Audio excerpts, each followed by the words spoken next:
HTTP responses. So the third is probably also something that's most notable, which is a secure runtime by default. So when you run a Dino program, you have to explicitly enable access to the file system, access to the network, and other potentially sensitive APIs. So this is another core design decision that you'll notice in Dino. In addition to the runtime, Dino also has a cloud environment for running JavaScript applications called Dino Deploy. So it's a globally distributed edge network. It runs in about 30 data centers all over the world. And it's possible you've actually used it already without knowing it. So if you've used like Netlify edge functions or Supabase edge functions, those are actually built on top of Dino Deploy. And kind of the primary thing that makes it different from a lot of other hosting or sort of cloud environments is that rather than managing virtual machines, Dino Deploy manages V8 isolates. So instead of cloning an operating system, it's a lot closer to creating like a browser tab. It's an isolated JavaScript execution environment that's running your code. And what that enables, in addition to being able to serve a lot of traffic at the edge, is very fast deploys. So when you are deploying an application, oftentimes, if you're writing Dino code that doesn't require like a lot of pre-processing, you upload your code, you merge a pull request to main, and almost instantly that code is available across the entire network. So I think it's probably more useful, though, to just very quickly show a Dino application that kind of illustrates a few of these things. We'll just want to take a brief look at how these pieces come together, just to give you a more visceral sense of how it works. So what we have here, I do have a little bit of code pre-written here, but I wanted to kind of call out a few operative things that are maybe different about Dino, especially versus what you might have seen in Node.js. So with Dino, you have JavaScript language features that might not be available without a flag in Node.js today. So like you'll maybe notice right away like top level await, like outside of an asynchronous function block, which is starting to filter into other JavaScript environments as well. But the other thing to point out is there are lots of APIs that we can expose that are web standard. So within this like HTTP server, which is just like a simple like link shortening service, is what this code actually does. We do have the request object that I was talking about before from the fetch API, but everything that isn't web standard will be a part of this like Dino namespace. So serving HTTP requests, not something that exists as an API in the browser, so that's part of the Dino namespace. And another thing you'll notice is this application implements link shortening by using a key value store. So Dino KV is a key value database that's actually built into the Dino runtime. And that's actually part of a design philosophy of Dino that I'll talk a little bit about later, which is essentially providing more primitives as part of the runtime in trying to build out like a more complete web platform for the server. So again, we'll talk about that a little bit more in a bit. But yeah, like we also here have, like without any configuration, there's just a single file in this folder. So we have TypeScript support again out of the box. So we have the types that we can inspect within Visual Studio Code. There is a Visual Studio Code plugin for Dino. I definitely suggest that you check it out if you do want to kick the tires on Dino. But again, like most of this is just kind of available as part of the runtime. So if I go out here, I'm going to run this code with Dino run -a. -a just gives it like unfettered access to all the APIs that it would want to use. So kind of defeating the purpose of the secure sandbox environment, but it is fewer characters to run. And so if I run that, I have a server going here on port 8000. And if I bring up like an HTTP client, I can post a JSON body that will. Oh, actually, that's pointing at a production server, not my localhost. So if I point this at my localhost, it has a similar effect where like I'm creating like a slug and a short link that forwards to dino.com. And if I do a get against that, so once again, we'll switch it over to localhost, port 8000. That's just going to do a 301 redirect to a web page that's configured in the database. So this is all well and good. It works locally. Again, like that key value database is part of the Dino runtime, so it's kind of part of my development environment without really having to do anything. But it's also part of my deployment environment, potentially, in Dino deploy if I want that to be the case too. So let's go back out here, and I'll go out to this project console. So on Dino deploy, I'll just create like a new kind of blank project.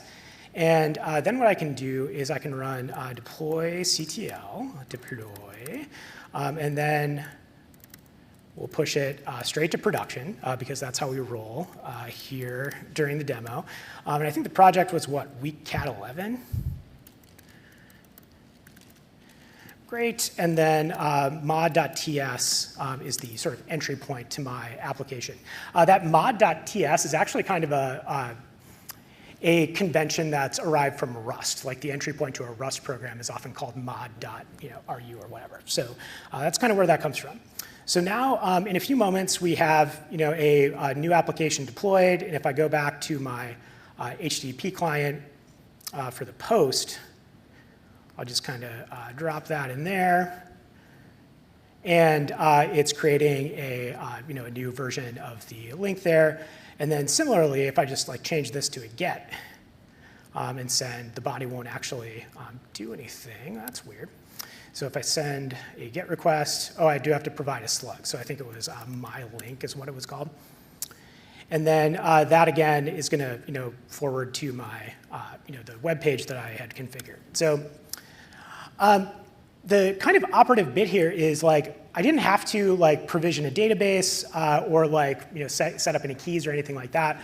The way that my code works in the runtime locally is also the way that my code works in my deployment environment, which again I'll kind of talk about in a little bit more depth towards the tail end of the presentation here.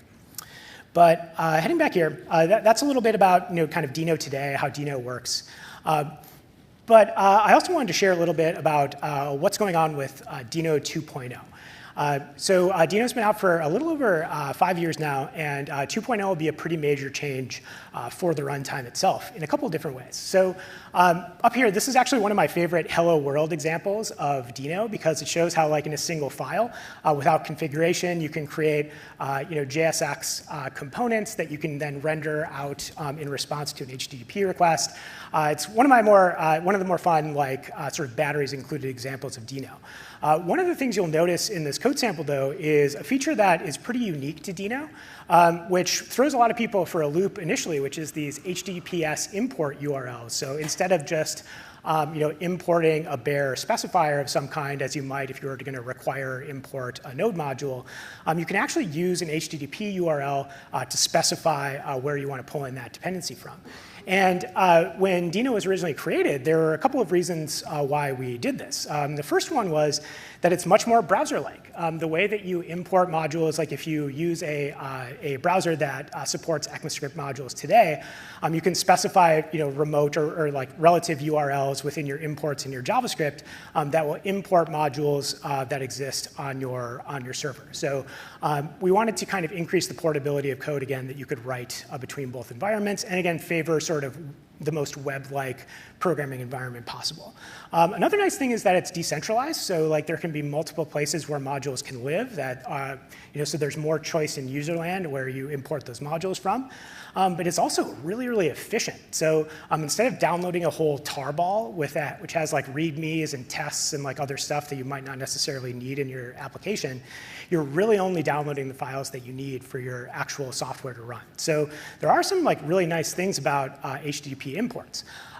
However, there are some challenges too. So one of them being disappearing imports. And this is something that we've just kind of seen in practice as more applications are coming online in Dino, where a server with your dependency goes down at an inconvenient time, like when dependencies are being cached, or the content subtly changes. So like if you're using a service that has kind of spotty uptime, you might get a slightly different version of an asset than the one that you originally requested.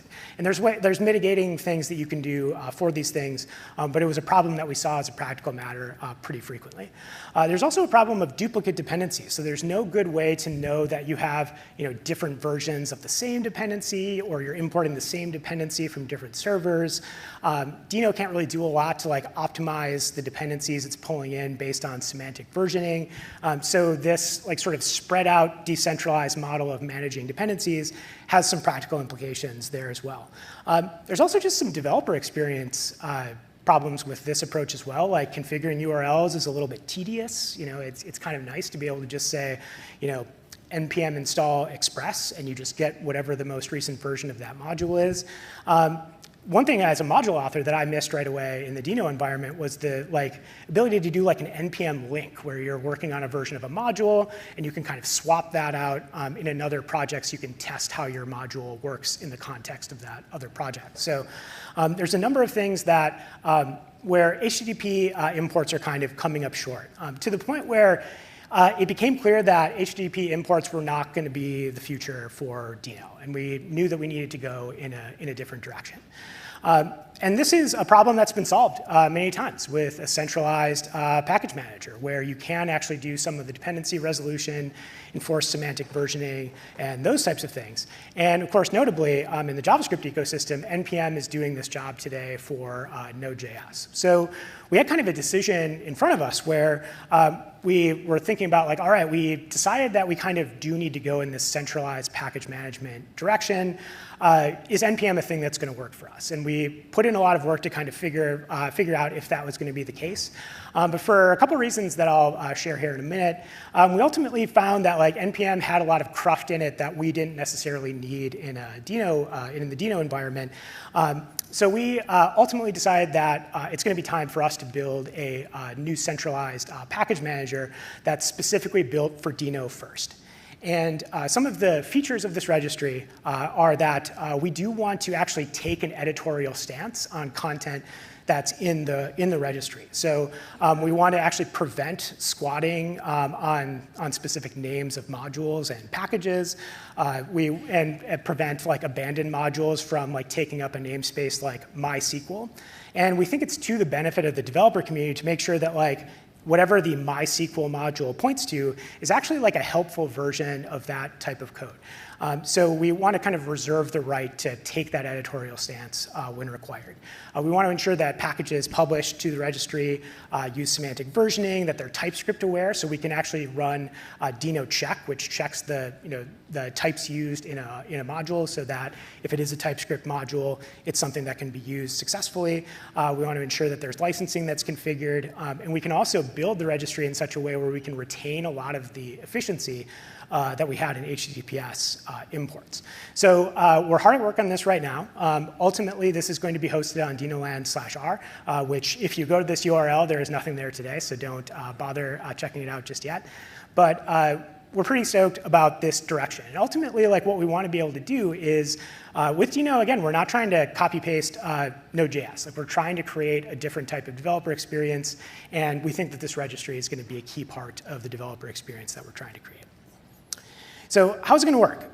Very similarly, actually, to how you manage dependencies in a Dino project today. So you don't need a Dino.json in your project by default, but you will want one if you want to kind of manage. It'll be sort of maximally convenient to have one if you want to manage packages through the Dino registry. So we actually support npm packages in Dino today by using an npm specifier, so npm : whatever the name of the package is, and then a semantic versioning identifier for which version of the package you want to bring in. So that model will remain, but we'll introduce a Dino specifier for packages that are explicitly built for Dino.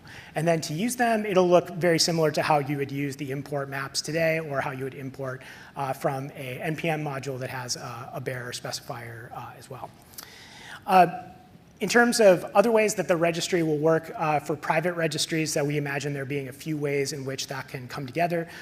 The registry software itself were explicitly designed to be really easy to self-host. It's going to be mostly based on object storage and should have enough, few enough moving parts to be pretty bulletproof and hopefully, survive nuclear attack was the words that I heard from Ryan most recently. And we'll also, continue to be able to support private NPM registries and other, software solutions that do private registries as well. For the publishing workflow, very similar to if you've published an NPM module before, you'll have a dino.json, which specifies the name of your package, the version, and then we'll have command line tooling as a part of the single download for the Dino runtime that'll help you publish those modules as well. And if you do build a module for Dino, one tool you'll definitely want to check out is DNT, which actually takes a Dino module that's written in TypeScript and actually transpiles it to both a CommonJS and an ESM module for node.js. So it's actually really kind of nice to create code in Dino and then export that to node.js with all of your tests and be able to support both CommonJS modules and ESM from the same code base. We'll also be looking at how to do patching and workspaces more efficiently within the context of a Dino project in the same way that you would be expected to with NPM. So do want to wrap up here before too long to get us back on track, but if you want to keep tabs on what's going on with Dino 2.0, definitely feel free to join us on the Discord and sign up for the newsletter to be the first to know about Dino 2.0 news. And the thought I'll leave you with is kind of why we are doing this. So the sort of why begins, I think, with some of the technical things that Ryan wanted to address with Node.js, which he talked about initially a little over 5 years ago, I believe even introduced by our friend Rachel Lee Neighbors, where he talked about some regrets that he had about Node.js and some ways that he would have approached it differently. And but just as a point of order, he calls it Deno in the talk, but it is canonically Dino, so that gets super confusing. So just as a note there. But a lot of the technical goals of Dino, I think we could credibly claim are true in the runtime today. So it's very good at serving network requests. It is, the runtime is secure in such a way where it's hard to execute the same kind of supply chain attacks that are possible in Node. We also have built in enough into the developer experience where you don't have to install 15 different tools in order to get work done. But building a new version of Node.js in a lower level language like Rust is not the point of Dino. Just rewriting a better version of Node that is incrementally faster and better is not really a very interesting reason to undertake a project like this. The real goal of Dino is to try to radically simplify how software is built for the cloud. And the way that I like to explain this is when you're writing code for the browser, your responsibility kind of begins and ends with the code that you write. You have HTML, CSS, and JavaScript. You send it to the browser, and the browser does everything necessary to interface with the operating system to do the things that your code does. And you just have to interact with the storage APIs, service workers, all the things that are available in the web platform to build your applications.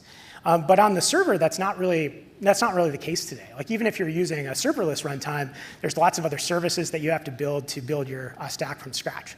So we want to, with Dino, bring the experience of developing for the web platform to the server as well by providing primitives like a key value store, other kinds of databases. We'll be shipping a queue abstraction here very shortly, and essentially make good on the promise of serverless, which is saying all right, your responsibility as a developer begins and ends with the code that you provide, and the runtime is going to do the work of making that true for you. So making that local development experience where you can write the code and it works on your machine, and with some caveats, you put it in production and it works basically the same way.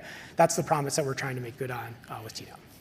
So with that, if you want to try Dino, recommend using Fresh. It's the sort of next-gen web framework that's built on a kind of an island architecture, which is server-rendered by default, sends zero JavaScript to the client by default.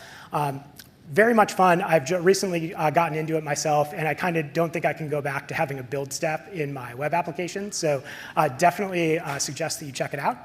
And if you haven't already, our host Carter Rabasa is an excellent karaoke performer. And if you haven't gotten to enjoy his musical stylings before, I definitely encourage you to stop by the after party because it is truly a sight to behold. So thank you very much. Appreciate it.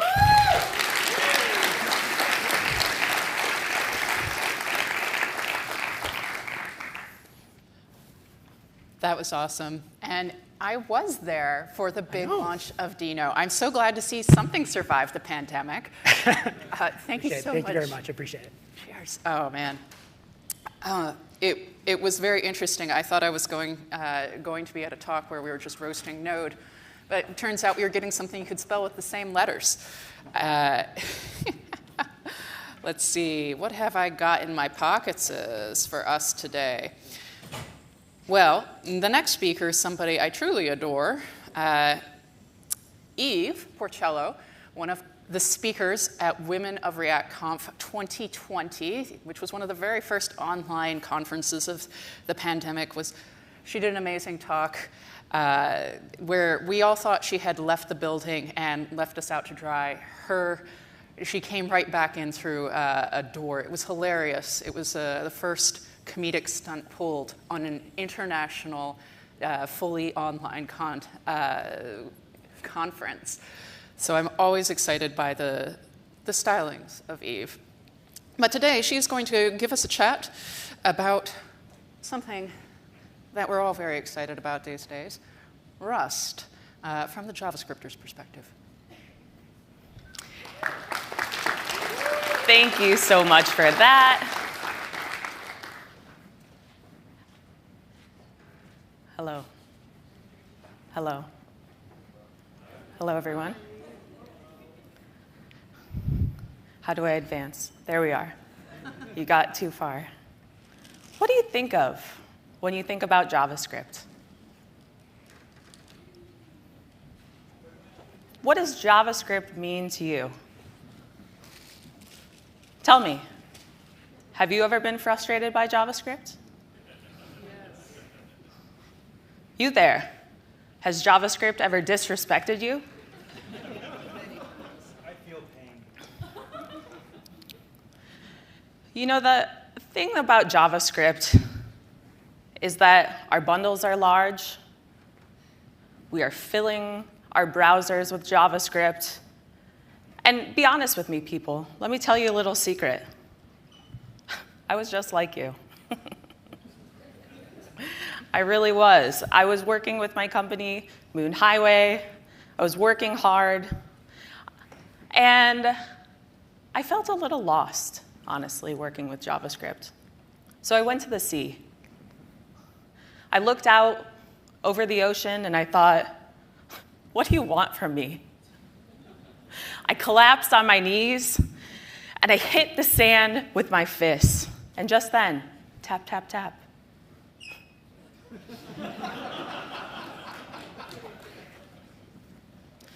Are you happy?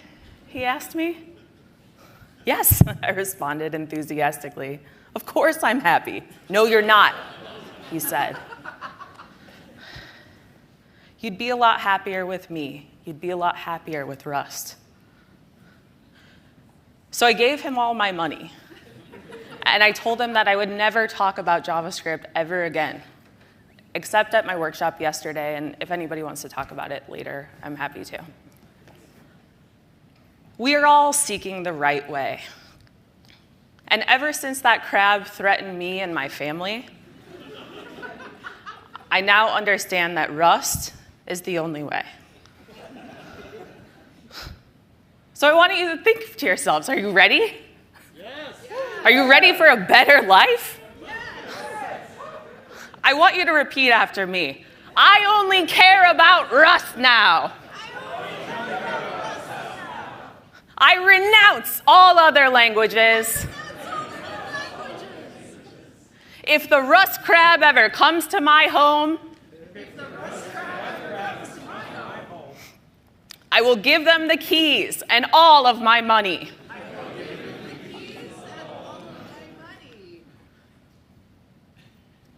Thanks for that. So that's a really bad reason to choose a programming language, right? If a crab threatens you, or if you are trying to fit in with others. Really, I'm just here today to talk to you about Rust, some reasons why you might choose it, and some similar things that you might know about if you have worked with JavaScript before. So let's get into it. Do you remember about 5 minutes ago when Kevin was talking about Dino? Anyone remember that? Well, Dino was built in Rust. TurboPack was built in Rust, which is kind of Vercel's reimagining of Webpack. So a lot of projects are going this route. As an example, there's a company called Apollo GraphQL, and they have built this kind of new tool for routing Node.js services, or used to be built in Node.js. It's all built now using Rust. So the Apollo router is one of the many projects that has been rebuilt in Rust, hopefully not just to fit in or to be cool, but to actually benefit from the performance gains and memory management and all of those types of things. The benefits that people are seeing a lot are the speed and keeping applications smaller. So all of that seems a little overwhelming. The learning curve is a little bit steep, but I wanted to share with you the way that I found my way in. And the way in for me was the playground, the Rust playground. So I'm going to take a little look at that now. So the playground is this tool that you can use to write code directly in the browser here. And I'm just going to write my first function using Rust. So the main function that we see here, we're going to add this print line function. We're going to say, welcome to Rust. And then when I run this, we're going to see it execute here at the bottom. Very exciting. So that is our first Rust function. And it's not even 10 a.m. yet. How cool is that? So as soon as we see this, we notice some things that are familiar. The double quotes that I've used for this string, if I was to use single quotes for this, JavaScript would let us get away with shenanigans like this, but as soon as I tried this, we're going to see that there is an error. So double quotes only are the name of the game. Let's get on to the next step here, which is to take a look at how we create variables. So how do we create a variable with JavaScript? Yeah, totally. I heard let. That's one way, right? So we can create a destination. We can set that equal to a string. Again, double quotes are necessary. Now that I've moved to Oregon, all of my references have to be Oregon related, of course. I have forsaken my home of Lake Tahoe for 10 years, and I have to like Crater Lake more now. Lake Tahoe is nothing to me now. So we're going to try to set this destination to a different lake. And then let's try to console log that. Just kidding, that's JavaScript. So when everyone's upset with me.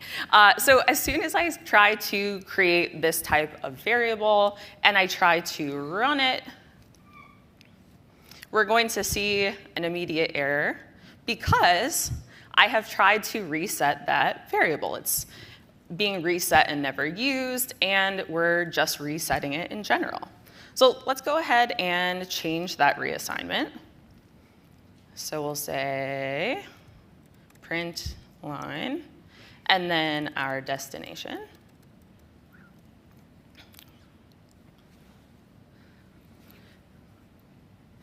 And then as we make some adjustments to this, we see another error. So we see format argument must be a string literal. So unlike JavaScript, where it just lets us console log anything, this print function is requiring some sort of formatter. So I hear yelling out, but I don't know what you're saying, so I will assume you're complimenting me. Thank you so much. So we're going to go ahead and run that, and we should see Crater Lake. So that little formatter, a little bit of extra code there, but Rust is keeping us honest. We are not living in a Wild West style situation anymore. We have to follow the rules, just like the crab told me I had to. So the next step, we're going to get out of this playground, and we're going to take a look at how we might generate a project using Rust. So regardless of the platform you use, Mac, PC, whatever it is, the installer that you're going to use for a lot of your Rust packages is called Cargo. So we can think of this as kind of a project creator. We can also think of it as a package manager. So the NPM of our new world is this. To create a new application, we're going to go to Cargo New. We're going to call this Camping App. Actually, what kind of app should I create? What's up? Crab app? Great.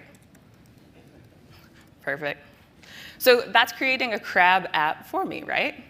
So our crab application, what we have over here, because I didn't know if the internet would work, is we're going to see that this generates this cargo file, information about dependencies, which are none at this moment. And then we also have this source folder with a main.rs function in it. So that looks a whole lot like a node.js file, but it ends in rs. Is that anyone's initials here? RS? All right. That would have been fun if it was. Someone could have lied. Anyway, so let's go ahead and take the next step, and we're going to try to run this. So this is a hello world function. If I were to be working with Node.js, I might do something like Rust main.rs. That's nothing. Rust C main.rs. That doesn't feel like anything either.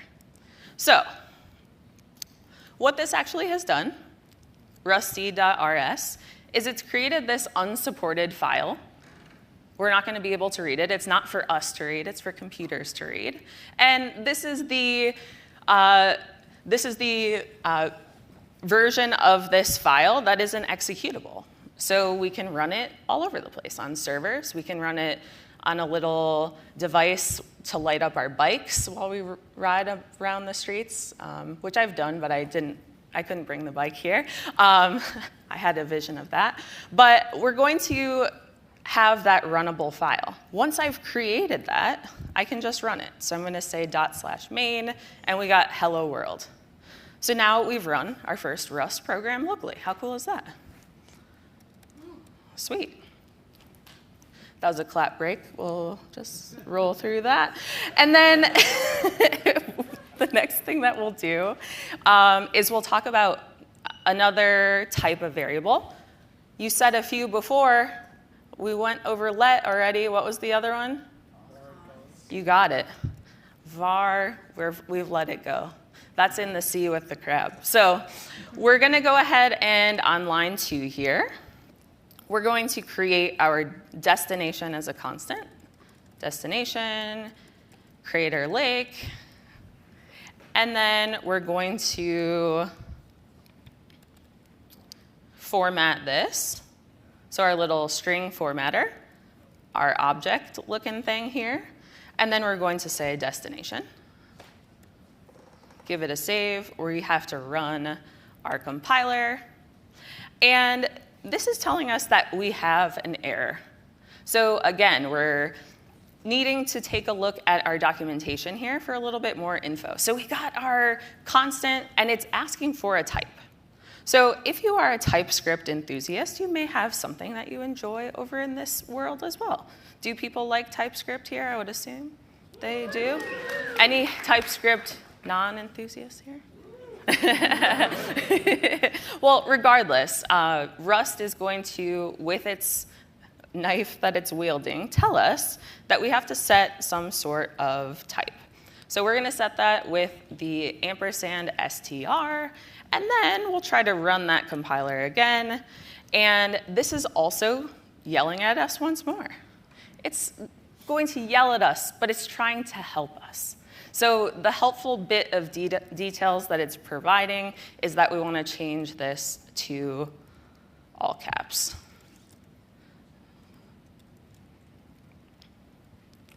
So let's give that a shot.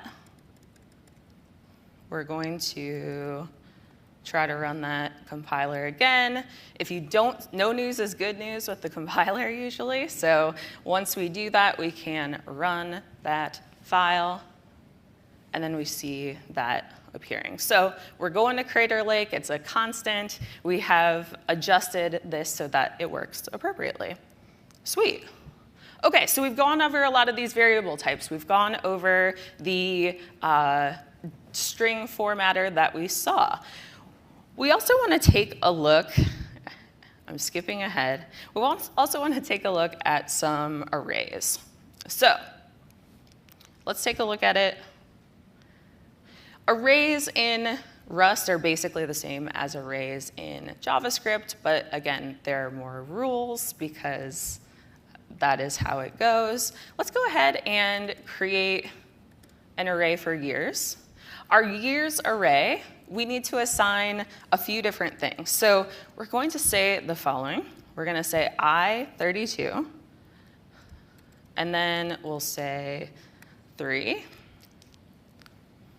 So the I32 piece, not in JavaScript land anymore. We can't just use whatever number we want and then make a number all different types and loose goose around like we have done before. So we're using an integer here. We're going to also set the length of that array. So here we'll say 1996, 2002, when I was born, and then 2023. Everyone believed that, I think. And then we'll say print line. And now the formatter that we're going to use this time, we'll use the colon and the question mark so that we can inject the whole array into this. Check this out. Who is team semicolons in JavaScript? Let's yell out whether we are team semicolons in JavaScript. So if you're team semicolons, you'll like Rust because of what's about to happen. So it's upset because we are not adding a semicolon here. I know, right? So, so let's go ahead and run that compiler. Sweet. Why is this not working? Let's see why.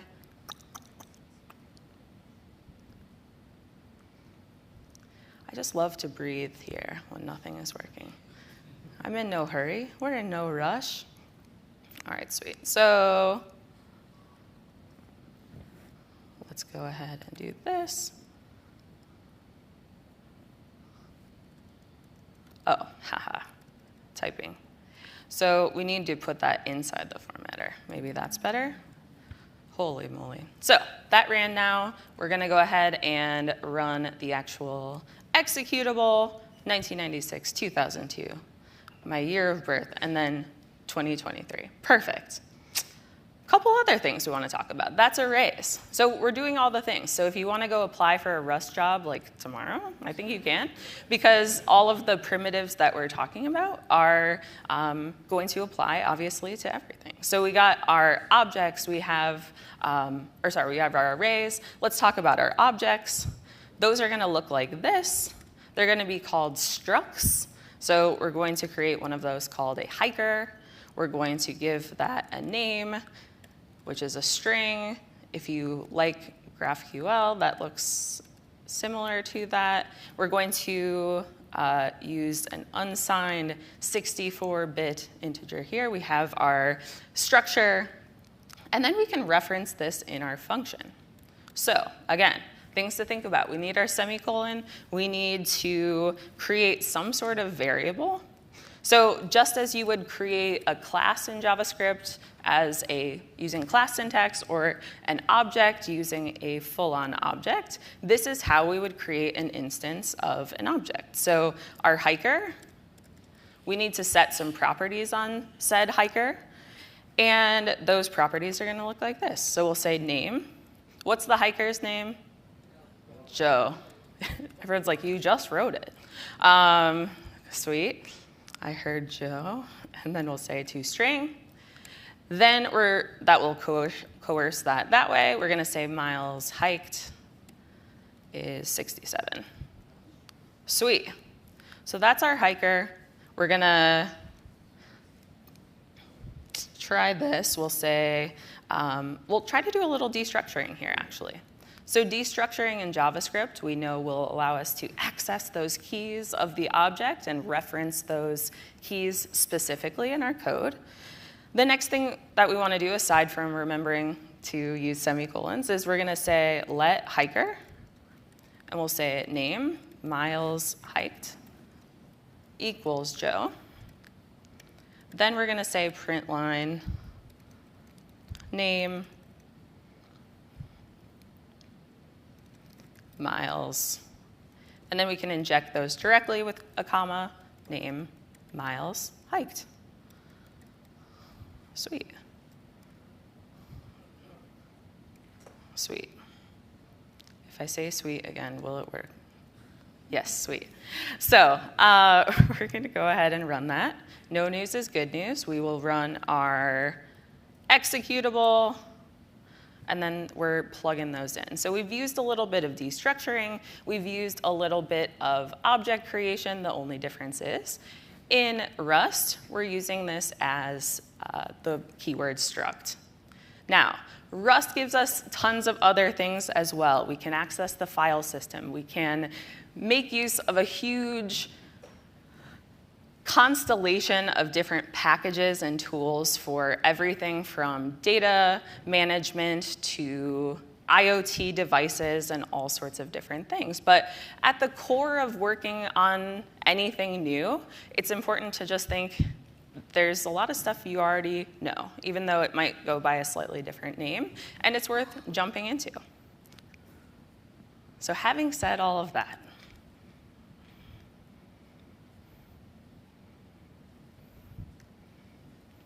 let's reflect. Rust is really great for CLIs, for developer tooling, for IoT, for gaming. There's a lot of cool projects like that. A few different ways that you can jump in. Try the playground.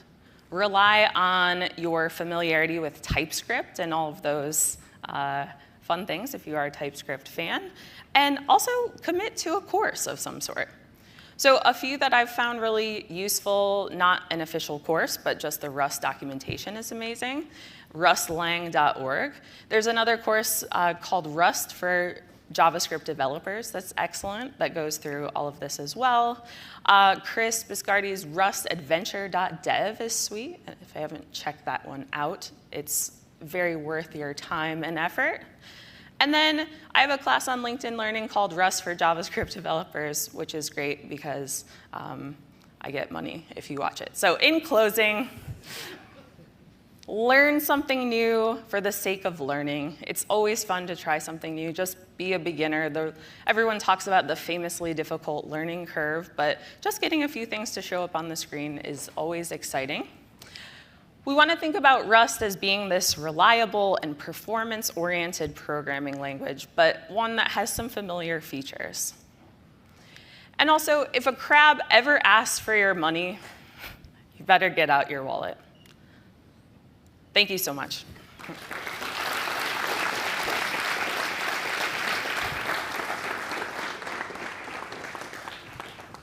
Great job. Oh, man. I told you Eve has a very special presentation style. Always equal parts entertainment and concern for the audience. All right, so next up, we have Ben Elegbodo. And I have a fun fact here about Ben. And that is that he used to build games and math programs on the TI-83 calculator in high school. Yeah.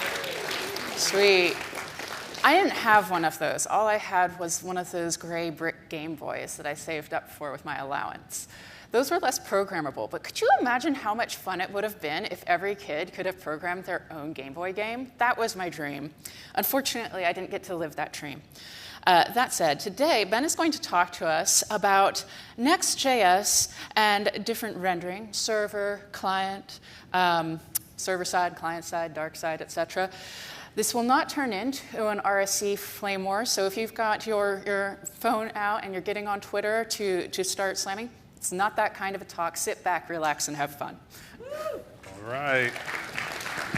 Thank you, thank you. Yes, so this is called 50 Shades of Rendering with Next.js. I'm gonna go through all kinds of different ones, already highlighted some of them. So quick question before we get started. Who here develops in React? Raise your hand. Okay, most of us, all right. Keep your hand up if you've used Next.js before. All right, so good, maybe 50 or so percent. So I've been using Next for several years now, and I got really interested in understanding how it all worked, right? So this talk is basically a distillation of what I've learned over the years. So before I get started, I'll let you know that the slides for this are already online, so you don't have to feverishly type or if that's what you are used to. You can use this QR code here. You can go to my website, benmvp.com, and the slides are there. I tweeted out a link to them, so you can find the link there at benmvp on my Twitter. So there's all kinds of different places where you can find it that way. So when React burst on the scene in around early 2015 or so, it was a huge game changer for lots of different reasons. At the time, other UI libraries, when they were running, they would attach directly to the DOM. So everything operated on the DOM. Think of jQuery, Backbone, all those sorts of libraries back then. But React, when it came out, on the other hand, separated the UI from the rendering. So now we could render in all kinds of different environments there. So React Native, for instance, it's able to render in the mobile space because of the separation. We have like Netflix and other streaming services, they're able to leverage React as well because they've built proprietary renderers for TV devices. So this example here, though, is the one that's most common. The most popular one that you've probably seen is the renderer for the DOM. So we render out a UI and then develop a UI and then render it out to the DOM. So Next.js capitalized on this separation, right, with the ability to render a React tree to a string. So not to the DOM, but to a string, and then leverage that for server-side rendering. So this began the huge craze of what was called isomorphic React, where we can render the same UI on the server as we do within the browser. So Next actually started way back in like 2016 or so, mainly doing server-side rendering in the very beginning. It was created by Guillermo Rauch, the Vercel founder, but back then it was actually called Zeet, I believe is how it's pronounced. So this is a simplified version of how server-side rendering works. The UI is rendered in React. The server returns that string with the server response, and then it's hydrated on the client to add event handlers and such. So around Next 9, I will say, around 2019, 2020, something around there, Next started emphasizing pre-rendering, so rendering a page at build time instead of at server time. So ever since then, Next has been adding more and more functionality and allowing us more different ways to render our pages. So I want to take the remaining time that we have and go through some of those popular rendering strategies right now. But before we do that, can I get everyone to stand up? Yes. So it's early in the morning, right? We're still, haven't finished our coffee. I'm pretty sure I saw somebody in the front row yawning already, 3 minutes into my talk. So what we're going to do is we're going to do 10 squats just like this, okay? All right, and if you don't want to do it, that's perfectly fine. You could just move your hands, but opportunity for us to have fun, okay? I'll count us out. Here we go. Ready? 1, 2. Some people are doing real squats. 3, 4. Yep, we're doing it. 5, 6. Keep going. 7. Are you tired like me? 8. Woo. 9 and 10. Great job, everyone. Fantastic. Fantastic. Okay, let me introduce myself formally. My name is Ben Elegbadu. Ben Elegbadu, I'm a Christian, a husband, and a father. Here is my family. That's my wife, Rashida. And our oldest daughter is Simone. She has the glasses on. Our middle daughter, Avery, is there. And then our son, Asher, who never likes taking pictures, like ever. All right, and you can tell right there. We live in a city outside of Houston, Texas called Manville. And my wife actually came with me here to Seattle. We came a couple of days earlier to celebrate our anniversary, in fact. So we've been married 13 years. Oh, thanks. She's actually here in the building. I won't point her out, otherwise she'll be mad at me, and then that'll be the end of our marriage. But you may see her around. You can play Where's Waldo and see if you can find her there. So like I said, we came a little bit earlier. Yesterday we went on this boating tour or whatever with like 60 other people, and the captain actually let me steer the ship. And I was steering it for like 30 minutes, and I even like docked it and everything, had to go around the ship. It was pretty, I was impressed with myself. I don't know, this seems impressive to me. So I'm also a Google developer expert in web technologies, and I currently work at Stitch Fix. I'm a front-end architect there, working on lots of development platforms, which is why I've been studying a lot about Next.js. So for all of you who maybe are not familiar with Stitch Fix, it's an online shopping platform. We combine data science and technology and combine it with a real human stylist, and we'll pick out clothes for you and send it to you whenever you would like. But okay, enough about me. Let me go into what we're talking about. So here's a fictitious product details page for our made-up e-commerce site, let's say. So it's got the title at the top, it's got a price, it has the pictures, images for the product. It's got that size selector, which some of them may or may not be out of stock, right? It's got an add to cart button, which may be disabled for various reasons. And there's a header at the top, and then a footer you can't see, but it's there as well. And we've got some recommended products that we could also look at. So I want us to keep this product page in mind, because we're going to talk about the different rendering strategies with this. Oh, and one other thing here is that Next uses what's called page-based routing, or path-based routing, rather. So if we want a page at /product/Acme hoodie, then we're going to put our TypeScript React component at source/pages/product there in that folder. And since it also uses dynamic path routing, then we put it in brackets. Bracket ID is how we can say that any ID can be, this page will serve any ID there. So let's get started. All right, so the first one I want to talk about is what's called client-side routing, or CSR. So it's probably the most popular type of rendering. If you've ever used Create React App, it's client-side rendering and such. So within our React page component, remember it's at source, pages, product, bracket ID. The default export is the page component. So we write our component, we can name it whatever we want, but the default export is the page.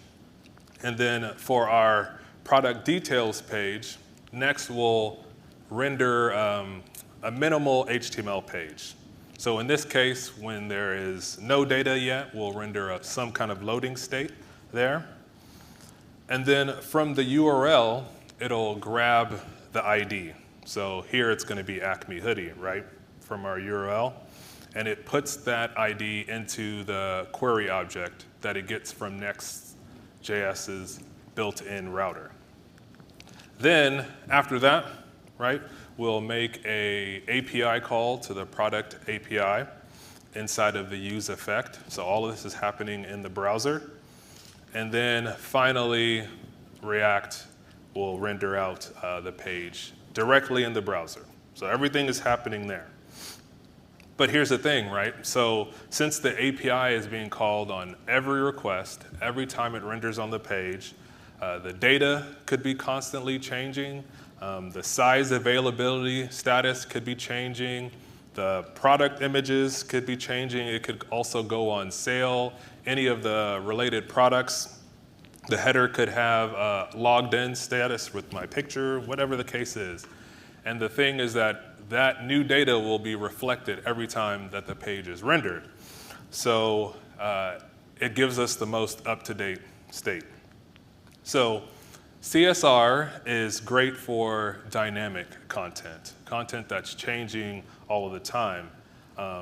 And actually, since the initial page that we get is relatively blank or has a small loading state, the response is actually really fast. So you go to the page, you get something back, and then everything starts rendering. However, because stuff is rendered in the browser render times are really slow because it's got to make that API request, get back the data, then start rendering in the browser. And if you have a low-end mobile device, for instance, or a memory-constrained device, then that rendering will be even slower. And SEO in general is worse too because there's nothing in the HTML. Some crawlers can execute JavaScript, but there's no guarantee there. And you can't put it really in a CDN because there's no HTML to really put there.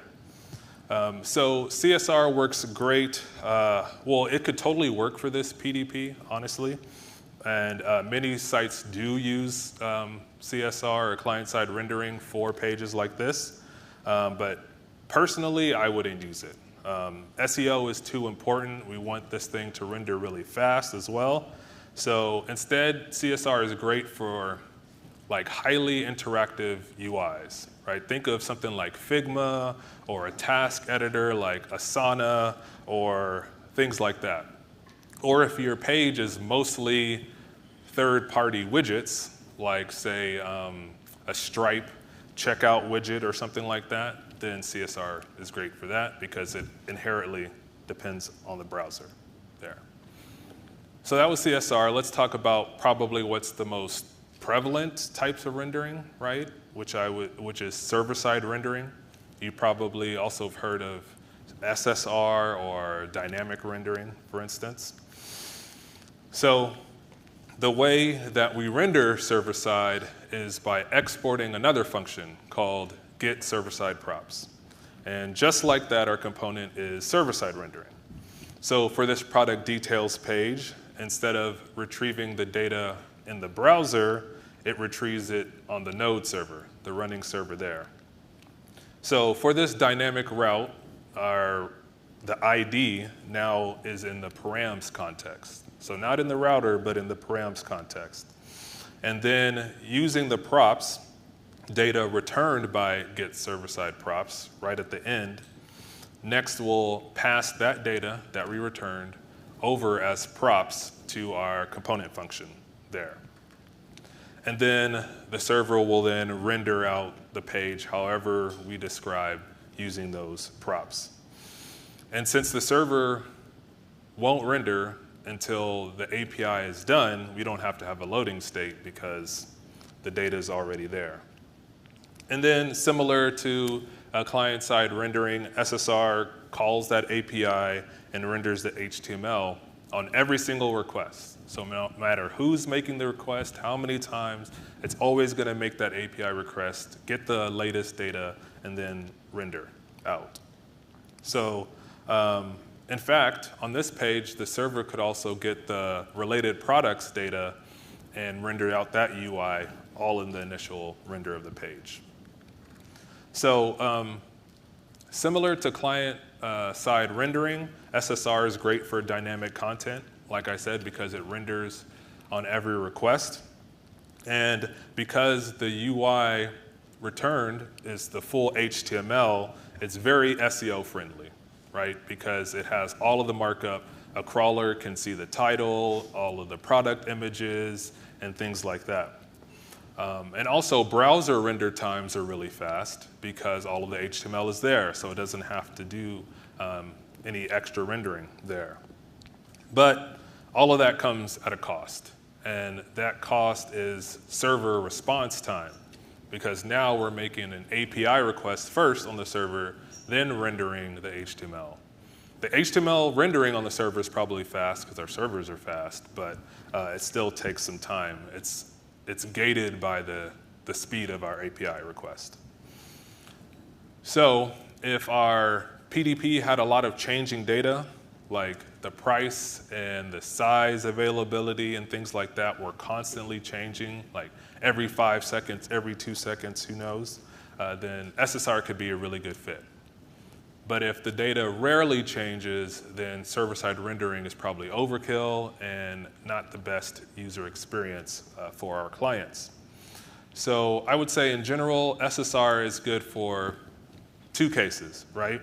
So one, like I said, when you have data that's changing often, and then 2, if the data is really user specific, right? So every given user, everybody in here would get a slightly different product page or a slightly different page in general, then server-side rendering is great for that. So you can think of like search results pages or a checkout flow, right? Those are all going to be tailored to you. They're all going to be different every time you render. So those would be great for server-side rendering. Okay, now let's talk about static site generation, all right? So SSG became really popular, let's say 2018, 2019 or so, when Gatsby really popularized it. It existed earlier than that, but it really became something that everybody wanted to do then, mainly because serving a static site was really, really fast. And Next.js, a year or so later, joined the party by making all of its pages static by default. So with static site generating, HTML pages are now pre-rendered at build time. So you run next build, and all of the HTML pages are generated then. And that same HTML that was pre-rendered is used for all requests. So not just for you as a client, but all clients that come to the site. So then for a dynamic page like our PDP, right? Remember, it's at source/pages/product/bracket ID. The page first needs to export a get static paths function. And its sole goal is to tell Next, well, how many pages, what are the pages that it needs to pre-render. So instead of calling the product API with the given product ID, we call the products API to get all of the products, all right? And then that list of products is massaged, and we can do array mapping to be, fancy and such. And we return the paths from get static paths. So if we had 100 products, then we would return 100 paths, all right? FYI, the fallback false here is meant to tell Next that if a page that was not pre-built is requested, then it's a 404, all right? So Acme Hoodie, the name of our product, needs to be one of the 100 that were pre-rendered, because if it wasn't, 404. So only paths that were returned from get static paths will actually work there. But alternatively, get static paths could return fallback true. And the difference there is that it means that even if a page wasn't pre-rendered, right, it could still be requested. And what will happen when that request comes is that Next won't have the page server-side. It won't be cached on the server. So it will show a fallback UI while in the background it's pre-rendering that page.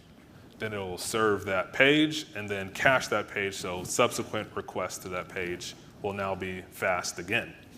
And again, it uses the same HTML for everybody. So we can use this fallback strategy to speed up our builds. So let's say instead of 100 pages, we have thousands of pages. pre-rendering all of those at build time in CI or what have you would take forever, right? And we don't want to have that iterative cycle every time you make a commit that we have to go through those 1,000 pages. So what we can do instead is pre-render the top 100 or the top 500 or however many we want, and then the rest of the pages will be rendered on demand and then cached that way.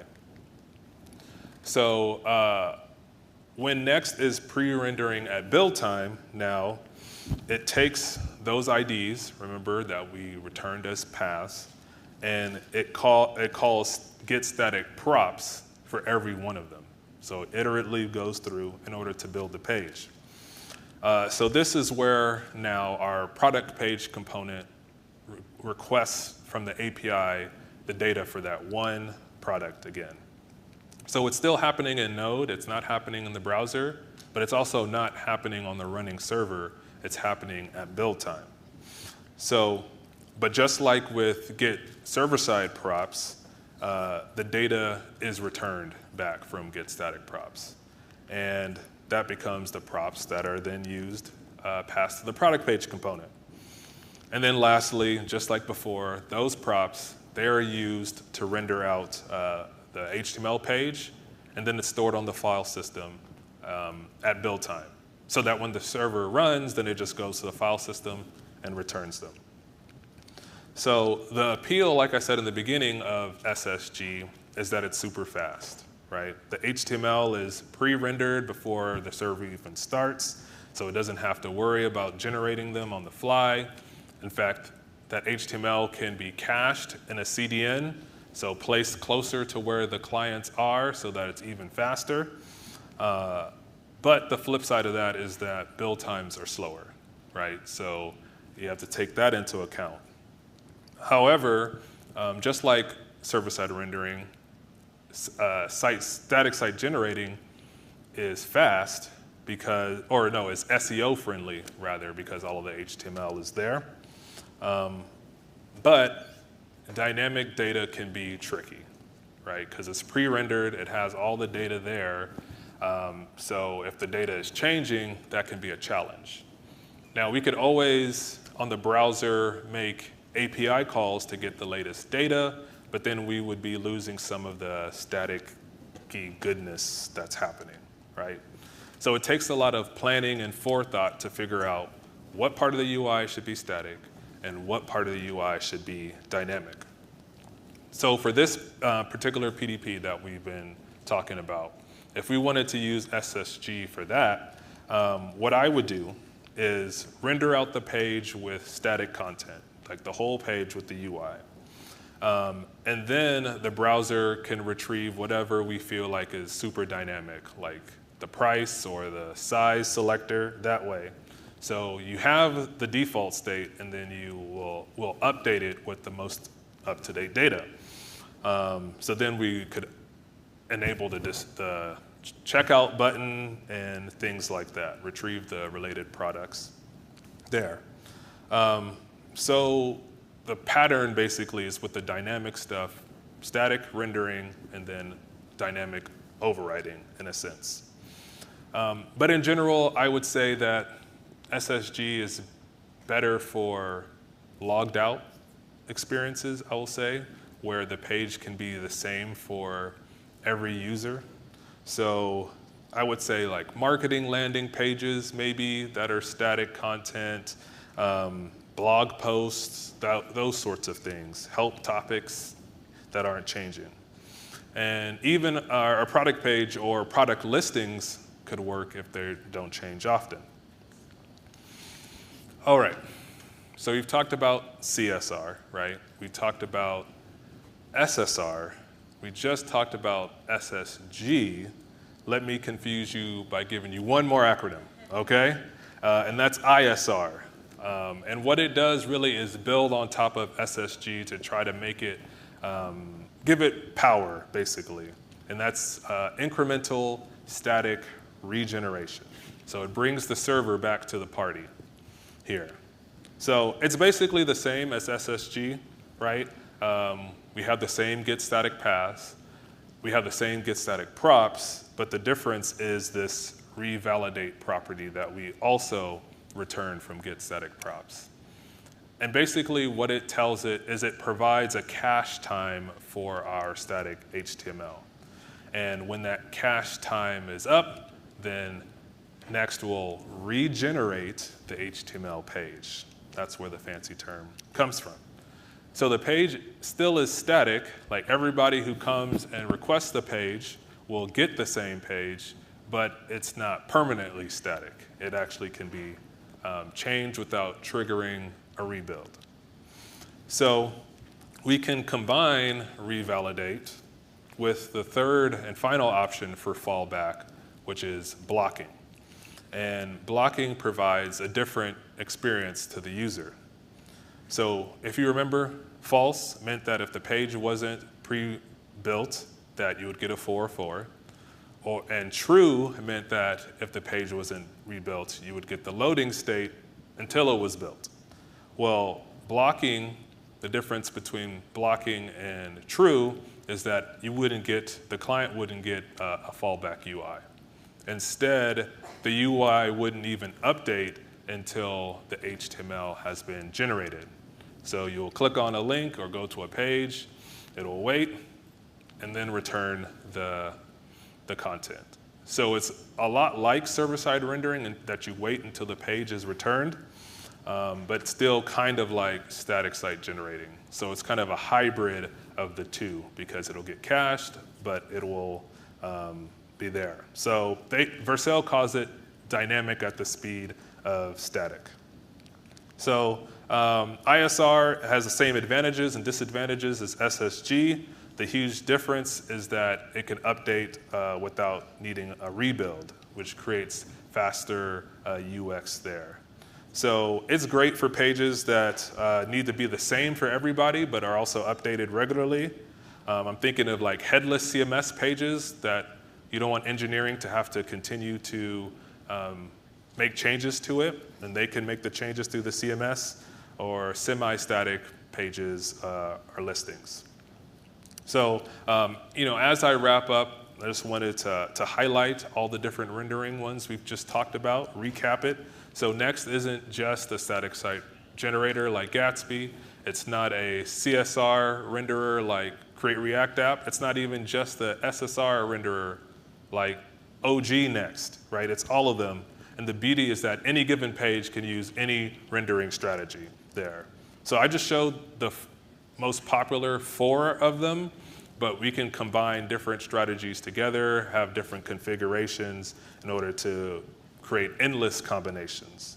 So maybe your login page, your blog post is static site generated.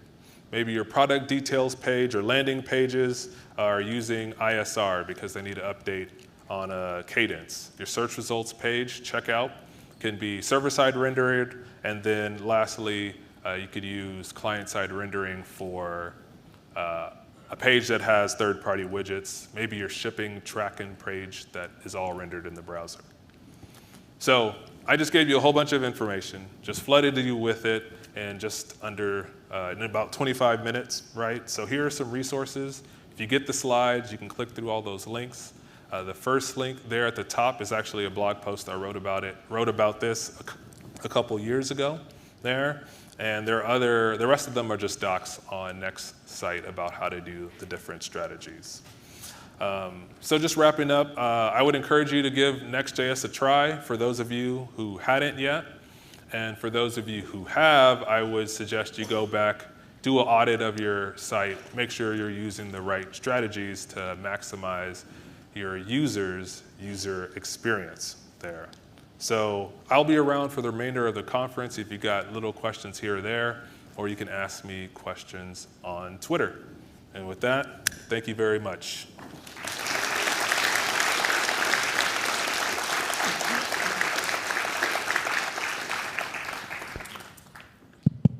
All right, this mic is live. Much like Ben, I'm also a family man. And Cascadia.js, the other conference I organize, is not something that I do by myself. It's something I do with my family. And why should SeattleJS Conf be any different? So, hey, take it away. Okay. Woo.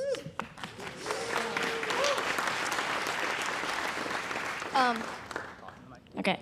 My name is Quinn, he, him, and we're about to go into a break, but before that, I have some information. So, the bathrooms are on the first floor.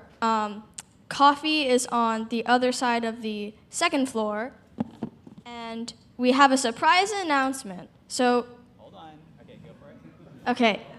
The kind people at Twilio have brought donuts for everyone. So, yeah.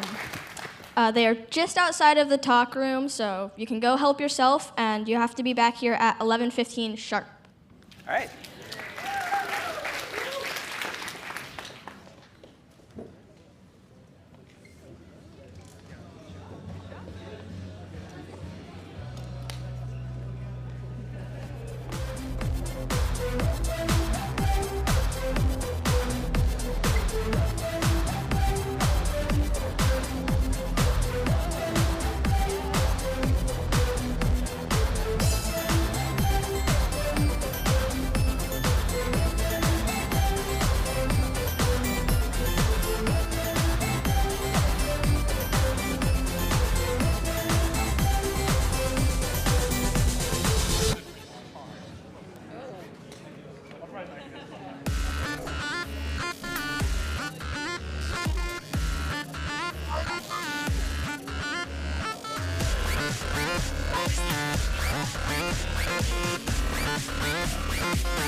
Ladies and gentlemen, at this time, we ask that you please return to the room and take your seats. Our program will begin momentarily. Once again, please return to the room and take your seats. Our program will begin momentarily.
Hello, hello, hello.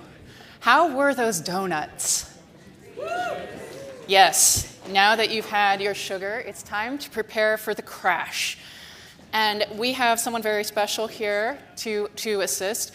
Cloudinary, I believe, provided those donuts. Twilio did. Dang it.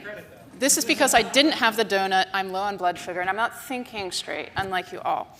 Now that you're all primed and your blood sugar is up, we have a very special guest from one of our wonderful sponsors making this conference happen, Colby Fayok from Cloudinary.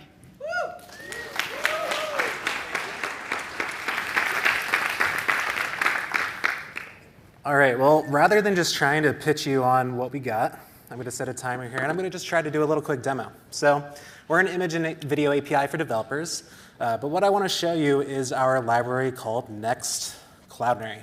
And what this is, it's going to give a first-class Next.js experience for working with our different APIs. So you can kind of get an idea of the different things that you can do. So I'm going to start off inside of this Next.js project, and I just have this nice picture of a pug. Inside of the code, I'm just currently working with a local image. It's just serving it as is, just to kind of show you what we're working with. Now, what I want to first pay attention to is the size of this. So I pulled this from Unsplash. It's 1.6 megabytes. That's pretty huge. It's being served as a JPEG. You know, it's just serving it as is, as you might find if you're working with a content editor who doesn't really know about optimization or resizing images. Now, if we start to move through and use what Next.js provides, where they have the image tag, which is a fantastic way to deliver your images, making sure they're all responsive and nice and optimized. Now, if I serve that image and refresh the page, we can see, wow, that just dropped it down to 50.7 kilobytes. And I think that's smaller than I remember when I originally was doing this. But as we're going through, what we can do to take that further is, the thing about the image tag is it works really well, but it's a very kind of core use case where it's going to deliver that image, optimize and everything. But what can we do with Cloudinary? Where I have this library Next Cloudinary, where once you have that imported, we can use the CLD image component instead. And let me comment these out.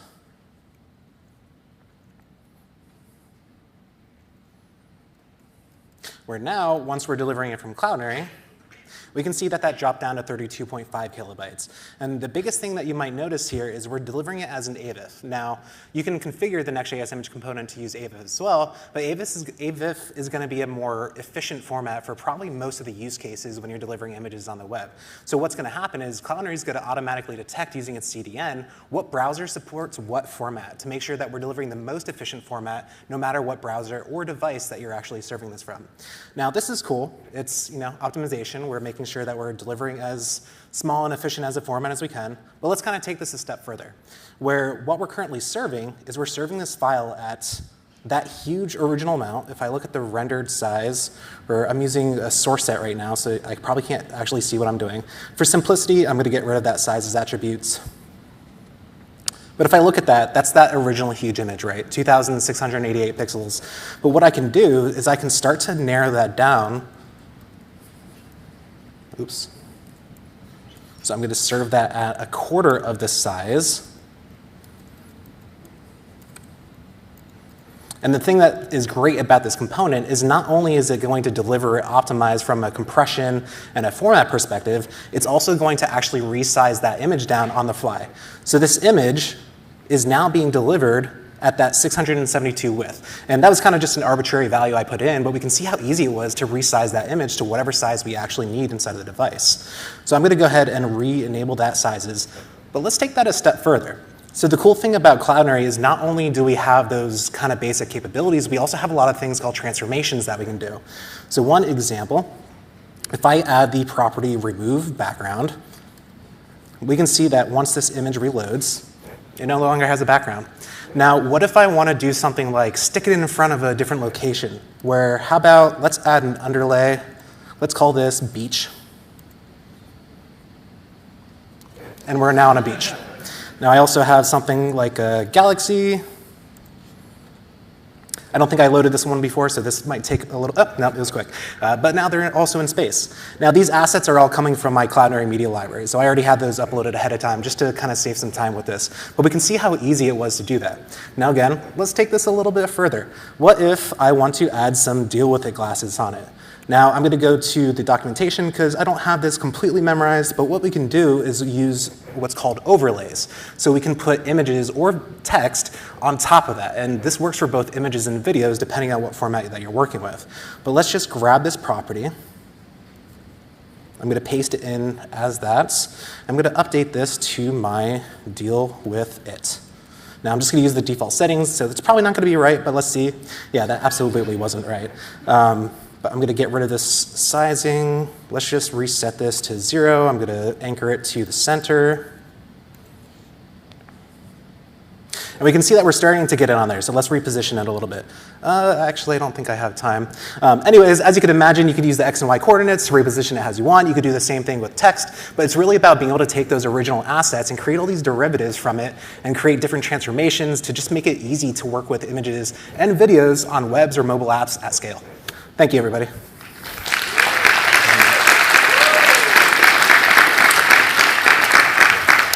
Oh, and if you want a unicorn, we have these adorable things at the booth. Make sure you stop by.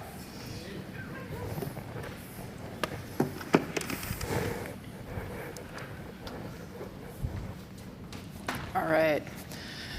Next up is Adam Argyle, and I had the, I gotta be honest, Adam is a fantastic MC. He really brings the energy, the punk rock attitude. I saw him at CSS Day in the Netherlands. I am a huge fan of his work with web animations, being something of a web animations hobbyist myself. Yeah, today he's bringing the Vue transitions love. And Adam, take it from here. Thank you so much, Rachel. Nice to see you too. By the way, my site uses DinoFresh and Cloudinary. I'm like, dang, I'm like a walking advertisement for these rad talks today. My site is nerdy.dev. Here, nerdy.dev. I can blind type that. I don't even know if it's going to the right spot. Nope. Cool. Well, my talk today is on Vue transitions, which is an incredibly powerful and stupid API. You're the smart one at the table.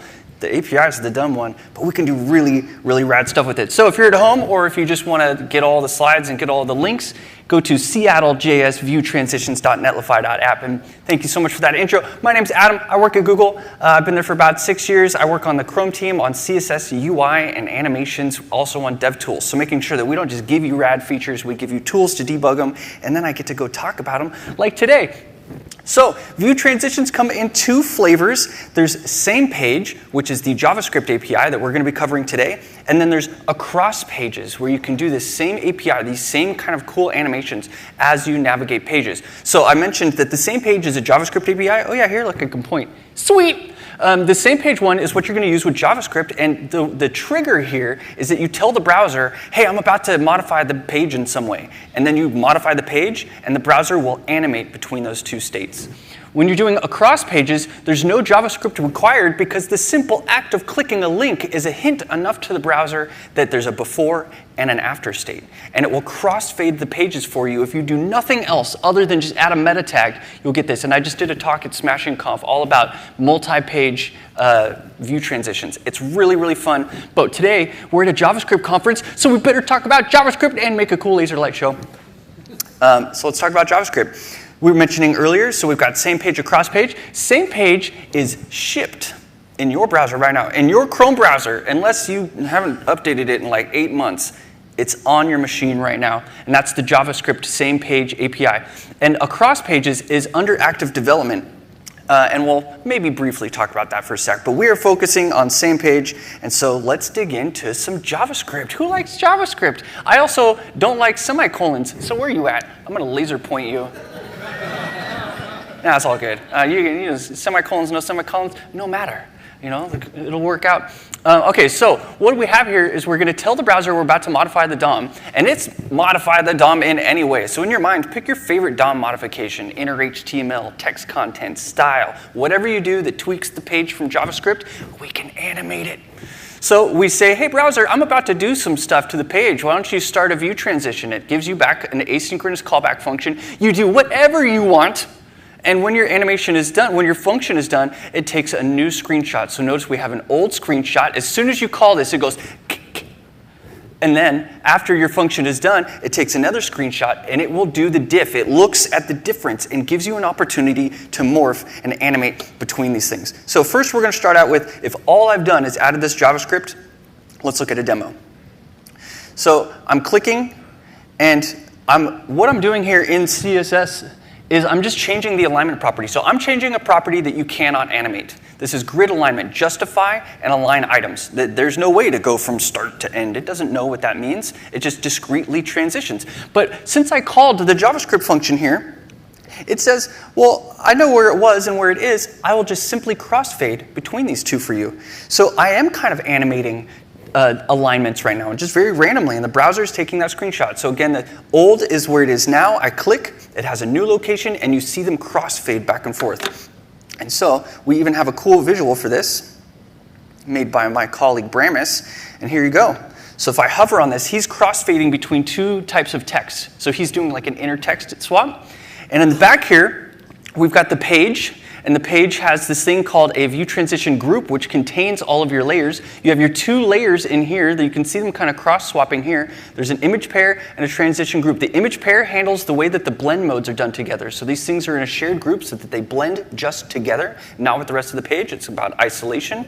There's lots of research you can do about like blend modes and isolation, but that's what that one's there for. And this one does anything that has to do with scale or X and Y. And in this case, we're not doing anything with those. We're just transitioning between these two. So the browser can be very optimized in just crossfading in animation. Plus, how sick was his animation? I just love stuff like that. Okay, cool. All right, so this is also really, really important to note. You can progressively enhance it just like this. This means any browser, anytime you want to do it, you can just put this in front of it. Does the browser know what I mean if I say this? If it doesn't, just modify the page like regular. You get a normal instant page effect that you do. But if the browser does understand it, then you put your code that does the modifying inside of this thing and you get animations. So also, the crossfade by default is kind of sweet, because that means without you doing anything, you're already making an accessible animation. Even if you do nothing else for the rest of this talk and just start using this API, your DOM modifications will crossfade, and that's a better transition than whatever you're doing right now. That's probably some sort of instant transition. So it's kind of cool that that's our default, but just make sure not to break it as we move forward. But we can do better, and we can build upon it. And that's where it comes into transition morphs. So with just this little line of CSS, view transition name box. So you saw the box that was on the page, right? All I've done is added this little style, and that gives it a name, and that tells the browser that there's a continual element. It's a shared element between that old picture and the new picture, and it does more. It doesn't just track the whole big picture and crossfade them. It looks at the isolated individual item. If it went from here to here, it's going to say, oh, look, it obviously traveled, and it will travel there. Check this out. So again, we've written one line of JavaScript and one line of CSS, and we're now animating something that was never, ever animatable before. And the browser does this all for you. This API is so sick. We're going to get into some more stuff. So here, I'll just close out of that one. So that's just animating grid alignment. Whoop-de-doo. Let's do something cooler. Let's look at this one, which is, I call this the view transition local dev prototype, which means anything I type inside of this little code block, I'm going to tell the browser, I'm about to change some styles. And then I inject what you type in here, and my function ends. The browser will animate anything I want in here, like, holy guacamole, I just animated display none. I can animate whatever I want in here because the browser has no idea what any of this stuff means. So here, 6 rem. 9 rem, 2 rem. Let's rotate half a turn. Boink. Let's scale to 2. I'm going to be here all day doing this stuff. Oh, yeah. And then I can take out both of these and watch this. Okay, anyway, that's just one. I got more demos. Let's look at some more demos. Every time I close out a demo, I'm progressing my slides. That's fun. Okay, so here's another one. Again, remember, all we've done is called a JavaScript function and written some names for these items so that they could be shared in an animation. So in this one, this is drag and drop. You know drag and drop, the API that everyone thinks sucks?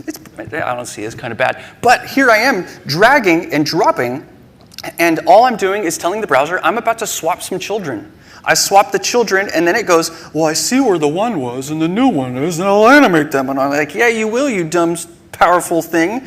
And that's what I mean by it's really dumb, and we're smart, and we get to bring also. So here, watch this though. So this little, it's animating as it's going. So this is an animated GIF. You can also do this with video.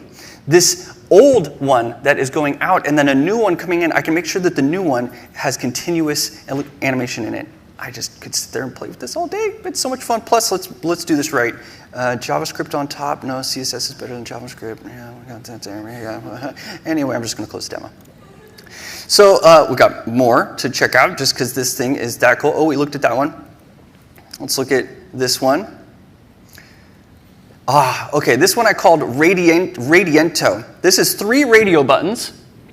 It's just a regular field set with 3 radios. I have display grid, making sure that whichever one is checked gets 2 rows that it spans, and the rest of them just get distributed however grid wants to do it. I'm not controlling this, but when I click one, I tell the browser I'm going to check a radio, and it goes screenshot, and then I check the radio, and it goes, hey, the element moved over there. I should animate it and scale it up and cool stuff. And I'm like, yeah, you should.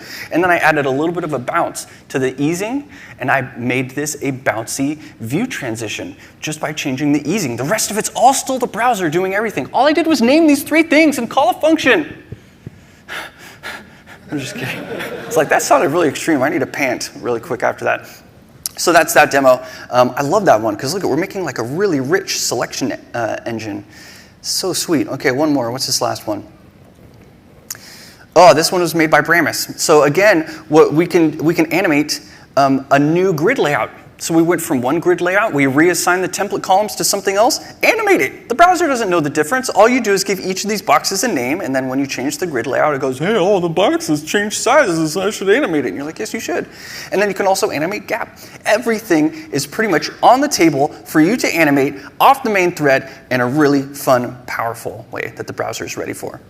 So don't forget, you do want to put this particular line of code that gives it a view transition name, because remember, this is the one that creates some continuity between the old and the new. And the continuity is what creates the morphing. And the morphing is what might make someone vomit, like this. And you don't want people to feel like that. So all you got to do is put it inside a media query that says, hey, if they don't have a preference, if motion is OK because they haven't clearly indicated that it makes them throw up, then go ahead and toss that in there. And so you can put all of your view transition names behind this little gated media query and never make anyone throw up and give delightful animations to everyone, because if this name isn't there, a crossfade still happens. Right? You're still giving someone a meaningful transition that's not none. Reduced motion does not mean no animation. I know that seems the easy way out, but the better way out is crossfade by default and motion as an upgrade. So, and here's another way to write it. I just wanted to pitch, there's a really cool spec called custom media that you can stash your media queries inside of a variable and then just use it like that. That way it takes that big word vomit out, you know, and then you get to a nice little one there. So anyway, it's just a fun little tip called custom media. We'll get it in the browser one day. It's in a lot of the preprocessors, so in case you're wondering. So we have morphed something from one place to the other just by giving it a name and just by calling a function, but there's more that we can do. There's more customization that we can do. So in this particular case, we're saying, so great, it's got a name of box, that's great. But this selector, view transition old with box, that's targeting the outgoing this is the first picture you took. Like when you call document.start view transition, it takes that first picture, that's the old one, and that's this one here. Old box. Then we also have new box. And look, I defined a new animation. So I'm like, hey, old one, I want you to scale down, and new one, I want you to slide up. You can customize the outgoing, old, and incoming new images that the browser makes. And this allows you to do more than just morphing. You can completely take control. This is animating text replace. I wrote a JavaScript loop. It's a set interval. On a set interval, it increments an index and then swaps the text. It says view transitions. And like, again, all I'm doing is calling a function, giving these things a name. This is also just one element. It's one element with one letter in it at a time. I'm not managing 2 nodes, making sure this one gets displayed none after its transition ends and all that stuff that we had to do before. This is literally 2 images that I've just defined a keyframe animation to play out as one goes out and one comes in. Exit stage, enter stage. Super cool stuff. Love that demo. And we have more. We got more demos that we can do just like this. Oh, so this one kind of has the same thing too. Where we've got, oh, here, let's look at some code to this one. Can you all see that code? Yeah, it actually looks pretty good, doesn't it? So here's our little hovers. Here's our prefers reduced motion. Here's our view transition stuff. Okay, so look, I'm targeting old and new. And look at the name of the layer I created. Isn't that silly? Yeah, it keeps animating during morph. I'm talking about this one. That was the name I gave it, so it was like really clear what it's doing. And this says, hey, old image, I want you to not even exist. I want you gone. A new one, though, I want you also not to animate. So I want you not to do a crossfade, because the crossfade is the default, right? It's going to sort of morph and crossfade the two elements as they converge. And I'm saying I don't want that. I want the old one to not exist, and I want the new one to be exclusively visible and not animating. And that's why when I drag this up and I let go, we don't see the old one. There isn't a transition between old and new. I've removed old and exclusively moved new in there. And so you can use this technique to not only exit stage, enter stage, but control at a micro level like what should stay and what should go. It's cool stuff. Yeah, I'm glad we got into some code there. Let's open up this one here. Yeah, let me zoom in on this demo. This one's fun. So I know you've seen buttons that do stuff like that. So this is based on like a little state machine I wrote. It's another set interval, and I'm changing inner HTML. So I'm animating inner HTML. So instead of having to do all of this button work inside of your JSX component that has all these ternaries and all these switches that's looking for all this state just to try to do this, all you can do is call start a view transition, set the inner HTML, wait for new data, set the inner HTML, wait for some other state change, set the HTML, and the browser allows you to do this squishy effect. And I'll pop up in the code because what we're doing with the old and the new is I'm actually telling them to be very form fit. And that's why we're seeing some distortion. Did you see there's distortion in there? You can see the letters will squish, which is normally like a bad idea. But in this case, it's so fast and it's already doing a kind of different type of morph that I don't think anyone really cares. So let's look at some of the code here. Right. Yeah, go out of here, JavaScript. We don't need you right now because all the JavaScript's doing is calling start view transition. But here's our old and our new, and we set their height and width to 100%. That means that these will form fit into the button as it's intrinsically drawn by the browser. So when the new HTML gets inserted, both the old and the new will squish to fit, but it's also going to animate those from their old and their new. And that's why we see that squishy morph, because it is distorting. Look at this, is normally very distorting to do to an image, and that's actually what we wanted here. We wanted the images to fit and be distorted. Super cool stuff. And that's so far, we've only gone through like half of the API. And then you can watch me build that button on YouTube. So if you're into YouTube, you can go to GUI Challenges and watch me build that morphing button, and I'll break it down for you in about 15 minutes on there. Okay, so further customization. What if you only want to run these animations when it's exiting or entering the stage with only child? What this lets you do is define, what if I'm alone?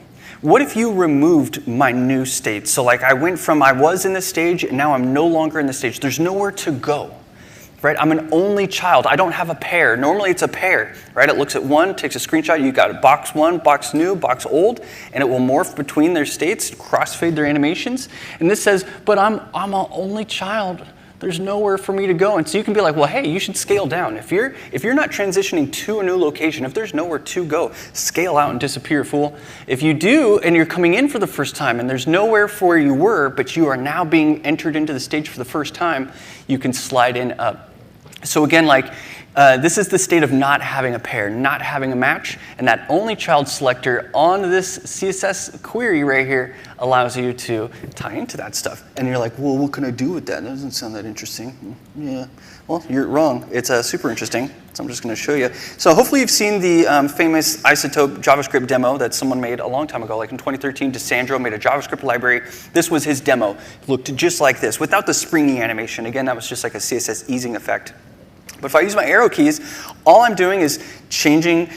So I've got a JavaScript event listener that's watching for an event to be broadcast from this field set.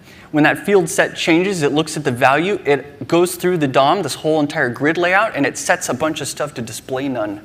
That's literally what's happening here. Display none. And grid takes care of the whole layout. But you can see how some elements, they go out. See how they scale out? And then when they come back in, they scale in. That's what that only child thing, right? They didn't have anywhere to go, but you can see other ones that do have a pair, and they morph. They morph by just sliding over. Let's check out the sorts. The sortings are cool. So these ones won't make anything hide because it's not a filter. This is just a rearrangement. And these ones are the ones that do the filters. So this is where only child allowed me to customize how the box came in and how a box goes out. I love that demo. So here we got one more demo to peep. Yeah. This one I just recently made. So I've seen a lot of sliders that do stuff like this, where you change a value, and it, here, there we go, where it only sort of partially updates. Like here, we'll go to 6, we'll go to 3. 1337, 1337. Who knows what leet is? Oh, that's good. That means a lot of people know what leet is. Oh, sweet. Did not expect that. But look, I use my arrow keys. I can slide this thing here, drop it down to another number, and view transitions, again, will look to see if there's a matching pair. Each of these got a name. This is, I think I was really clever. Like the name of this is N1 for like number 1, number 2, number 3, number 4. I also gave this one a name, and I gave the comma a name. And that's why you can see the comma appear, and also see the comma slide back. Watch the $ slide back and forth. I'm not doing that, y'all. This is just a regular old layout. This layout is taking up space as if it wasn't being animated. And then I get to come in with the browser and just call start view transition, and it gives me this opportunity to toggle how these work. This one did get a little bit more complicated, because if I wanted the number to stay, I needed to remove its transition name. So like here in this case, I go to 447. All those other numbers, I stripped their view transition name off of them so that they didn't try to crossfade. I'm just like, hey, do nothing, browser. And in order for me to tell that view transition to do nothing, I removed its name, and then it's off the charts. It doesn't know about it anymore. Man, super cool stuff. If we had time, there's definitely some more code to go through, but let me close this demo out. Okay, so just like a little recap. So what we've done so far, because we did a whole bunch in like a short amount of time. We morphed stuff, and who doesn't want to morph? We customized the old and the new animations, so we customized how the old image went out or the new one came in, depending if we wanted to or not. We had the option. And we customized how something entered and exited the stage if it was alone. So we have stage animations, like you're just coming in for the first time. It's not like I was standing over there and I'm standing over here. It's like me popping on stage, and that's what we've done. So the browser support, like I was saying earlier, though, it's Chrome 111. We're at like 115 or something like that right now, 116. So that's what I mean. We've got really great browser support. And the progressive enhancement story was that simple, where you just check to see if the function is there and wrap your modification in it. It's got really great docs. Here's where you can go for the docs. They're by Jake Archibald. They're killer. Here's where all the demos are that I just showed you today. So you can go to codepen.io collection/gogog. Gog, that's funny. And by the way, if you notice these slides, look at them morph. Does that feel familiar at all? Does it look familiar? These slides were built with view transitions. I built them, though, with the multi-page ones. So if I even popped in my little URL bar, you would see the URL change, and all the animations are powered by keyframes provided by OpenProps. You can do it, too. I open sourced this Astro kit for how I built these slides in something called Morphle. Go fork Morphle, make slides, they'll morph for you, just like you're seeing right here. You don't even have to name anything. I already named them. You just clone it and go. It's awesome. And so you have everything you need. I hope you think view transitions are sweet, because they are. But watch this really quick. Here we go. I'm just going through these are full page navigations. Full page navigations. The API is just so rad anyway. So here, let me find the thank you slide. Where is it? There.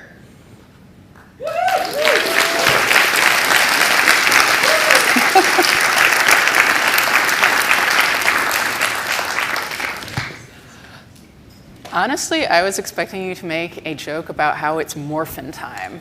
Mighty Morphin time. I was there. I watched those shows. Oh, that was a lovely tour de force. I'm so excited. It takes me back to view transitions. It's like, yes, pave those cowboys like you, pardon, not cowboys, although that would be an interesting story. Pave those cow paths like you were meant to do, Chrome team. Oh my goodness. So next up is someone that I've had the pleasure of working with, Mr. Eric Hanchett, developer advocate at AWS Amplify. And it says here former front-end engineer, but I like to say once a front-end engineer, always a front-end engineer. Fun fact about him, he participated in a NASA Space Apps Challenge hackathon once and created an open ROV command center allowing people to control and debug vehicles remotely. That was pretty cool. I mean, seriously, you work with people in the city and you never know what neat things they have in their backpack. All right, Eric. Oh, hang on. The design. Okay, we were good. Let's go.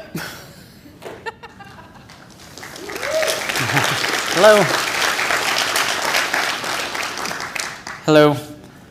Today we're going to talk about design systems with design tokens and Amplify UI. So let's imagine a scenario. Your boss comes to you and he asks you that there's a problem and he needs you to fix it. So let's set this up a little bit. You have multiple different websites, or maybe one website that's fairly large. There's lots of different components to it. You have lots of different styles throughout your application that you have to deal with. You have footers, headers throughout, and each individual page maybe looks a little different. And you want the same look, feel throughout your whole application or multiple websites. And you want to be able to reuse these components everywhere.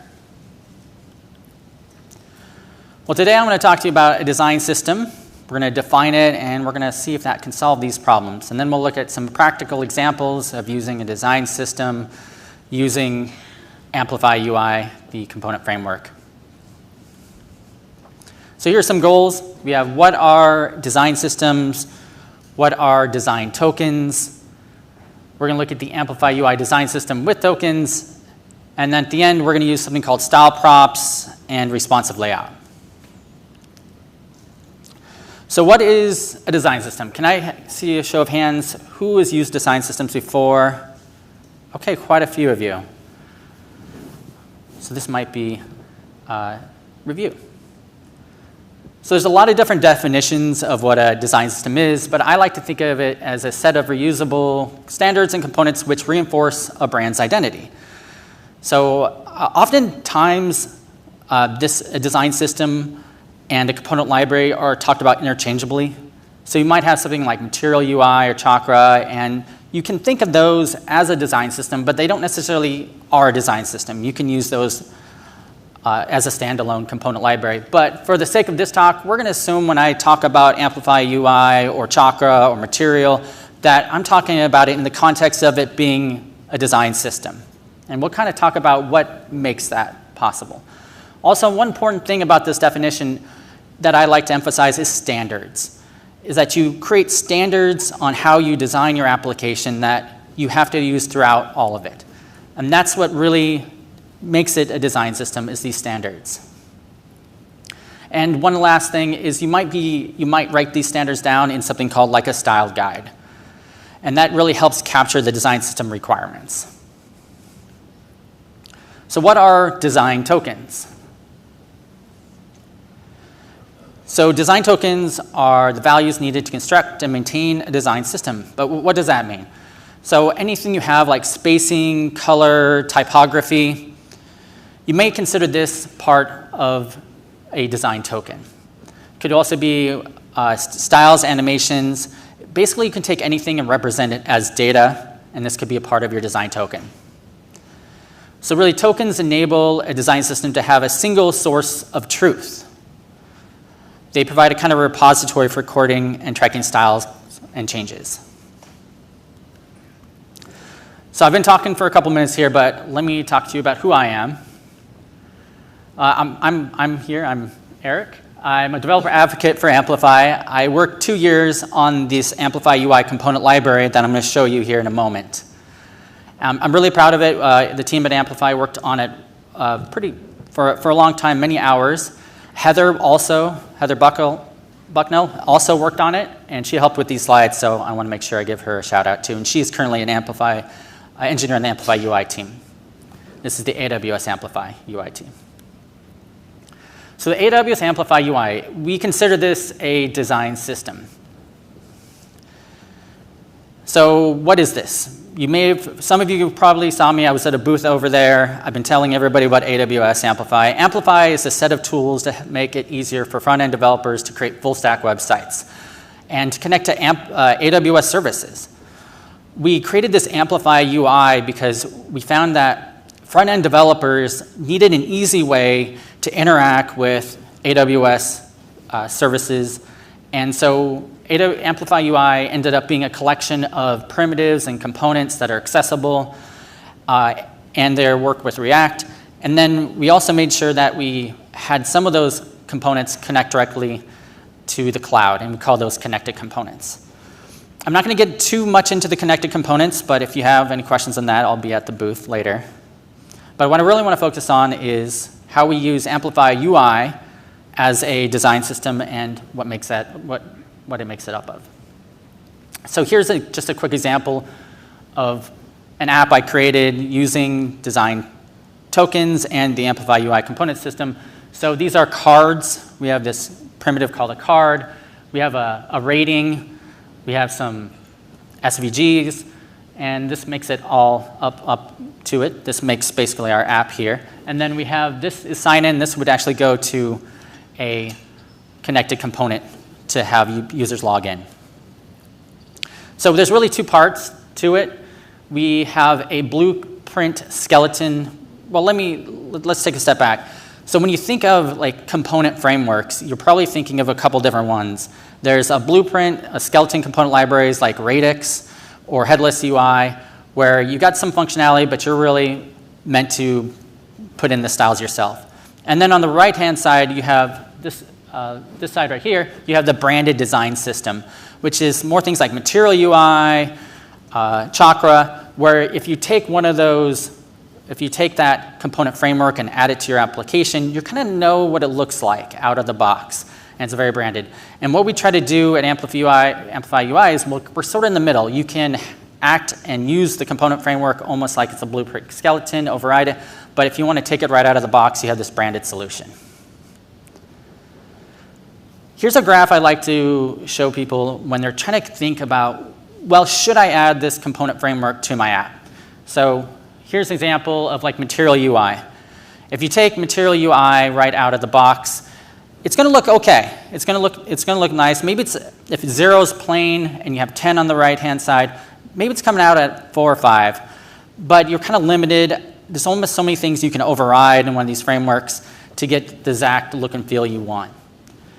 Well, Amplify UI, you can take it out of the box, and it starts off maybe 4 or 5, has some nice branded solution, but you can completely override it to make exactly what you want to get exactly what you need. Is there any Bootstrap users here? Bootstrap 3? This is kind of what I feel like back in the day, everybody had a Bootstrap website. It kind of looked and felt the same between all of them. So you might think that like when you start off with the Bootstrap website, maybe it's a little plain, but you might even be limited on how much you can customize it without, pretty much customizing completely out of the way. And I like to think this as a trash compactor. So you don't want your frameworks you use to limit you on the lower end side, so it comes out of the box, kind of plain, and then on the top side where you're overriding so many things, it becomes a hindrance to your design. And so you kind of get this trash compactor effect where you have problems on both sides, and this is definitely not what you want.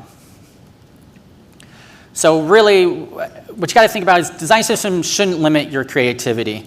It shouldn't prevent you to do what you need to do to be able to create designs and the user experience that you need for your users. Here's a little meme. Designers trying to create a design idea, but the design system's kind of holding them back. So you don't want this. So this is interesting. Should I create my own design system? So in other words, should you create it from scratch? Like not even bother using these component frameworks? Show of hands. Like, do you think you should create it from scratch? Okay, I got a few people who probably think you should. So you get a design system, everybody gets a design system here. Well, I really think it depends. So for example, at AWS, I worked at the Amplify UI team for 2 years, and we created a component framework, but we really had to decide, do we want to use what's already existing out there, but also AWS in general has lots of different design systems. We have lots of different frameworks we use internally. So you have to ask yourself, do you want to take something that your organization already has and bring it inside your group, your team, or do you want to create something from scratch? And I really think it depends on like how big your organization is. Do they already have a design system team that's doing something, or do they not have anything at all? And then if you're like a smaller startup, medium size, then you have to think of like, maybe I should grab one off the shelf. Maybe I should grab Material or Chakra or Amplify, and just start off a few steps forward because you can save a lot of time. So next question, how do we use design tokens in our design system? All right, so we have a couple tenets we want to make sure we handle. We want them to be reusable and extendable. We want them to be designer friendly. And we want to make sure that our designers who use it will understand it. And if you use Figma, Sketch, you probably are familiar with design tokens. So here's an anatomy of a typical design token. We have this color here. I like to call this the namespace. We have the teal, which is we call it sub-namespace, or the color that we're using here. And then 60, which is the scale or the hue of the color we're using. So it kind of goes namespace, sub-namespace, scale. You can actually make more complicated design tokens. So in this case, we are designing a button, assuming this would be like a button primitive in our framework. So we have a component of variation, which could be primary, tertiary, secondary. We have a hover, which is state, and a border color, which is a property. So here it is in code. So we're using it as an object. We'll have something called border widths. We have a small, medium, and large. And we have some values here. And at the end of the day, these design tokens, when you compile them down, they're just really CSS custom properties. So this is kind of, we represented it in this object in our data, but they end up being just CSS custom properties. And you can also use them for the more advanced examples of like overriding component border buttons, color, width, style, radius. And I just didn't make this up. There is a whole spec that the system UI theme specification out there is what we use with our framework. But it's also used by Stitches, Chakra UI, Evergreen. So this type of standard of creating tokens is widely used through the industry. And you can find out more about it on our website. But how do we add consistency? How do we like add a theme? So I have an example here. We have completely unthemed, and then a theme site on one side. So we're going to create a theme object, and we're going to add theme provider to your app.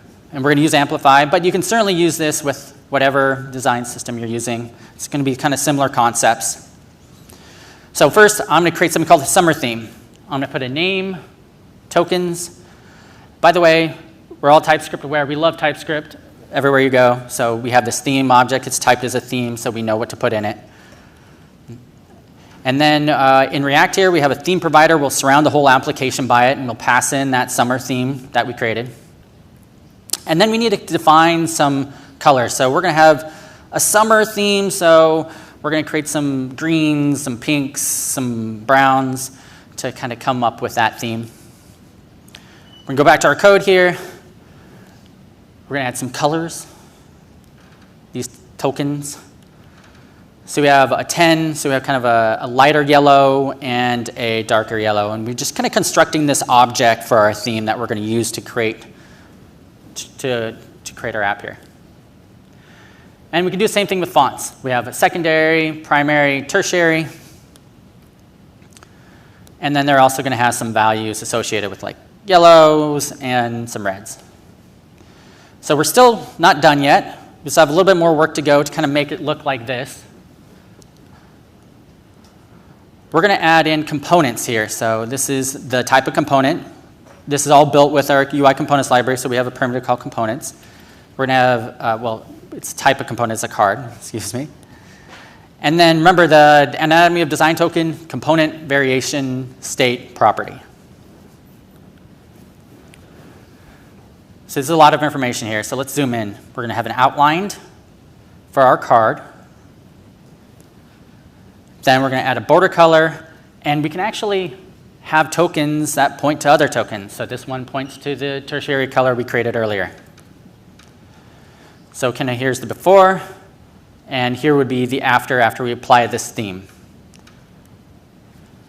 But we still have more things that we need to do. We don't want to put every single style in this huge theme object because there's going to be individual components and individual places where we need to do overrides. So how do we do that? So this is a concept we like to call style props.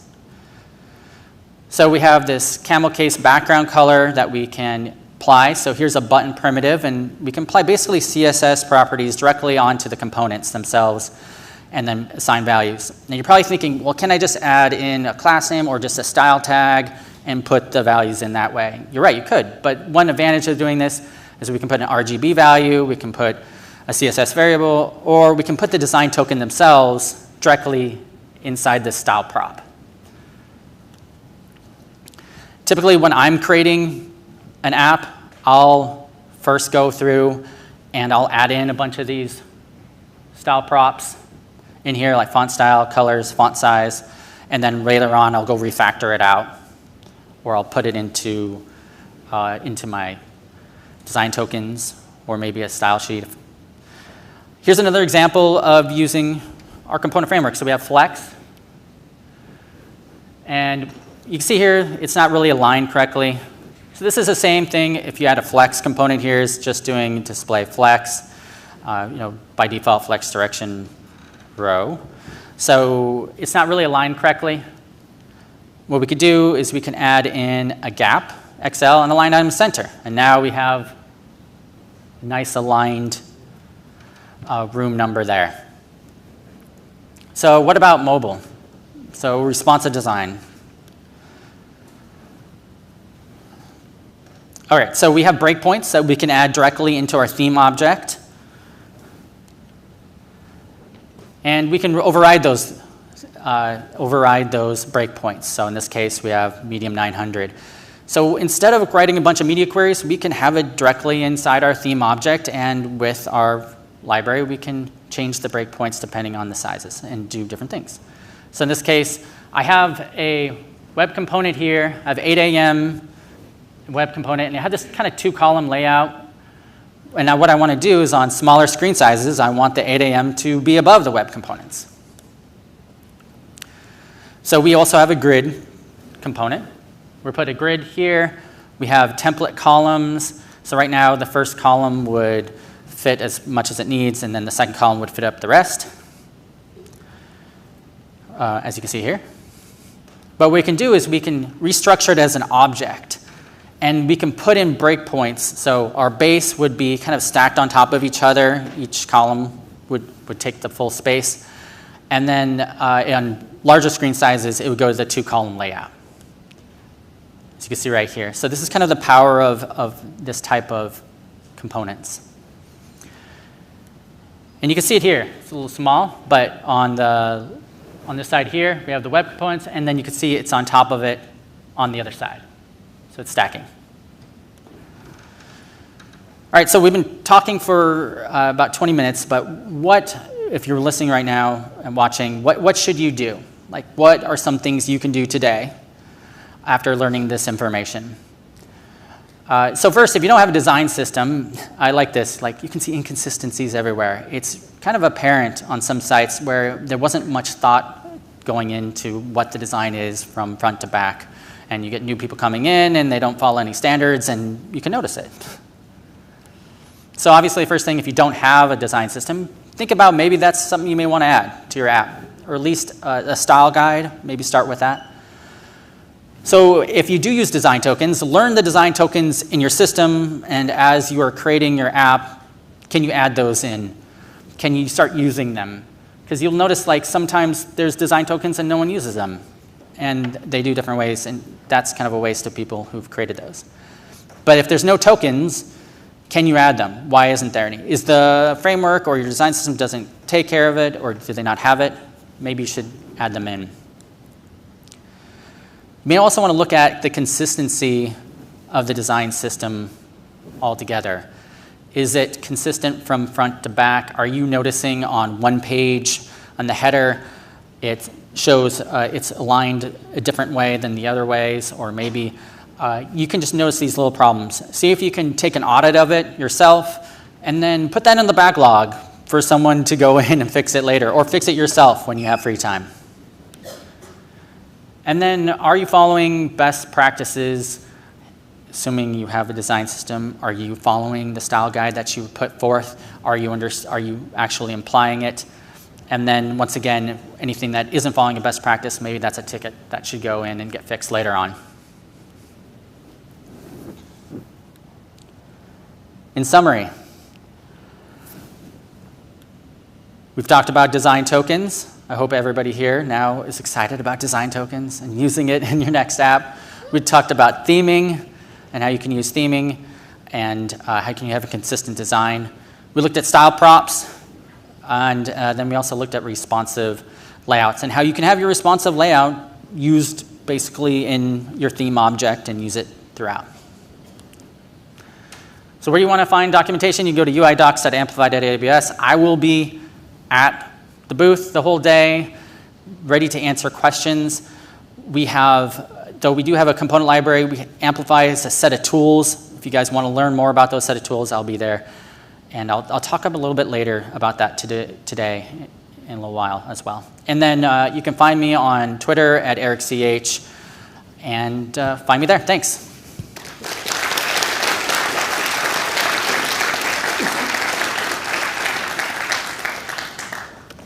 Oh my goodness. I love it when design systems come to a JavaScript conference. It's always a good time. Thank you, Eric. Next up, we are joined by the wonderful Daphne Liu. Daphne is a regular at the SeattleJS meetups and works at Grow Therapy. I think one of the funnest facts that I have about Daphne is that back in the olden days, she was the co-founder of essentially a Keurig machine for bubble tea, nicknamed the Boba Bot. This was in college. It never got to production, but I'm a little jealous because coffee people get to enjoy coffee and making tiny little bits of waste to clutter the planet with. And as a tea person, I'm like, where does my waste come from? Where do I get to inflict my caffeination pleasures on the world for future generations to endure? Anyway, I hope the Boba Bot will happen one day. If anyone's watching on the live stream who's got money to invest in this, please, Daphne's amazing. And also, an actor in the local thespian scene. Do catch her on stage. Thank you so much. Hello, it's me, Detective Daphne. In case you haven't heard, there is a murder in town, the murder of passwords. Somebody reported finding the body of passwords floating on the internet, and today we are going to solve the mysterious murder of passwords. So how do you know if you can trust me? I got credentials. I'm an incoming front-end engineer at Grow Therapy, and I previously worked at Lyft, Shopify, and Yelp. I perform improv and I write sketch comedy, meaning that I am physically incapable of giving a conference talk without doing a bit. I don't know how many Daphnes you met in your life, but on Twitter, I'm the better Daphne. Without further ado, let's head over to the crime scene. It was a dark and stormy night when the body of passwords was discovered. Upon looking at the results of the autopsy, it looks like passwords suffer from a case of lack of security and human forgetfulness. And the murder weapon is passkeys. Passkeys are a replacement of password that the users sign in using their device lock screen. They make biometric login systems like Apple Touch ID and Windows Hello available to the web under a single unified API and branding. So instead of having to remember your passwords, imagine that you can log in everywhere in the future using your biometric like your face, your fingerprint, or however you usually log into your phone and your desktop. And you guys are in luck. I found some security footage of how passkeys work. Let's say I am an Android user who's trying to sign in into this app called TriBank. So I open Chrome, and I type in my username, and type in my passwords, and sign in as usual. And now when I'm logged in, I am prompted to create a new passkey. I select that option, hit continue, and continue again. And now I can use my fingerprint to verify. So the next time I am logged out and want to come back in, I can skip the part where I have to type in the passwords and continue. And now I can use my fingerprint to do that. And did you guys see how fast that was? That had to be 7 seconds. And what happens if I want to switch over to a different device? Say if I want to sign in using Edge on Windows. I can reuse the same passkey that was created on the phone. So here I click on Sign In and add a new Android phone. And when this QR code appears, I can open the camera app on my phone to scan. And make sure that your phone is nearby, because here we're using Bluetooth to make sure that you're physically present. And now I just need to scan my fingerprint. And now I'm signed in. But if I don't want to pull out a phone every single time, I have the option to also create a passkey on the desktop. And since I'm using Windows, I can do that by using Windows Hello. But if I switch over to a Mac, it is the same concept. Safari has the ability to also present this QR code, and I can use my Android phone to scan the code in a similar way. But let's say if I want to ditch my Android phone for an iPhone, which I personally would never do. The magical thing is that passkeys are synchronized to my iCloud account. So the passkey that was available on Mac is now automatically available on my iPhone if I'm logging using the same Apple ID. There is no QR code scanning needed, and here I just log in and TriBank knows that it's me. It would have worked the same if I was switching between different Android phones, because passkeys actually can be synced using Google Password Manager. And Chrome OS and Windows don't support passkey yet, but that will likely come in the future. And other password managers like Bitwarden and 1Password are working on letting you store and sync passkey across multiple devices. But all the options I talk about have something in common, which is that they all support letting you scan with QR code so that you can reuse another passkey for another device, no matter what the operating system. In terms of security, if we think about passwords being the least secure all the way to the left, passkeys fall somewhere between two-factor authentication and hardware security key. And that's because two-factor authentication can be susceptible to phishing because your text messages can be intercepted. And I know that there is another part of the two-factor, which is your password. But since passwords are so insecure, it doesn't add much to the security of the 2FA. On the other hand, you got your hardware security key, like your YubiKey. And they are so secure because the hackers would need to physically obtain your YubiKey. Passkeys, they are automatically generated, and they are not shared between different websites. And they rely on this concept called the public key cryptography, which I'll touch on later. But what it does is that it makes it phishing resistant.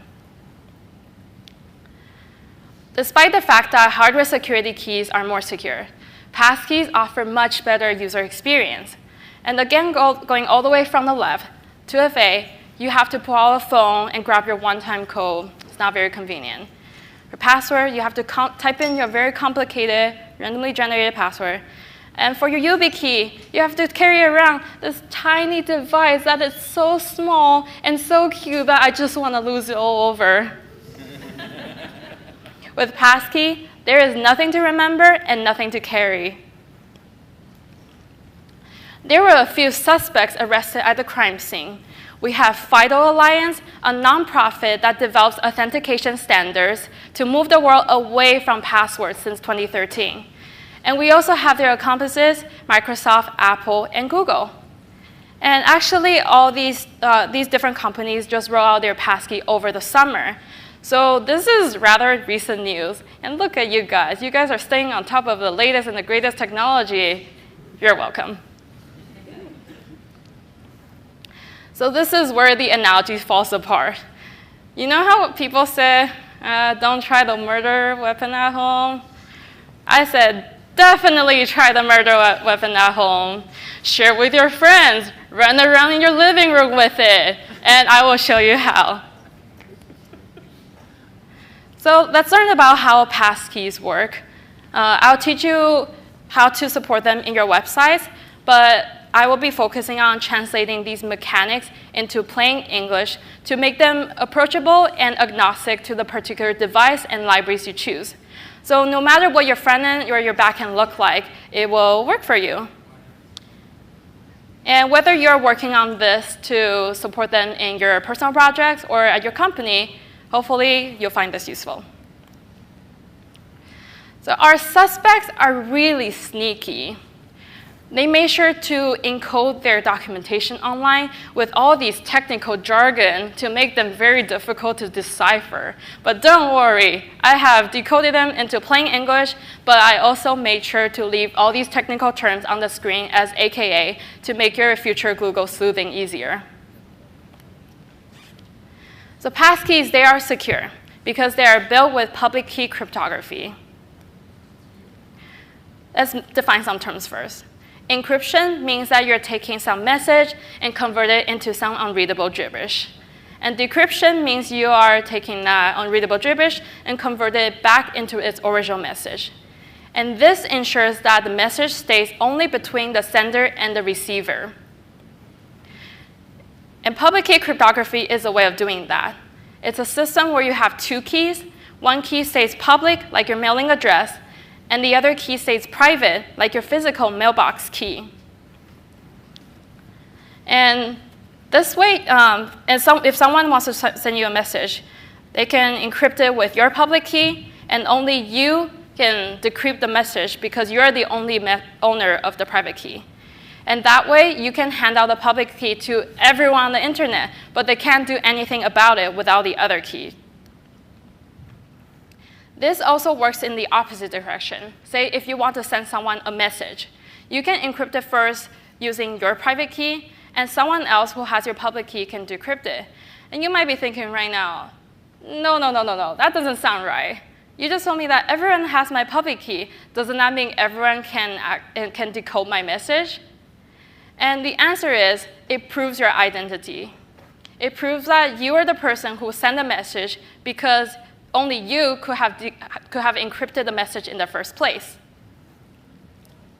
And the flow we talk about first is the most common use case of public key cryptography, of encryption, but passkeys built on top of the flow on the right.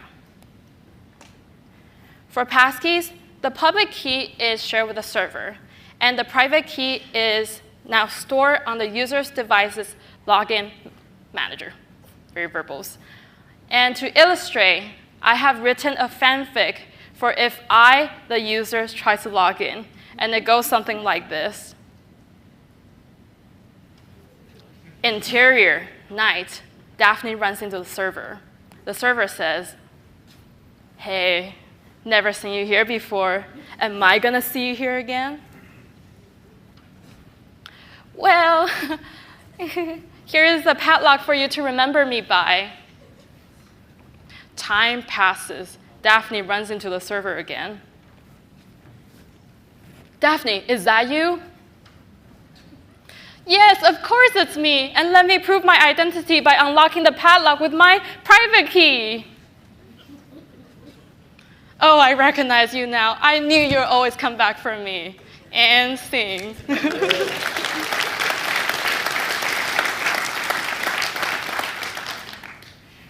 So how do we achieve this using JavaScript? Well, there is an API called the Web Authentication API, or WebAuthn for short, that generate public and private key for login.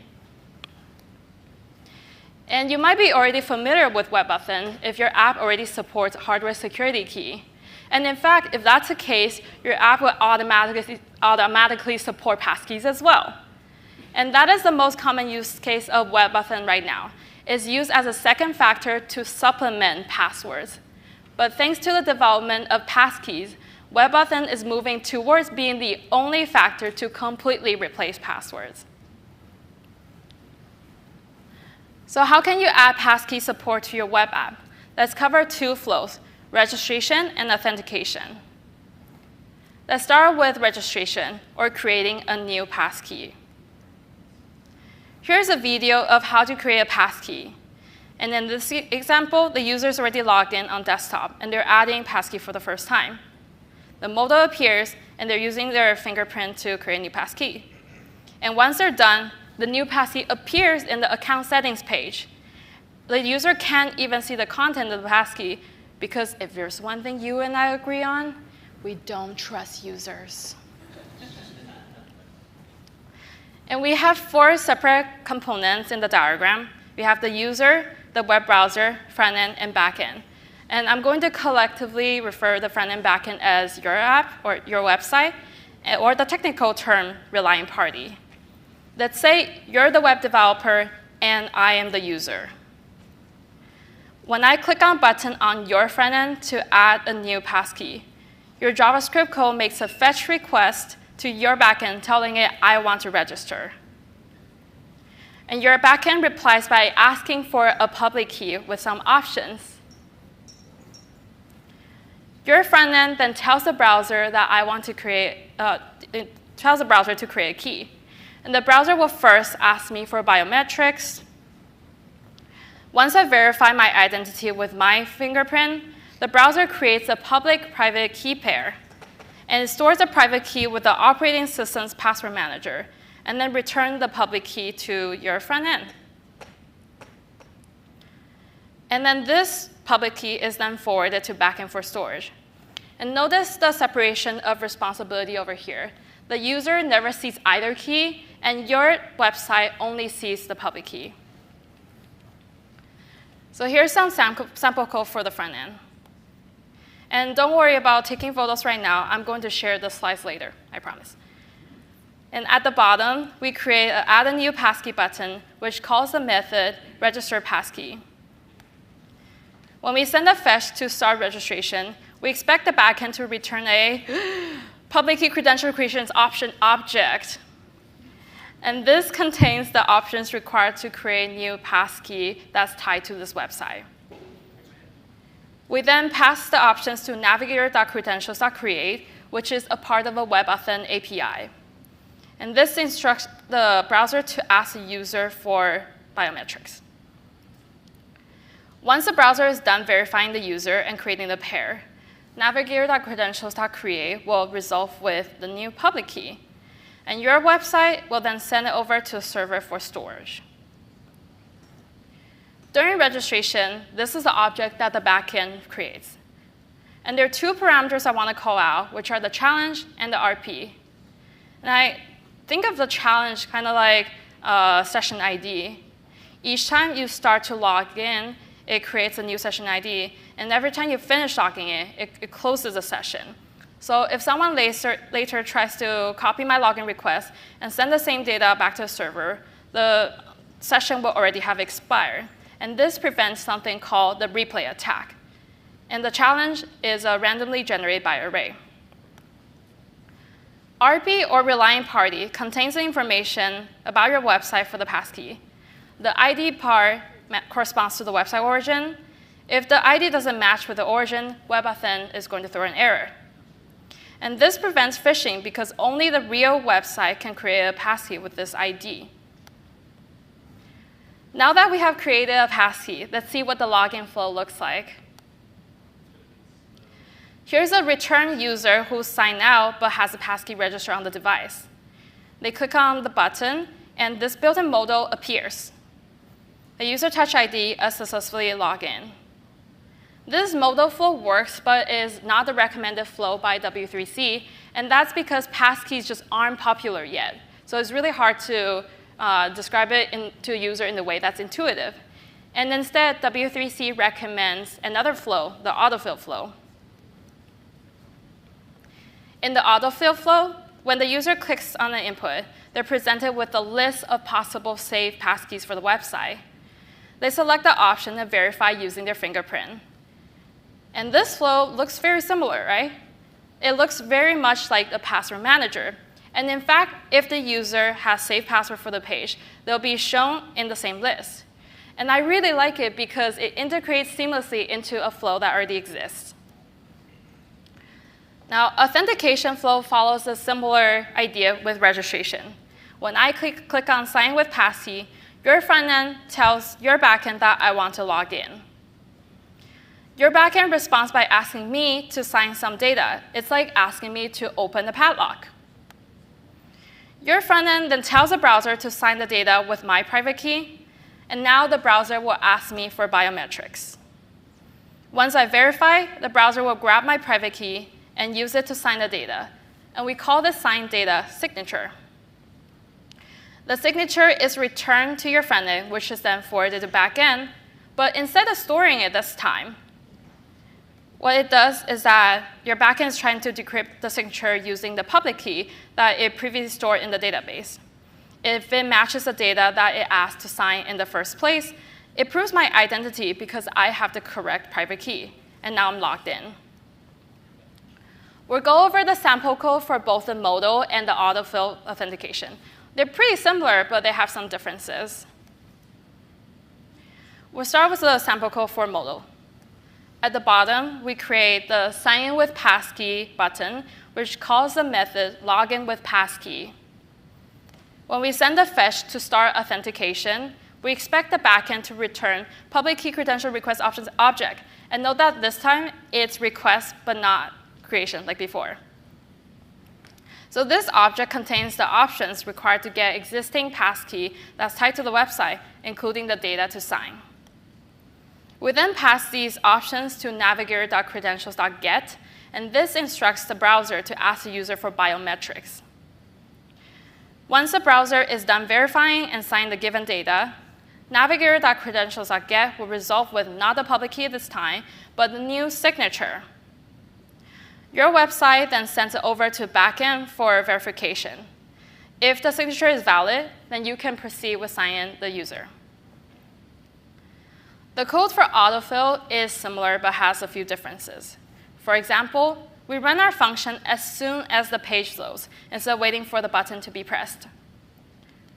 The function also has a feature detection check, so we don't run it for browsers that cannot display the passkey autofill. We pass option mediation : conditional to navigator.credentials.get, which is only used for autofill flow. The promise it returns will be pending until the user chooses a passkey option in the dropdown. And we can specify where the dropdown should appear by adding in the word WebAuthn to the autocomplete attribute on the input. Now let's take a look at some backend code. When we start authentication, your backend will create a public key credentials request options object, which looks something like this. Note that it has fewer fields this time, just RPID and challenge. RPID is going to correspond to rp.id, which is what you saw in the creation options, and they should match. And challenge, again, is a randomly generated by array, although this time it should not match because, as we said before, the challenge is generated every single time authentication and registration starts. And I know we keep on talking about how the backend sends some data for encryption. And we also talk about how the private key is used to encrypt some data. And then the public key is used to decrypt it to check that whether it matches. But what exactly is being encrypted and turned into a signature? The answer is a lot. We have the origin, we have the challenge, the encryption algorithm, and many things I'm not even including here. And all this comes together to form the signature when it's signed by the private key. When we send the signature to the backend, it will see a couple different fields. We got two separate byte arrays that represent the data before the encryption, and we have another field called signature that represents the data after the encryption. The first field, client data JSON, gets hashed and concatenated with authenticator data. And this becomes the data that gets signed. And finally, the backend decrypts the signature using the public key to verify that it matches. Now, I know that we've been trying to solve this murder mystery really quickly, and just like any true crime podcast, I'm only here to give you the juicy details. So lots of things were oversimplified, and in this case, I really recommend that for your backend, you use the existing library for verification. And here's a list of libraries you can look into in different languages on webauthn.io. Now that we have learned about what passkeys are, we understand that it's one, more secure. Passkeys are bound to the website origin, meaning that it's phishing resistant. And two, it's familiar. Users are familiar with the autofill UI, and I'm sure users are thrilled to not have to carry around an external hardware. And three, faster. According to my very unscientific calculation, it takes 7 seconds to register and 3 seconds to authenticate. And I hope that this talk is here to serve as a starting point to pique your interest to learn more about passkeys and see if you can incorporate it in your current system. And here are a list of resources that I found to be incredibly helpful during my research, and sharing is caring. Well, thank you for solving the mysterious murder of password with me. Upon looking at all the evidence out there, I have concluded that the true killers of passwords are you, web developers, for making signing experiences better.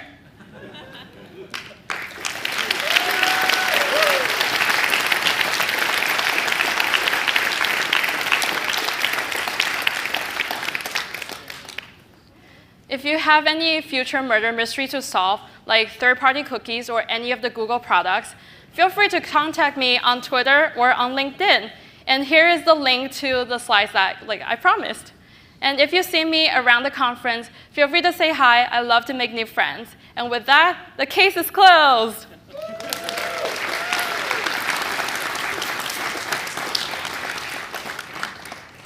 All right.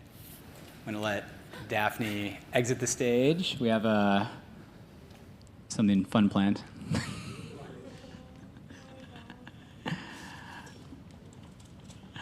All right.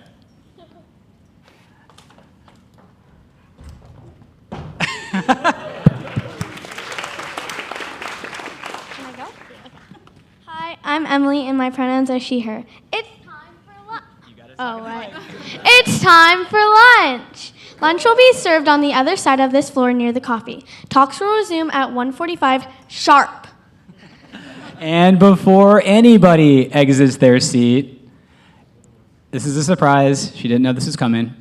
Tomorrow is Emily's birthday, and I thought we could all sing her happy birthday right now. What do you think? All right. Happy birthday to you. Happy birthday to you. Happy birthday, dear Emily. Happy birthday to you. Yay! All right. And before everyone exits, when you got your, first of all, we have boxed lunches for everybody who purchased a ticket that includes a lunch. So if you bought a no frills ticket, part of the frill is lunch. But there are lots of places to grab lunch in the area, so definitely check it out. If your ticket includes lunch, please try to remember really hard if you said whether if you were a vegetarian or a vegan or had any other kind of dietary restrictions, because we have boxes for everybody. But if someone who didn't state a dietary restriction grabs a vegan box, there will be a very sad vegan out there who's probably going to come talk to me. So try to remember what you said when you registered. Go grab some lunch, and we'll see you back here soon. Thank you.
Ladies and gentlemen, at this time, we ask that you start making your way back to your seats. Our program will begin in 10 minutes. Once again, please make your way back to your seats. Our program will begin in 10 minutes.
Ladies and gentlemen, at this time, please take your seats. Our program will begin momentarily. Once again, please take your seats. Our program will begin momentarily.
Prosperity, and today we will show you how RunMe lets you execute interactive runbooks built with Markdown. Whether you're a seasoned developer or just getting started, RunMe simply turns Markdown docs into an intuitive interface, making completing scripts and commands transparent and effortless, checking intermediate steps success before moving into the next. RunMe combines your docs with everything great about scripting and pipelines, and you can install it via brew, npm, or use it as a GitHub action or a Docker image. It can be super useful for all those Docker commands, for an onboarding process of any project, or even when deploying your webpage or application. Let's see it in action. Let's imagine that you want to start contributing to a new project. A good onboarding process is essential as it sets the foundation for your success in the project, ensuring the quickly understanding of objectives and workflows, and ultimately empowering you to make valuable contributions from day one. If you have the RunMe web extension installed, like is shown here, you can go to any GitHub project and click the button Run this README that will automatically launch VS Code. We go to contributing.md file and follow the steps to start contributing to this project. First, we install the required CLI tools for development with this command, make install dev. Then we run the build command, which builds the CLI binary for the current platform to an executable file. With the runme -- version, we can access the compiled binary from the root directory in your workspace. Then we run the make wasm command to build the wasm file. Like many complex projects, this project uses a variety of linting tools to ensure code quality and prevent regressions. We run the make lint command. The rest of the project's linting suite can be run with pre-commit run files. And finally, we can run all the tests with make tests.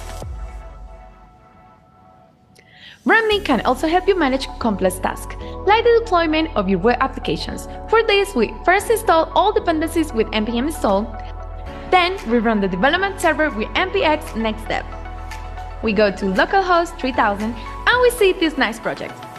And now we use the npm i-g Vercel to install the Vercel CLI. We log in into Vercel here. We continue with GitHub. We select the theme.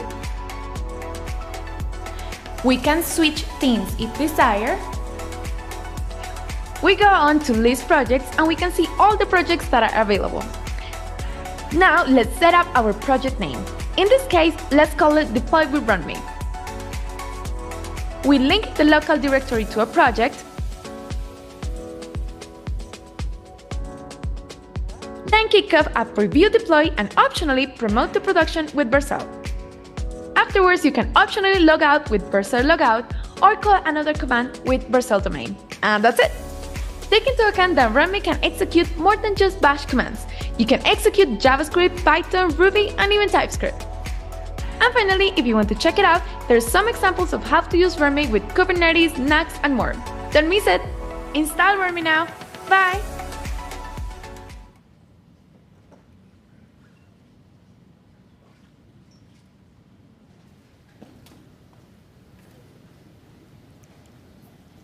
I'm a little early, so I'm going to entertain for just a little bit while Lizzie gets set up here. How was lunch, everybody? Ew. Who said ew? Who was that? Adam? Shame on you. Shame on you. Oh my goodness. Well, I actually sneaked out to get my favorite thing to eat in Seattle, which is Skillet's fried chicken on top of their kale Caesar salad. It's delicious. But right now, we are joined by Lizzie Siegel, who is going to be speaking with us about LLMs with LangChain. Lizzie is a developer-centric sea shanty TikToker. I hope we're going to get a demo. I'm just saying. And what I love about Lizzie, most of all, is that her senior thesis was on developing applications to compare methods of teaching emotions to people on the autism spectrum. Lizzie enjoys using code to solve problems that she has personally seen.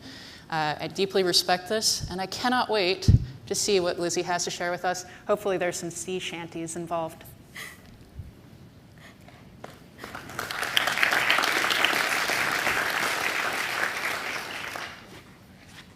Unfortunately, there are no sea shanties today.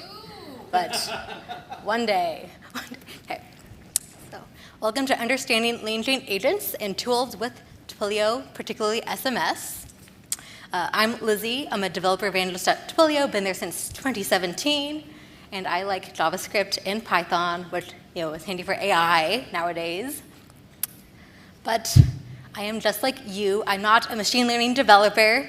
I'm just interested in machine learning and AI because there are so many tools, so many libraries, so many updates happening every day, including for this really cool library I'm excited to talk about, share with you today.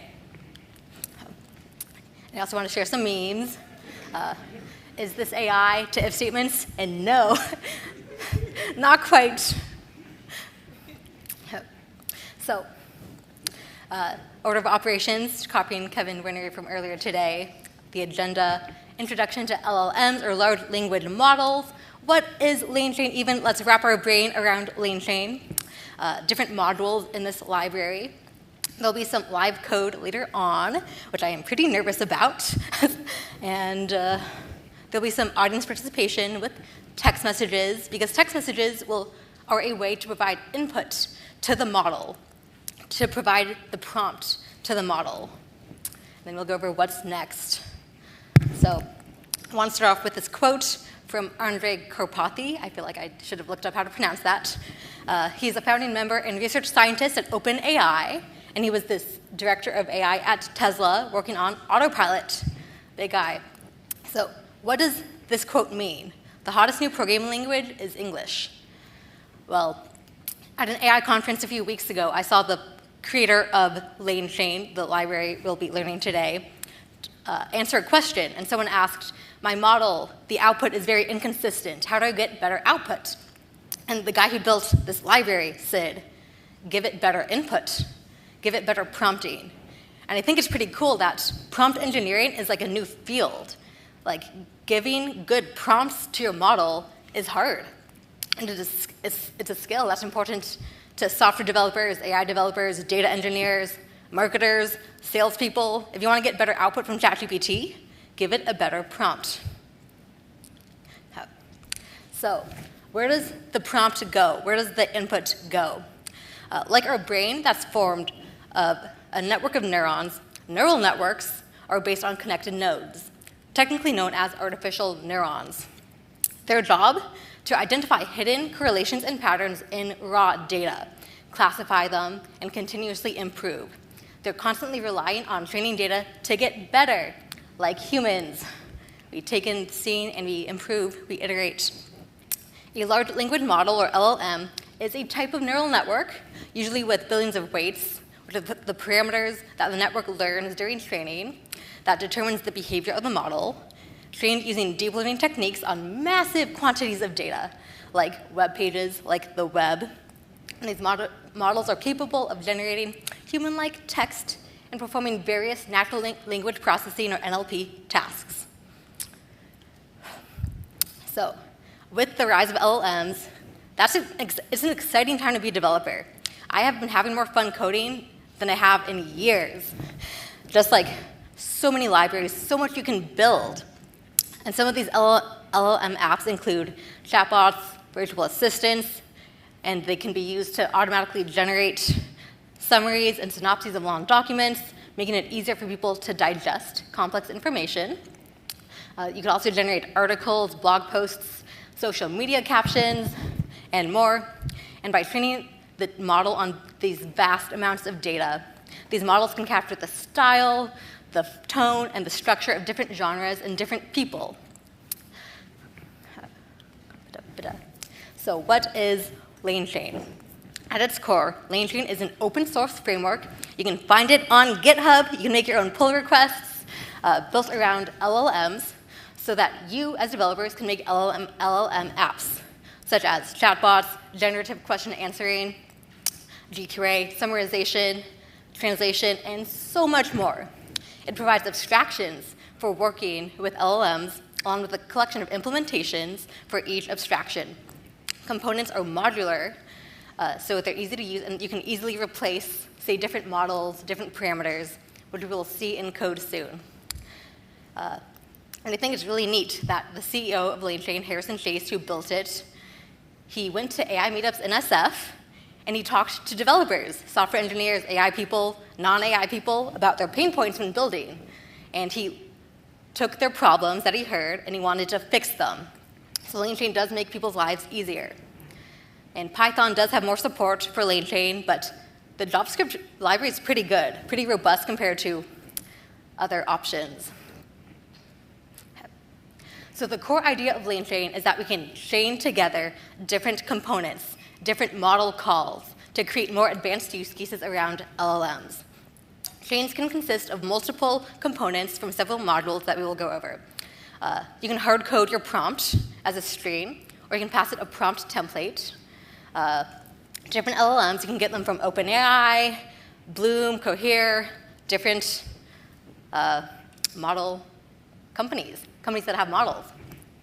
We'll go over the difference between chains and agents, which are who decides what actions to take and in what order. And we will not dig into memory that much, but there is a memory functionality. Okay. Again, prompts are the input to the model and are often structured in different ways before presenting themselves to the model to get different results, different output. LangChain provides several classes and functions to make constructing and working with prompts easy. A template is a reproducible, predefined way to generate prompts. And they may include instructions, few-shot examples. So few-shot examples are like providing examples to the model of what you want the output to look like. And you can also provide specific context and even a summary of problems relevant to the given question, the given prompt. LangChain makes it easier to replace different models in your code via abstractions for working with LLMs. The LLM model is simply a wrapper around different models. It makes it simple for developers to communicate with different LLMs using a single interface, single API call, model call, without having to worry about the differences between models. What makes models different?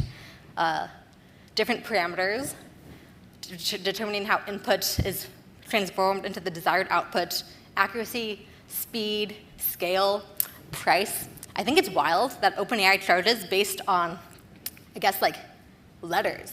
For different languages, like German, that has more letters, you're going to pay more if you're working in German. Anyways, and different companies have different missions. OpenAI is pretty lofty. They're like, we want to improve mankind. We want to create artificial general intelligence, which is like AI that's equal to or better than humans. Versus Cohere, I think, is something like, we want to help our customers. Because capitalism.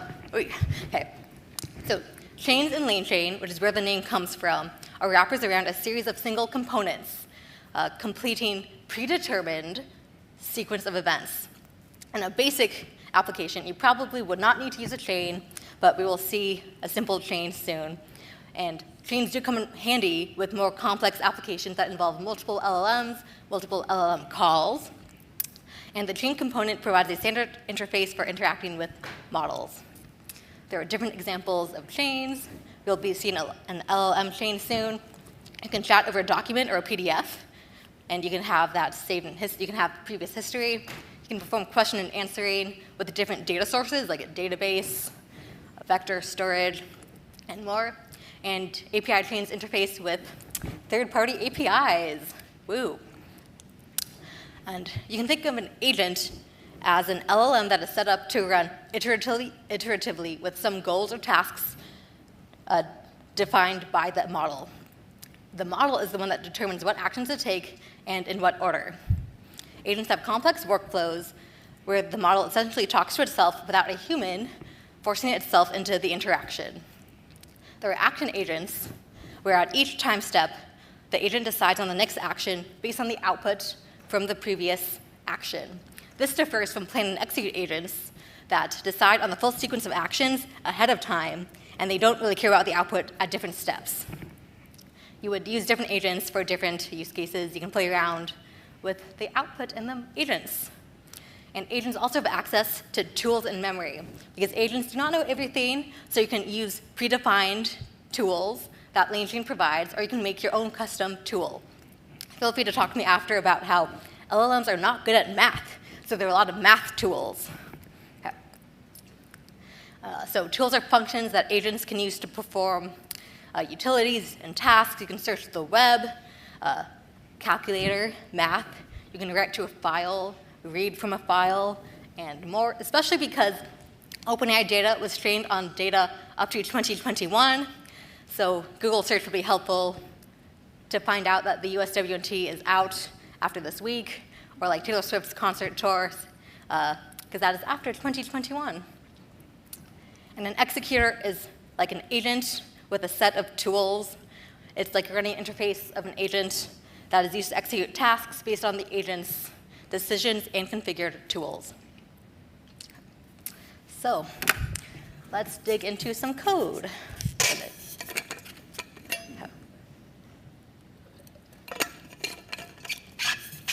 You've seen me talk about it. Let's see it.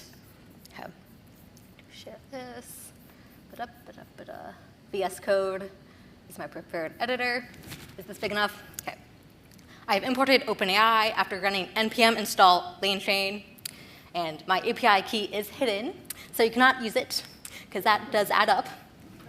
And I access it with .env. So first off, let's make our model OpenAI, and this takes in one parameter, temperature, which is actually optional. And temperature is, I guess, an integer from 0 to 1. Closer to 0 it is, the less creative the model is, the fewer risks the model takes. You can also think of it as creativity. So the closer the number is to 1, then the more risks the model will take, the more creative the output will be. Await model.call. And because we are in Seattle and I'm visiting, we're going to have a coffee theme. What is a good, if I can type, name for a coffee shop? This is a hard-coded string. Okay. And let's print that out. Name. Okay. Node talk.js. Brood Awakenings, Rise and Grind, Java Junction, Java Express, etc. Very fun. And again, with LangChain, it would be easy to replace OpenAI with a different model. From LangChain /LLM/Cohere. And then we would just replace OpenAI with Cohere. And this would change the output because it's a different model. Okay, beans and brews, Java joint, etc. Okay, let's stick with OpenAI for now. Okay, now it's a hard-coded string. Let's use a prompt template from LangChain, and I do not know why it does not fully auto-complete. Maybe if I had autopilot, but I do not. So we're going to make a template. What is a good name for a type shop with a theme? Then prompt equals new prompt template.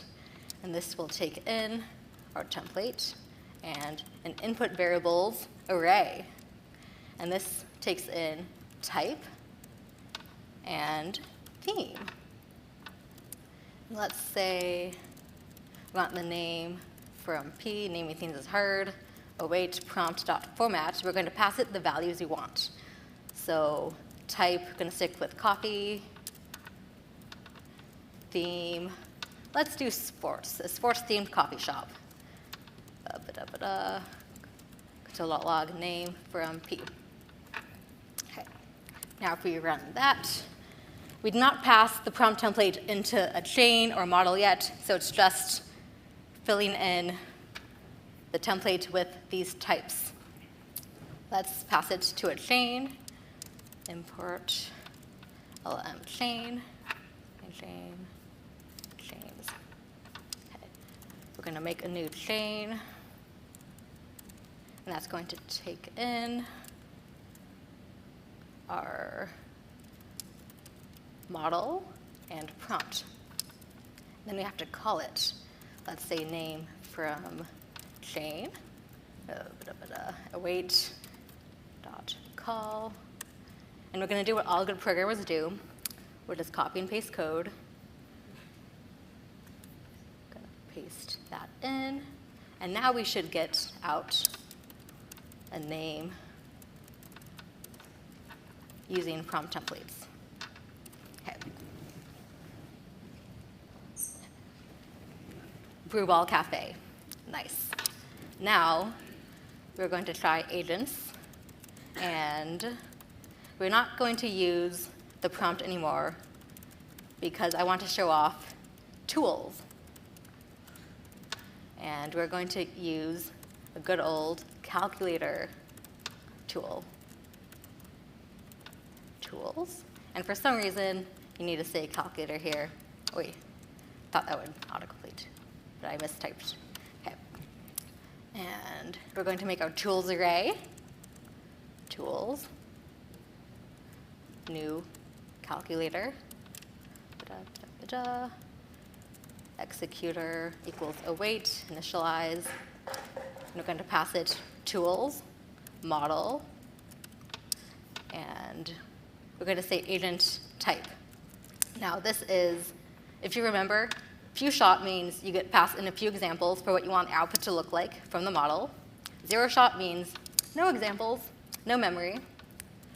We're going to make input, and this will be about math. So if I buy 3 lattes a week, and 1 latte costs $5, clearly not getting a lavender latte, how much do I spend on lattes in 1 week? How about a month? Then we have to call, let's say res, wait, executor, we pass it, input. Okay. I spent $15 a week and $60 a month on lattes. Woo, math. Let's say I want to know what is the best coffee in Seattle. Feel free to send your recommendations. I am here until tomorrow from San Francisco. But guess what? It's not going to tell me because there is no tool for it to search the web. So let's use that tool. Agent stopped due to max iterations, SERP API. I have a SERP API key hidden in my .env. And here's where I'm like, it doesn't ask me to say /SERP API, it's just /tools, which does differ from /calculator. And now if I search, if I run this, still getting an output from previous calls. Forgot to comment those out. It should suggest the best coffee in Seattle. Feel free to dispute this. I do not know the best coffee in Seattle. Not sure why this is taking. Agent stopped to do max iterations. Oh, I forgot to add it to the tools. So do not know that it has access to this.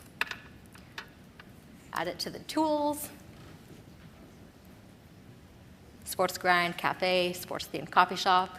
You could also do like a Taylor Swift themed sports shop. Just went to her concert. She is also in Seattle recently. Cafe Allegro, according to reviews. Anyone?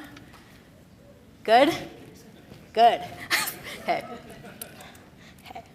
Back to slides. And I had code just in case it did not work. Wasn't sure about internet. Okay. Chains versus agents.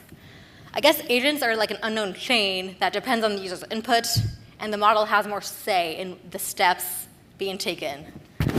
Oops. And a chain, I guess, is more like infrastructure or tooling. An agent has tools. Okay. And now, if you want to get out your phones, you can text this number to see the code, or not to see the code, but to ask the model a question. That is 716-271-7716. And you can see I asked for good hiking trails and good coffee. Have my priorities straight. I feel like I was trying to stereotype Seattleites, but you have good taste. I like hiking and coffee as well. Okay. Put a text. There have sometimes been issues if too many people text in, so you might have to text multiple times. but woo, got a text. Okay. I do like SMS and email as a way to get user input to provide the prompts to the model. My former teammate Greg says that he likes email because he thinks it's more longer term for like saving something. I think that would probably be good to get the results of the model. But I do like text messaging for quick passing of input to an LLM. Okay, so why should you use LangChain? Like APIs, like Twilio, LangChain makes your life easier. It makes it easier to make apps around LLMs. LangChain allows you to connect LLMs to other sources of data. This is important because LLMs are trained on massive data sets of text and code, but they can only access the information that is stored in that data, such as data up to 2021. By connecting LLMs to other sources of data, you can give them more power, give them more access to more information. And this is all very new. Like LangChain, they push updates to their repo on GitHub like almost every day. There are new libraries every other week. There are AI meetups in SF every night. Like, we're all beginners, which I think is pretty cool because this is so new, all in this together. And there is a lot of community online and in person. So you're not alone. And community can be found in the MLOps community. I'll be posting a QR code to these slides afterwards with that link. I like communities on Medium and dev.to, which provide tutorials, such as the Towards Data Science Medium publication. And I do like those tutorials because I learned through tutorials more than the documentation. I do think that LangChain JavaScript documentation could be improved. Sometimes I search for something and I'm like, where is this error? And it takes some time to find it. And also because these are new errors. Like on Stack Overflow, you might not find someone who has the same error because this error just popped up last week because they shipped an update, it's new. But here are the docs, love docs. It is open source, so once I was all, oh, I don't know how to fix this bug, and my teammate Craig was like, Lizzie, it's open source, check the code. And then the code helped on GitHub that I was using. What's next? Have fun. Play around. Play with different models, different parameters. Compare different models. Rack up a bill on OpenAI versus Cohere versus Hugging Face. And there is a Twilio promo code for, so you can play around with text messages and phone calls and more. That is SeattleJS 23. And there are other libraries for JavaScript and AI. I like TensorFlow.js. They provide ready-made models, such as detecting objects, detecting poses, like body poses. And Synaptic.js, Brain.js. It is a growing ecosystem. There are courses popping up. This one is coming up soon. Not out yet, but soon. Seeing people take pictures. Yeah. Pictures. Waiting. And I feel like it's a new frontier. It's wild out there, just like so much happening. And I hope you have fun with AI and LangChain.js. And I can't wait to see what you build. I'm Lizzie Pika Online. That's my email. The code that I wrote is on GitHub, and the slides as well. Thank you.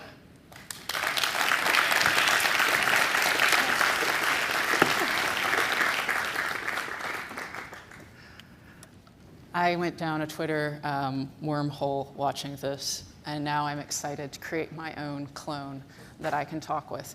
Wow, the possibilities of things that we can do as JavaScript developers with LLMs and AI today. I kind of feel like I'm living in Star Trek, but I'm probably the bad guy.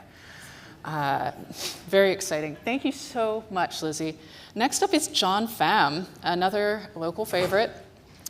John works for Vercel, is going to be speaking with us about building a multiplayer experience. Fun facts about John. He chose to sleep in a hammock through college because he was too cheap to buy a mattress. John is pretty awesome. I once advised him, don't get into design, stay in engineering. He completely ignored me, and Well, you'll see what happens next. Take it away, John.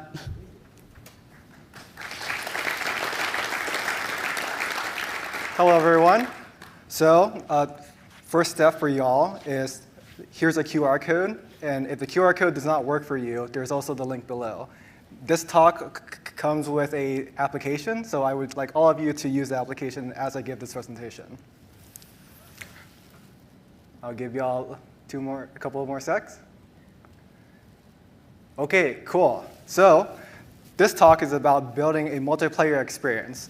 As you can see, whoever is connected to the app, like every time you click on a button, these emojis appear onto the screen. We're going to walk through how to build something like this. Yeah, I'm John. I'm everywhere on the web as John Famous. You can find me there. I like to build stuff. Here's some stuff that I've built in the past. As Rachel has said, I've leaned heavily into design stuff. So a lot of this is like cool design explorations that I've done. So let's get started with the code. Today, we're going to be building a multiplayer, accessible, and resilient React component. Even though this talk is in React, all of these principles apply to any other framework that you might be using. So let's first tackle the hardest part, which is multiplayer. Multiplayer traditionally has been like a super hard thing to build. If you try to think about multiplayer applications in like the 2010s, there weren't that many. But as the technology to build multiplayer experiences has been democratized and been made a lot easier for all of us to use, there has been a surge in multiplayer applications. So today, it's easy. You don't have to worry about all these hard problems. There are companies out there, such as LiveBlocks, that have solved that problem for you. So let's get started with some code now. First we want to define like what reactions we want to provide for users. In this case, we are providing four emojis for people to be using. We have a fire, and now someone's scripting. Who's scripting? Please stop that.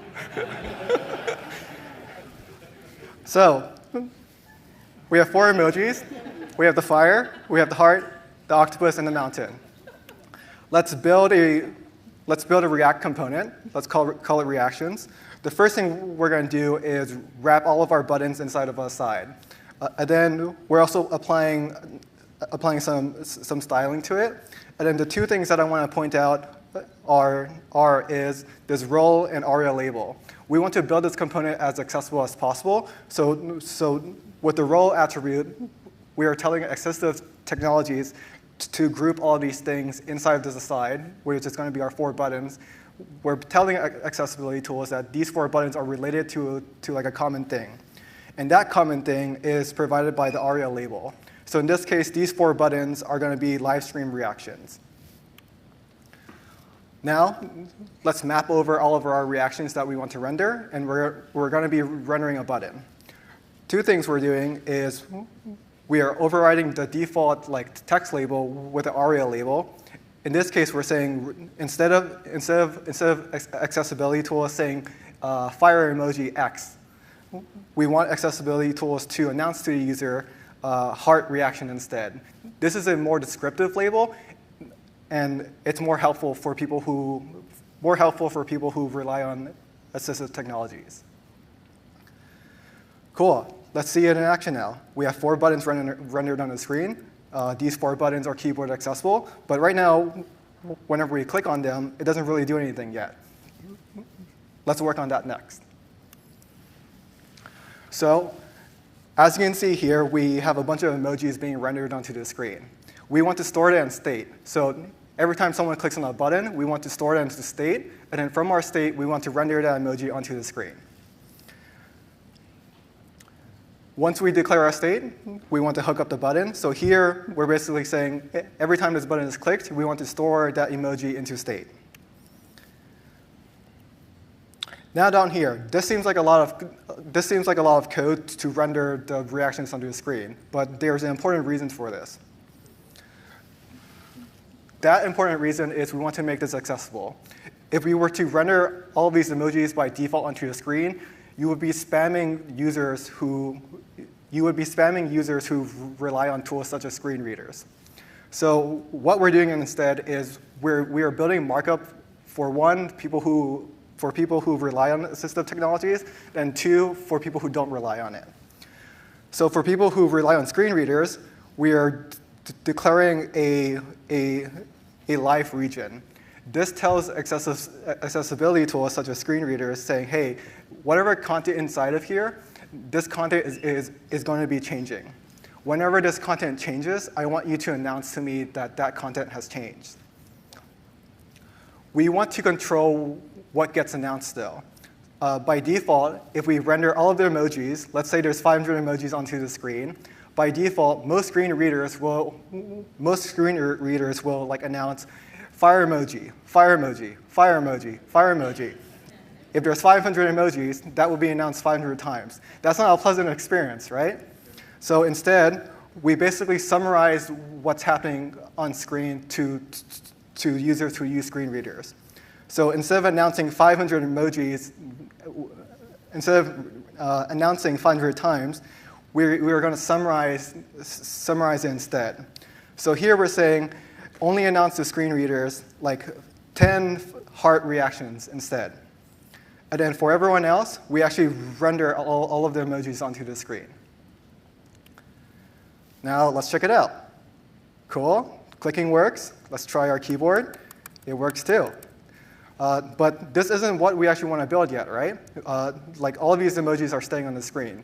We want the emojis to disappear after some time. Let's work on that part next. So let's first declare how long a animation will take.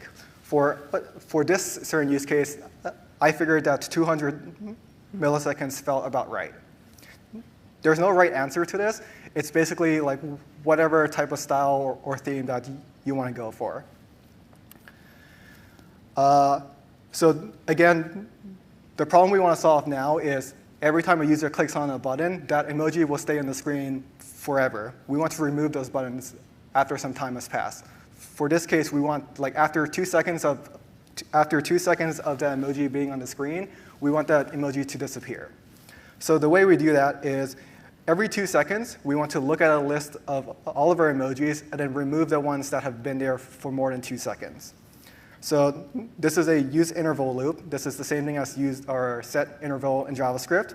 And we want to run this every 200 or every 2,000 milliseconds. We're saying, hey, what's the time now? And then for all of our reactions, we want to filter out the ones that are still under the 2-second mark. Since we're relying on a timestamp for each emoji now, we also want to add that property for every time we click on the button. Do you think this will work now? Hopefully. So clicking works. Oh, it disappeared. Cool. And also the keyboard works. Disappears. Awesome. OK. This is getting closer to what we want to design. But this still doesn't look quite right?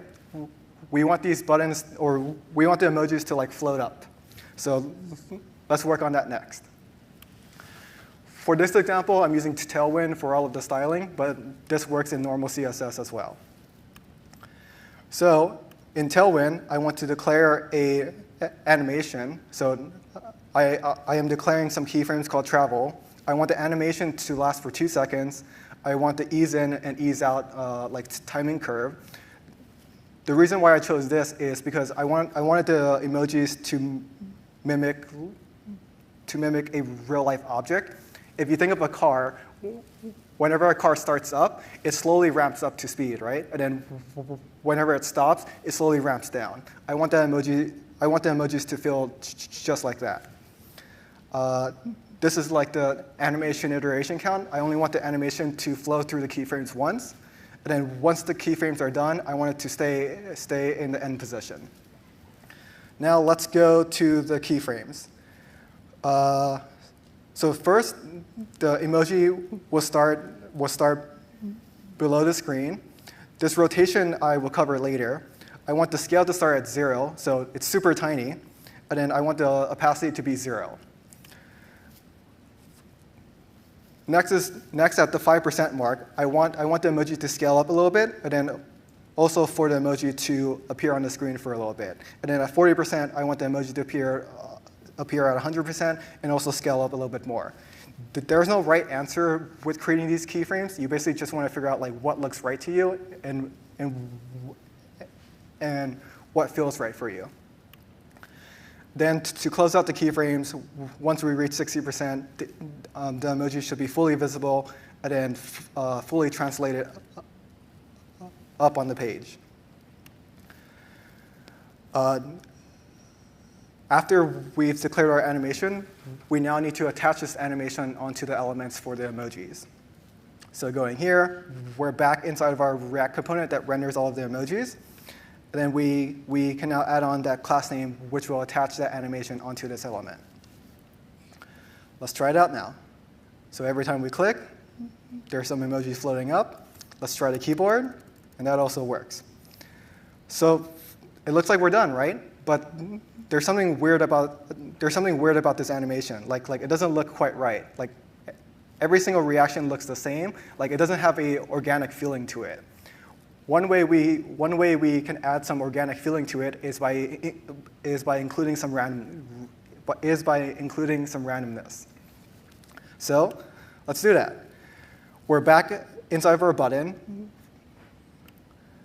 And the way we're going to be introducing some randomness is by adding a random timing animation curve and also a random angle. Let's see what that means. For our random animation curve, this is a custom animation timing function. We don't want every single emoji to float up in the exact same way. We want to add some variety to it. So this is some randomness with some magic numbers. There's no science behind these numbers. You basically just keep changing numbers until something feels right. And then for the angle, before every time you clicked on a button, each emoji would appear perfectly straight up. We want to introduce some variety in the angle that it's facing. So we want some emojis to be facing left, we want some emojis to be facing right, then we also want some variety in that. So some are a little bit to the left, some are really to the left, and so on. Now that we added that, we need to add it onto our emojis themselves. So we want to add it onto the emojis themselves. Okay, let's try it out now. We can click on this, and now there's some randomness now. Let's check out the keyboard, and it still works. Cool. So far we've built our component to spec, right? Like every time someone clicks on a button, a animation happens. But the original point of this talk is to build a multiplayer experience. What we want to happen is every time you click on a fire emoji, you want that fire emoji to appear on someone else's screen. Not just someone else's screen, but whoever else is also tuned into the same room as you. Let's work on that part next. Since we're using live blocks for this, here's how you can add live blocks into your application. Okay, cool. So for the live blocks code, you first initialize a client. Once you have the client, you also need to wrap your application inside the room provider that live blocks gives you. Okay, now back to our application. It should work now, right? Like clicking all these buttons should work. But the only thing that's changed from before to now is we've wrapped our application in live blocks. We still need to do the work of publishing and broadcasting all of our events and also subscribing to all of the events that get published. Let's work on that next. We're back inside of our React component. Remember here, this is where we're storing all of our reactions for every time we click on the button. What we want to do here is import the use broadcast event hook. what this hook lets us do is, what this hook allows us to do is broadcast any type of data to any other client that's subscribed to our room. So here's some more code for our button. Now, we want to scroll down. We're now looking at the button for each emoji. So the only code change that we want to do is add in a broadcast call here. So before, we were only adding that emoji into our local state variable, but now we also want to broadcast this out to everyone else. Let's check it out. I'm clicking. It still works, right? This thing is being broadcasted to everyone else. So whoever else is subscribed to this room should also be seeing that. We can actually check this by opening up our dev tools. We can hop over to the network tab, and then I'm going to refresh this page. Under the WebSockets tab, you should be able to see on this WebSocket connection to LiveBlocks. So we can see that the WebSocket connection here is to LiveBlocks. Then if we switch over to messages, every time we click on this, we can actually see what type of data that we are sending, or what type of data we are broadcasting to everyone else. So this looks like it's working so far. So far, we've written the code to broadcast messages, but we haven't written the code to receive messages yet. So let's work on that part next. We're back inside of our React component, and the next thing that we want to do is declare a new state variable to store all of our remote reactions. I will explain later on why we want to differentiate from like our local reactions from our remote reactions. The next thing we want to do is use this hook provided by LiveBlocks, which is called use event listener. And this is just like a normal JavaScript event listener. So imagine you have a button. If you add a on-click listener to it, some code will run every time you click on the button. That's the same mental model that you can have with this hook. So with this hook, every time a message is broadcasted, you will receive that message, and then you can do something with that data. In this case, every time we receive a message, we will push that message as an emoji onto our list. And then for some code cleanup, let's rename our previous list to all local reactions, so it makes it easy to differentiate from local reactions from our remote ones. OK, do you think it will work now? So we're clicking here. Hey, it's not working. Why? Yeah, we're not rendering the remote reactions yet, so let's do that part. So we're back down to where we render all of the reactions. Here is our previous code where we rendered all of our local reactions. Now we're doing the same thing for all of our remote reactions.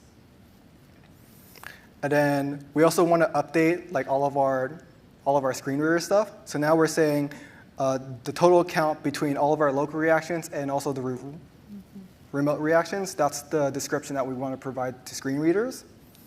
And then for all of the reactions that we want to render for people who don't rely on screen readers, we want to render both the local reactions and also the remote reactions. And then we also want to update our cleanup function. This is the function that cleared out all of the reactions that were older than 2 seconds. So here, we're cleaning up all of our local reactions, and then we're also cleaning up all of our remote ones. OK, should this work now? So we have client A right here. I'm clicking on this side. Then if I click octopus on this side, it still works. Let's try the keyboard, fire. Awesome. And then on this side, octopus. Awesome. Thanks.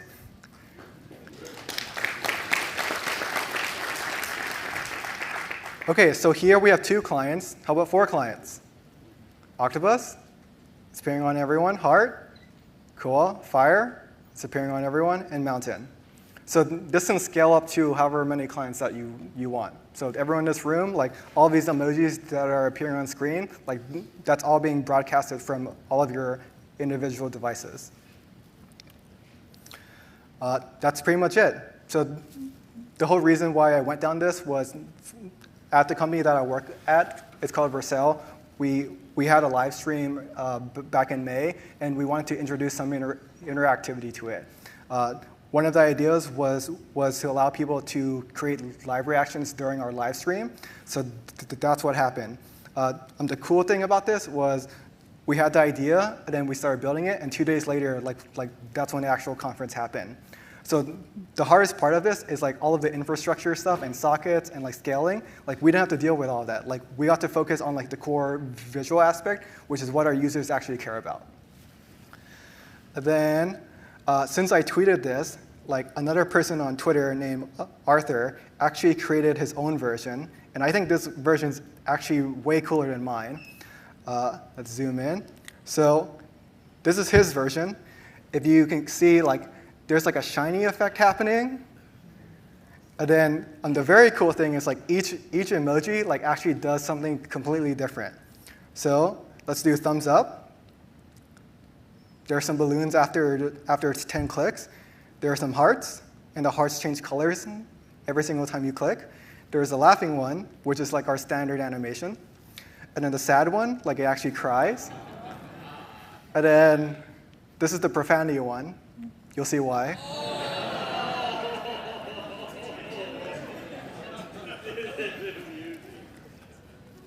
But yeah, well, thanks.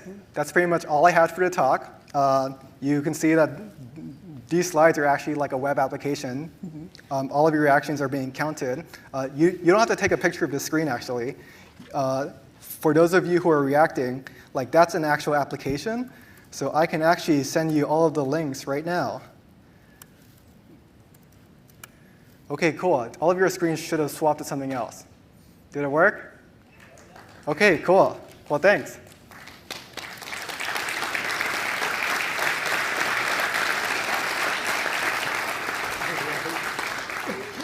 I saw the web animation API in there. I was delighted. Thank you so much. Thanks. Oh, wow. Yes, so it's turning out to be an animation conference after all, which is, I mean, it is the year of animation in CSS and JavaScript here, there, and everywhere. I'm so excited. I can't wait to see what LLMs can do for animation. Just kidding. We all know we'll be using Stable Diffusion for that shortly. Next up, we have Louis Montez here to speak with us about something that was the era of, I think, 2022, decentralized computing in the browser. And I will let him take it from here. Thank you. All right. Okay, Louis Montez. I'm on most of the social media things as Montez Lou. Blue Sky, which also I don't have an icon for. I've been coding for a very long time.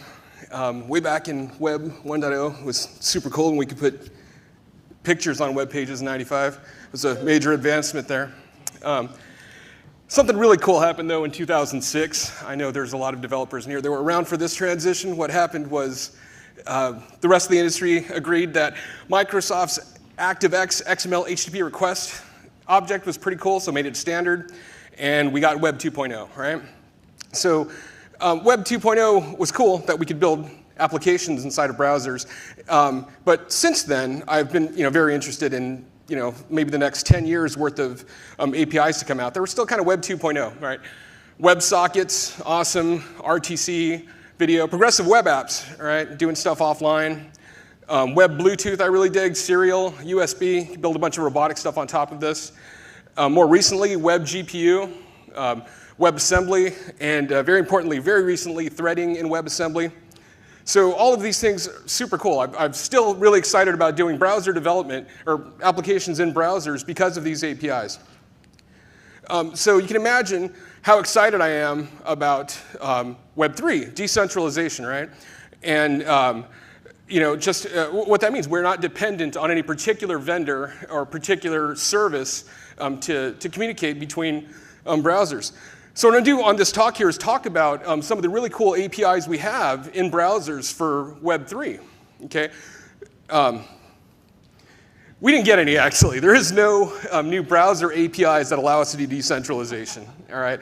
So what do? Well, we know that if we want to have browsers or any applications talk to each other without going through a service, everything has to act sort of as a client and a server, right? It listens for requests, maybe forwards things on. So to decentralize, everything has to be both. All right, so then just build a native app, right? Okay, because browsers can't do this. Build a native app. Now, I actually really dig Electron, but you might not need it.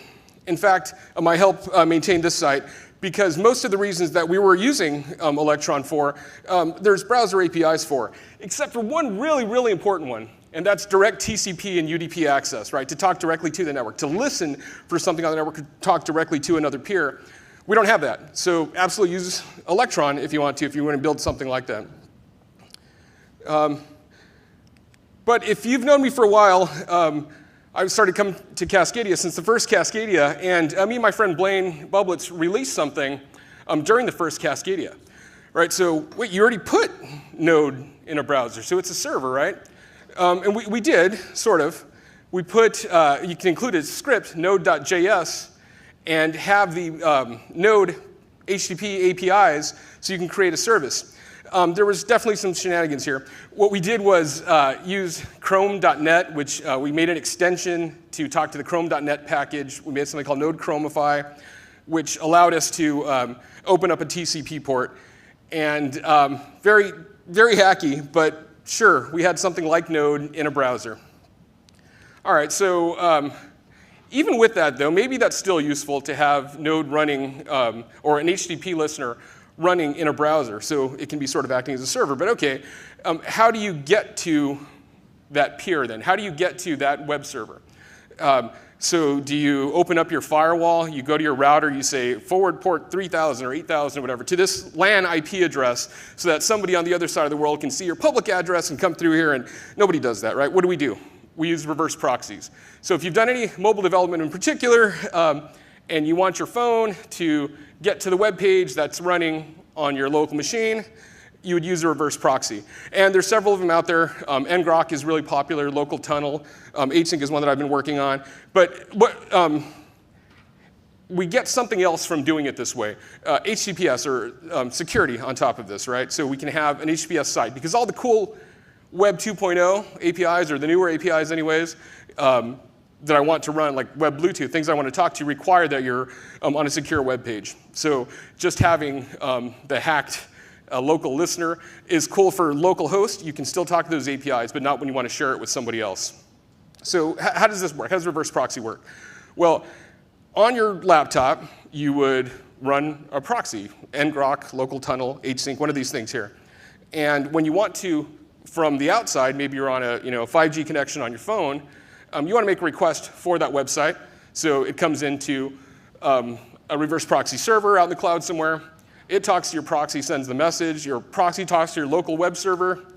It replies back, and boom, you've got a secure web page that's running, right? And you do updates and everything. You can do all that development in real time, and somebody is using that. So that's a pretty cool thing to do, having something like ngrok or one of these running on your laptop to facilitate reverse proxying to your server. Cool. But what if we were to put the reverse proxy in the web page? Now, if it's open source and, say, written in JavaScript, like local tunnel or HSync, we could potentially put this into a web page itself. All right, so I'll do a quick demo of this here. All right, so let's say I am going to change. Can we see that okay? All right. I'm going to say hello from, don't scan this please yet.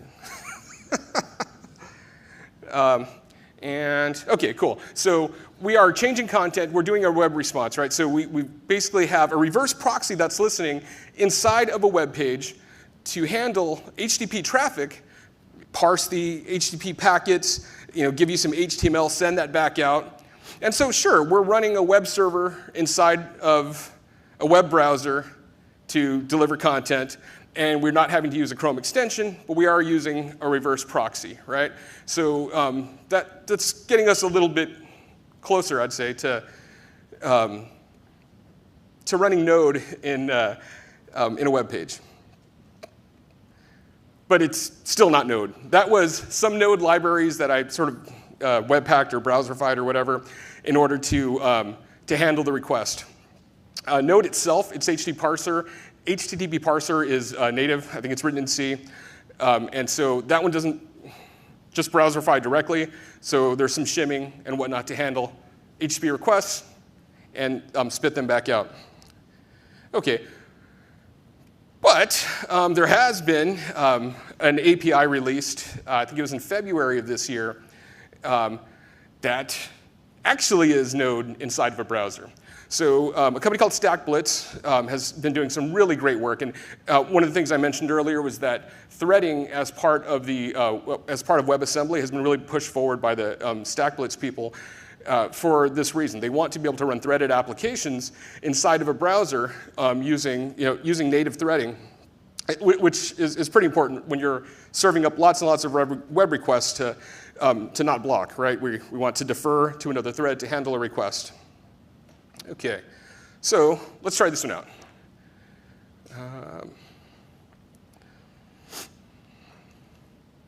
And the demo gods love me. This is perfect. OK, so what do we have here? We have, we're importing Express. We've got, the tech that they're using is called web containers. So we can install, say, Express or Happy.js or whatever routing web server thing that you like.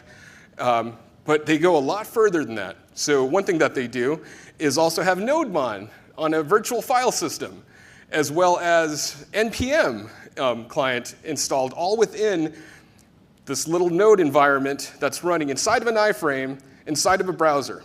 Okay? And they do something even on top of that, which is really nice, that they will give you a URL that passes through a service worker, so you could potentially do this stuff online, have multiple browser tabs open, and do stuff like this. So let's say we want to change this on the fly. SeattleJS. All right. And we have NodeMon restarting the thing. And if we were to open this up, that didn't actually update. OK.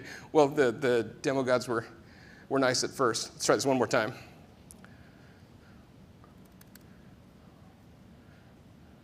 OK, cool. So is that right? Welcome to web containers. Are you guys able to see that OK? Yeah, we good? All right, cool. OK, so the thing is, this is a major leap forward here, right? Because now we can build all kinds of services that we do to run inside of a browser as an iframe. We are that much closer to decentralizing things, right? Because it isn't just web servers. We can kind of run anything in here. All right, so go just a little further on this. We're proxying HTTP, right? We're proxying web requests. Extremely useful. Is there any web developers in here? Probably a few. This is what we do, right? We need to send HTML along the way. But we might want to tunnel other types of traffic. So if we have, let's say, a proxy on one side of the planet, another proxy on the other side of the planet, does it have to be just HTTP traffic? Couldn't we send anything arbitrarily through this? For example, let's say one client, I like Postgres a lot. Postgres, I use pgadmin. Some people use Post2Go. Basically a native client that talks to Postgres. Well, maybe my Postgres is on another server or on another laptop. I can establish a connection. I can listen locally using my little proxy. I can open up a port and say, hey, listen on port 5432, TCP port 5432, which is what Postgres goes by default.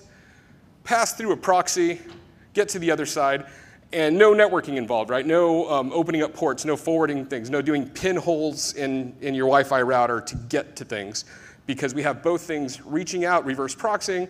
All traffic can go through those. Yep, and we get a response. OK.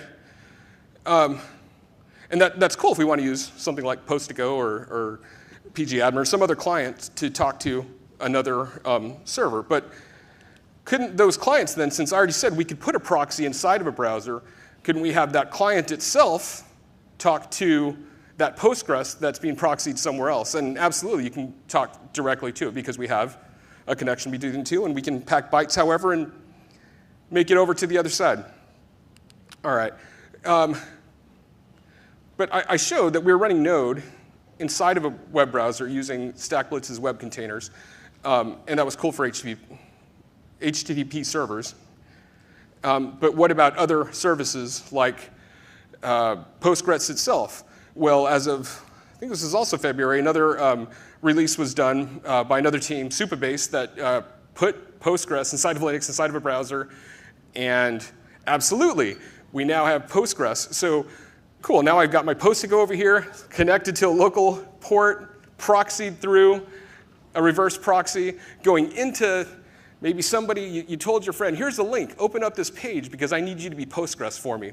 And your browser is now full-on Postgres database, and I'm using Post2Go to connect to that. But why use Post2Go? I could use another web page to proxy to somebody's Postgres running somewhere else. Okay. Like I said, I've been developing for quite some time. I've had to do a lot of stuff like this in the past where just to get a familiarity with the language that I'm working in, I want to do some low-level networking. So when we do a web server, typically, if it's, say, create React app, and it fires up on port 3000, internally something like this, way down under the covers in Node, this is happening. Right? We are saying create a server. When we get some data, do something. When we get a connection, do something. Maybe we have some error handling. Handle something when it closes, when the connection closes. And then listen on a particular port. So in this case, I am creating a server. And this is just like an echo server. Right? It gets some bytes, and it replies a message back. Every time it gets some bytes in, it replies. Now, could this thing right here, this isn't a web server. This is just a TCP listening server. It's not doing much. Could this be inside of StackBlitz's web container? Well, it says it's in here, right? This is a shell to the iframe of that environment with some files. And what is in that echo server? Pretty much the same thing I said. I'm just handling things closing. Could I fire that up? Node echo server. And yes. So I'm listening, but listening to what? What's able to talk to this thing? Right? Like, this isn't listening on port 9000 on my local machine. It's inside of a Linux that's inside of an iframe that's inside of this web page. So I've got to sort of expose that. I've got to say, all right, well, if I get requests, somehow relay that to this iframe, to this Linux, to Node, listening on port 9000. Cool. So I just told it, I just put something in here on the connection, told it to listen.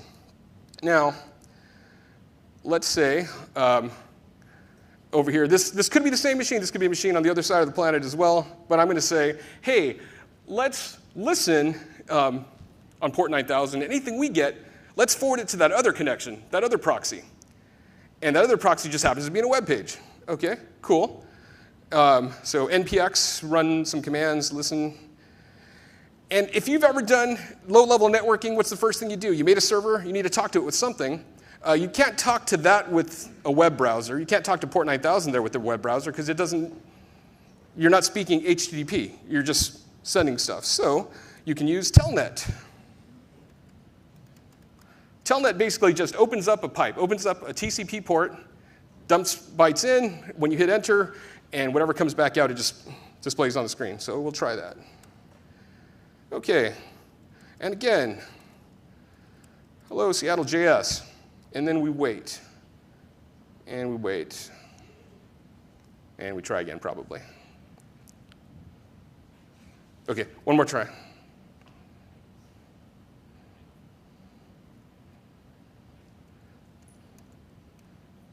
Okay.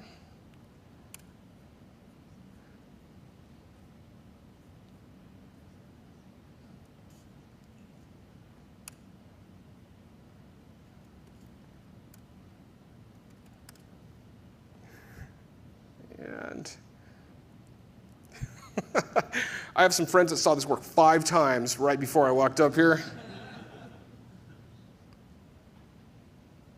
Let's try this one more. Oh, sorry. My problem is I've opened this up too many times. Let's, that was dumb. Say express node. Yeah, it didn't know which one to go to. Okay, and we have a server up here in listening. We have node echo server. We're going to tell it to relay.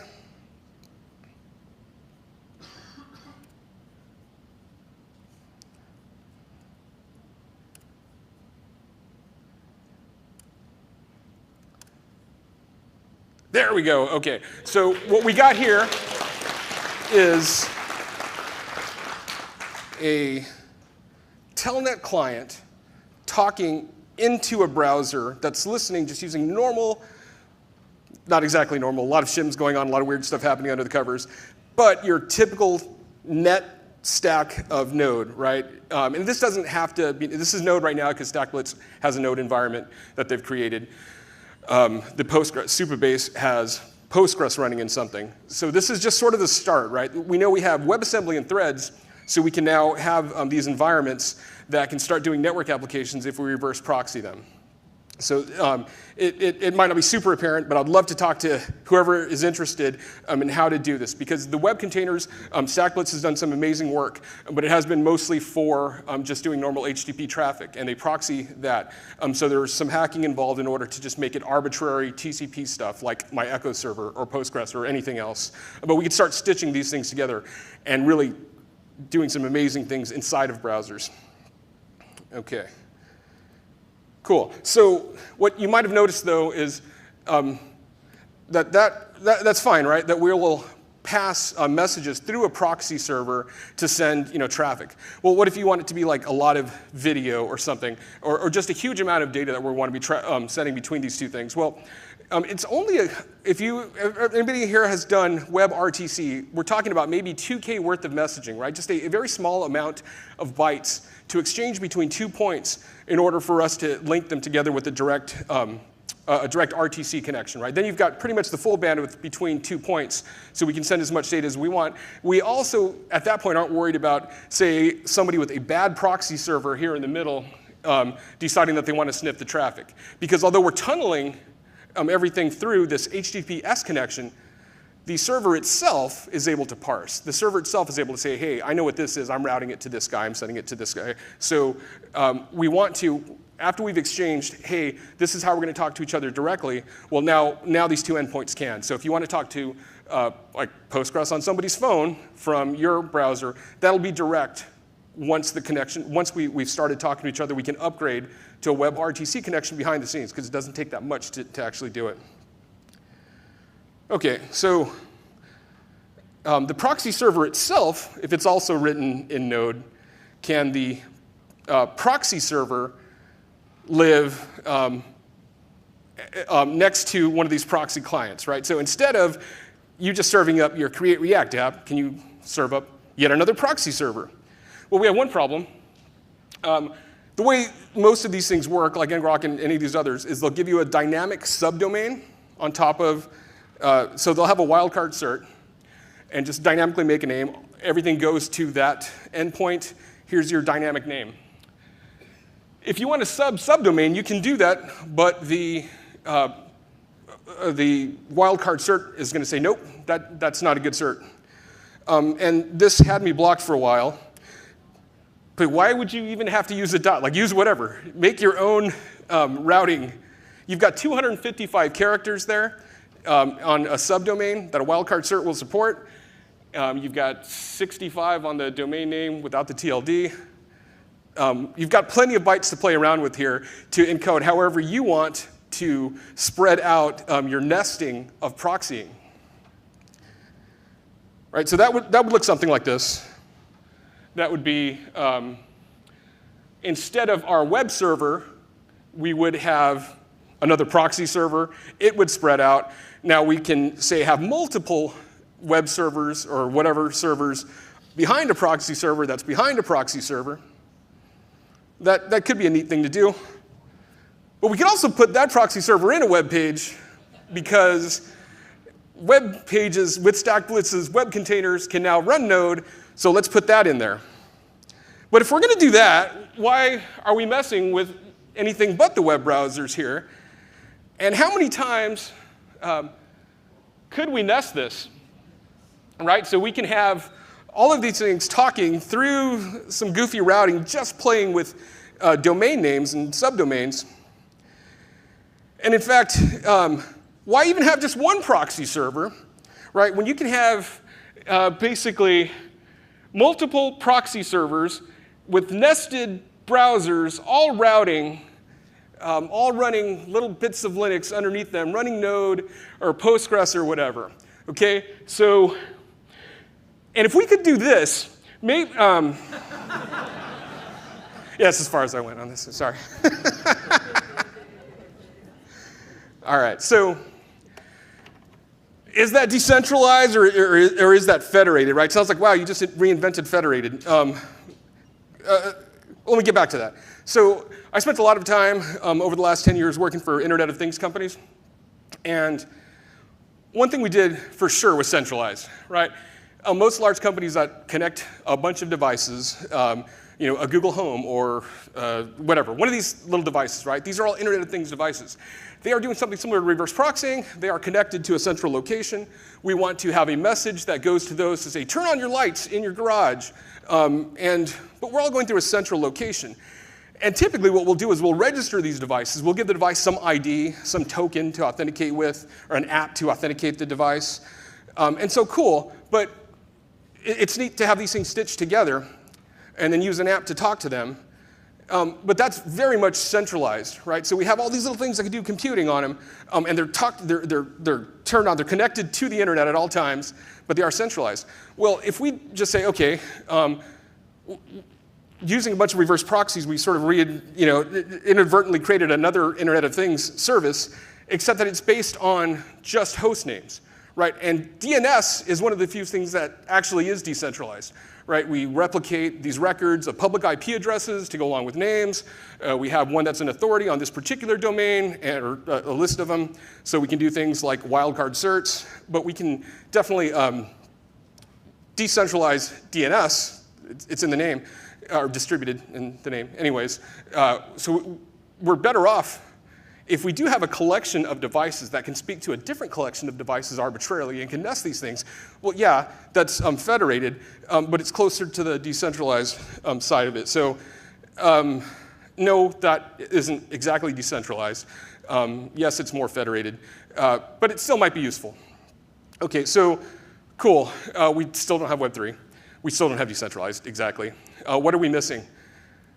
We still need this. I don't know why we don't have this yet, but we still need TCP and UDP to happen in the browsers. As soon as this does, this opens up things. Now, there are other experimental browsers.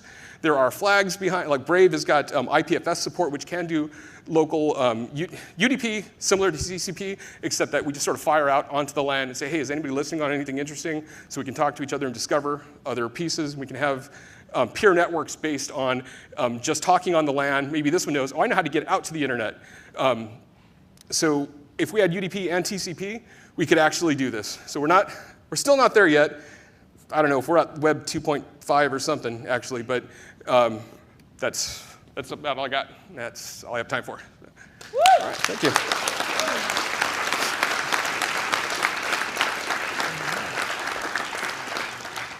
All right. Man, I am so ready for a beer tonight after looking at those things. I'm going to have my buddy Brooke Riggio join me up on stage. So some people think that SeattleJS Conf is just a one-day conference. Ha ha ha. Oh, not so fast. It's so much more, including a bunch of workshops. One which took place yesterday before the conference, and 2 more that are coming up tomorrow and the day after tomorrow. Quick show of hands. Was anyone here? Clap if you attended Eve's workshop yesterday. Awesome. I heard some really amazing things about it. Josh, who's coming up in the next set of speakers, will tell you a little bit about his TypeScript workshop that's coming up tomorrow. And Brooke is here to talk about his AI workshop that's coming up the day after tomorrow. So take it away, Brooke. Awesome. Thank you, Carter. Appreciate it. Those last few talks have been great, huh? Feels like we're really hearing what's happening on the cutting edge. And that's what I want to bring you in the workshop on Thursday. It feels like for the last few decades, we've been able to say software is eating the world. And as developers, we're like riding that wave, right? Making it happen. But all of a sudden, sometimes the world of software development feels a little more uncertain. The last few months, things have shaken up. And one cause of that is clearly the FUD, fear, uncertainty, and doubt around AI and what's happening with supposed replacement of software developers. I don't think that's ever going to happen because we're going to be on top of it and get back on that wave by learning how to work with AI and how to integrate what AI can do into the tools that we create. That's what my workshop's about on Thursday. We're going to build hands-on, practical applications that actually let you integrate the power of large language models, like Lizzie was talking about, into the apps that you can build and host and run right alongside or even integrated with what you're already creating.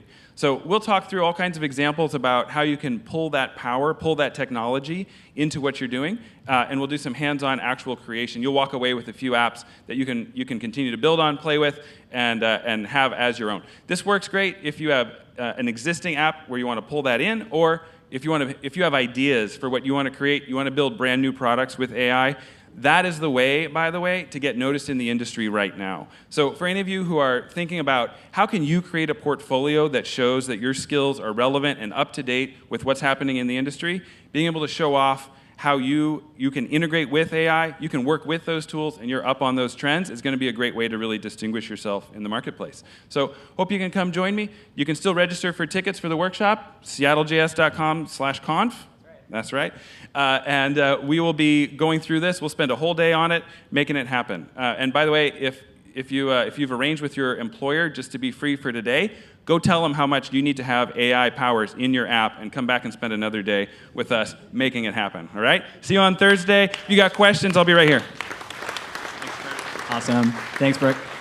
Brooke, honestly, he's the best. He's one of the best instructors around. I love him so much. You'll learn a ton. Okay, that's it. We're taking a break. This is the last break. We're in the final stretch. Everyone, please be back here at 3:35 sharp. Thank you so much.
Ladies and gentlemen, at this time, we ask that you please take your seats. Please take your seats. Our program will begin momentarily.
Let's see if we're on. We are. I just wanted to say welcome back, Eric Hanchett. Eric is with us again to show us a few more of the awesome things that Amplify can do for you. Amplify, it's more than just a UI library.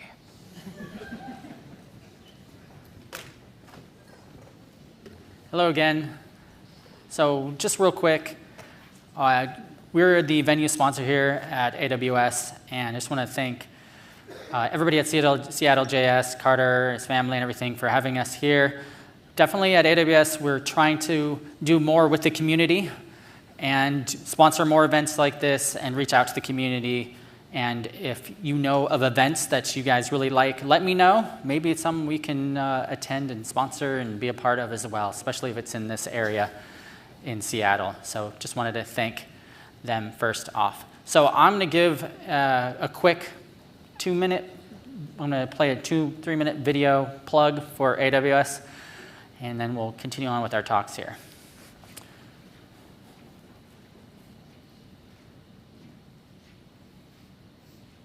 AWS Amplify is a set of tools that bring the power of AWS to front-end web and mobile developers.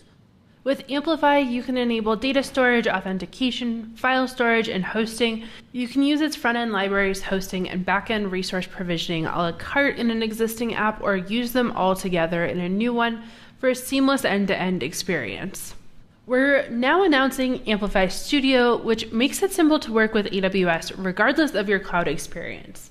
you'll find you can quickly build feature-rich, cloud-connected apps that can scale and have security built in.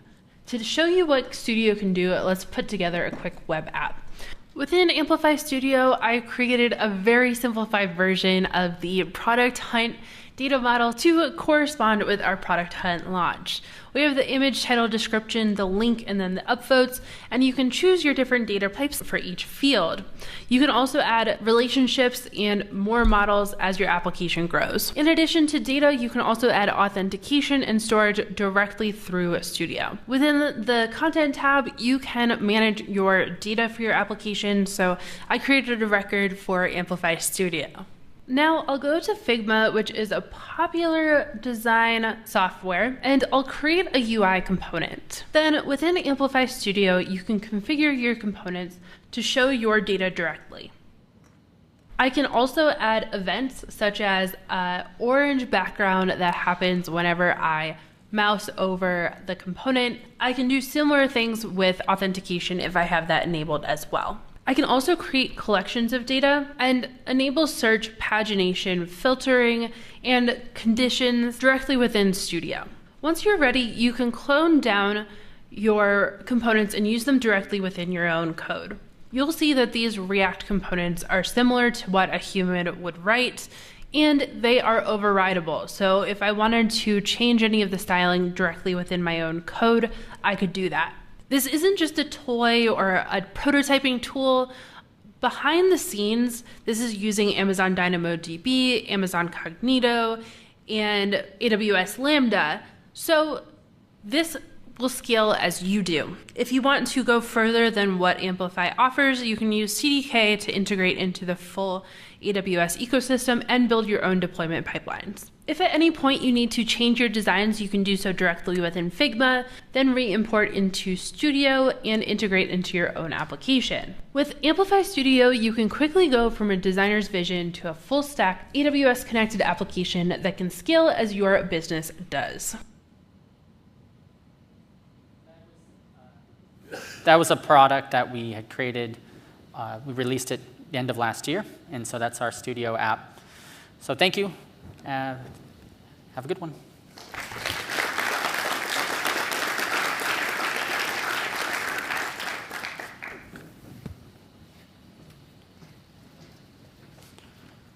Thank you, Eric. Oh my goodness. All right, next up we have Christina Zhu, who is going to be giving us a lovely history of JavaScript as well as a look at its future. Christina is a senior developer advocate who co-founded the hackathon Hack Davis, which it's still running, happened just a few months ago, not too long ago. Christina's COVID hobby, who had COVID hobbies? Go ahead, put your hand up if you had a weird COVID hobby you might be a little embarrassed about today. I was collecting rocks. Christina's COVID hobby, though, was collecting Pokemon cards. And if I recall correctly, is quoted as saying, opening Pokemon cards is basically just gambling for nerds. And with that, Christina.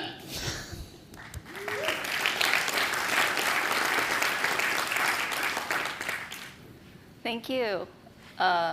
Cool, the mic is working. Yeah, nice to meet everyone. My name is Christina. I'm a senior developer advocate, formerly a SLE. I used to work at Amazon too.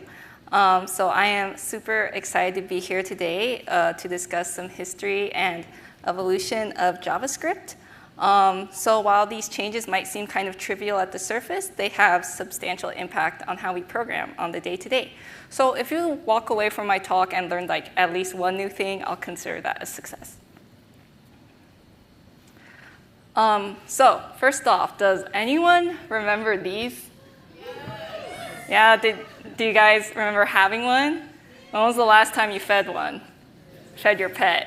Okay, anyway, so these are Neopets. I had been coding JavaScript for a while now, but if I were to be honest, my introduction to JavaScript happened with Neopets, and I will explain what that means. So Neopets, when you first joined, this is what your user profile would look like. Pretty ugly, but luckily Neopets had the ability, you could customize your profile page with HTML, CSS, and JavaScript. So I was 9 years old, and making sure my profile didn't look like this, because I wanted to flex on all my friends, I had to make sure it looked like this, which was way cooler. Yes, thank you. So I had been technically coding in JavaScript for 20 years, even though I did not know what JavaScript was back then. So yeah, so that's my history with JavaScript. Let's journey back to 1995, when Brendan at Netscape introduced a revolutionary programming language, initially called Mocha, out of a 10-day coding sprint, which can be seen sometimes, I think. But it was a business-driven decision because Netscape's competitor named Microsoft was about to release something called Internet Explorer. So Netscape wanted to get ahead of it and decided to make Mocha, which was then called LiveScript. But then something called Java was created, and they were like, OK, this is too juicy to pass up. We actually need to call it JavaScript. But despite their linguistic similarities, they're about as similar as a car and a carpet. So they're not really related at all. But yeah, that's how JavaScript was born. So I'm going to do a lightning round. We're going to go through each year of JavaScript and what was introduced in their new features one by one. I guess now's a good time to mention that ES6 was the year that the JavaScript committee decided to do yearly releases instead of once-in-a-decade releases. So yeah, let's go through them very quickly. Some of you probably already use all of these all the time. So 2016, we were introduced to the includes. We also have a new exponential operator. So now we don't have to use math.pow. We can just use the exponential operator. And you can see that the includes method also can detect not a number, which is great. So awesome. 2017, we were introduced to the amazing, incredible, beautiful async await syntax, one of its major features which change asynchronous programming forever, basically. So it's a cleaner, more intuitive way to deal with promises. And before this, we used promises and callbacks, but I'm sure many of you remember the nightmare code that would kind of result from very complicated projects. So it was a godsend when they introduced this. We also introduced object.entries and object.values, which was pretty cool. But before this, we'd rely on a for-in loop. ES9 introduced rest and spread properties. So this allows you to copy or combine arrays more concisely, very Python-y. Async iterators and generators were also notable features of this release. So it allows promises to interoperate with more generators in a more controlled manner. So it works the regular way as regular iterators, but they return a promise for an object. And then finally, we have promise.finally. It's a new instance method. So when a promise is settled, it runs whether or not it is resolved or rejected. So really great for writing cleanup code, regardless of the outcome of the promise. And then regex improvements. So ES10, we're at 2019. It provided the flat and flat map methods for arrays. No longer will you need to have to wrestle with reduce or concat. But more importantly, one of my favorite features that were introduced is try-catch binding. So you can catch an error even when the error is not specified. This is probably one of my favorite features, and I use it all the time because I'm an anxious programmer. So with ES11, optional chaining was introduced, as well as the double question mark operator, which is called nullish coalescing. So it's a logic operator that checks for nullish values. So these two things, when used in conjunction, reduced the number of error cases and improved efficiency in handling variables. Specifically with optional chaining, it checks to make sure that each one is valid before continuing on. So that was also really awesome. You didn't have to write a 10-level if statement, making sure each one existed before you kept going. And then ES12, the last one before we continue. So we're at 2021 now. We have numeric separators, which improves the readability for big numbers. You can use an underscore to break up big numbers. And promise.any. This is a promise combinator. It resolves as soon as any one of the promises is fulfilled. Any single one of them, the rest of them can reject. It will still return OK. It will only reject when all the promises are rejected. So these are some pretty cool things that were introduced only 2 years ago. Right, so let's talk about some of the newer things that were introduced last year and this year. So despite the fact that they were introduced last year, not everyone really knows how to use them, even if they've heard of them. So this data was taken from the State of JavaScript 2022. A lot of people have heard of top-level await, but only 70% of people have used it. And you can see the rest of them as well. I'm sorry, I did not organize them from biggest to smallest. Right, so yeah, so I think it would be good to go over a couple of these. So the most popular one that has been implemented since last year is called top-level await. So async functions were added to JavaScript in 2017, but until now we can only use await inside async functions. But now you can use the await keyword outside of the async functions at the top level to wait for a promise to resolve. So while using a top-level await in a module, where one module imports another one, the execution of the parent module will wait when the execution of the child one is finished.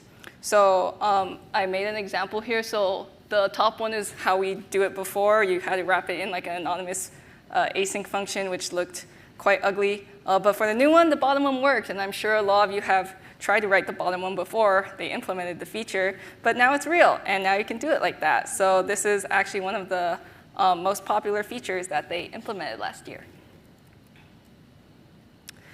We also have private class methods and fields that were implemented last year. So this can improve the encapsulation of your code and prevent accidental access to sensitive data. So by default, class fields and methods are public in JavaScript. So they are accessible globally. They can be read or modified from outside the class. So before, developers would kind of mark their class with an underscore to mean like, oh, this is private, but there's nothing that actually prevents other code from accessing it. So JavaScript specification does not give any particular meaning to an underscore. But now if you mark it as private with the little hashtag there, it will actually be private, and that is pretty cool.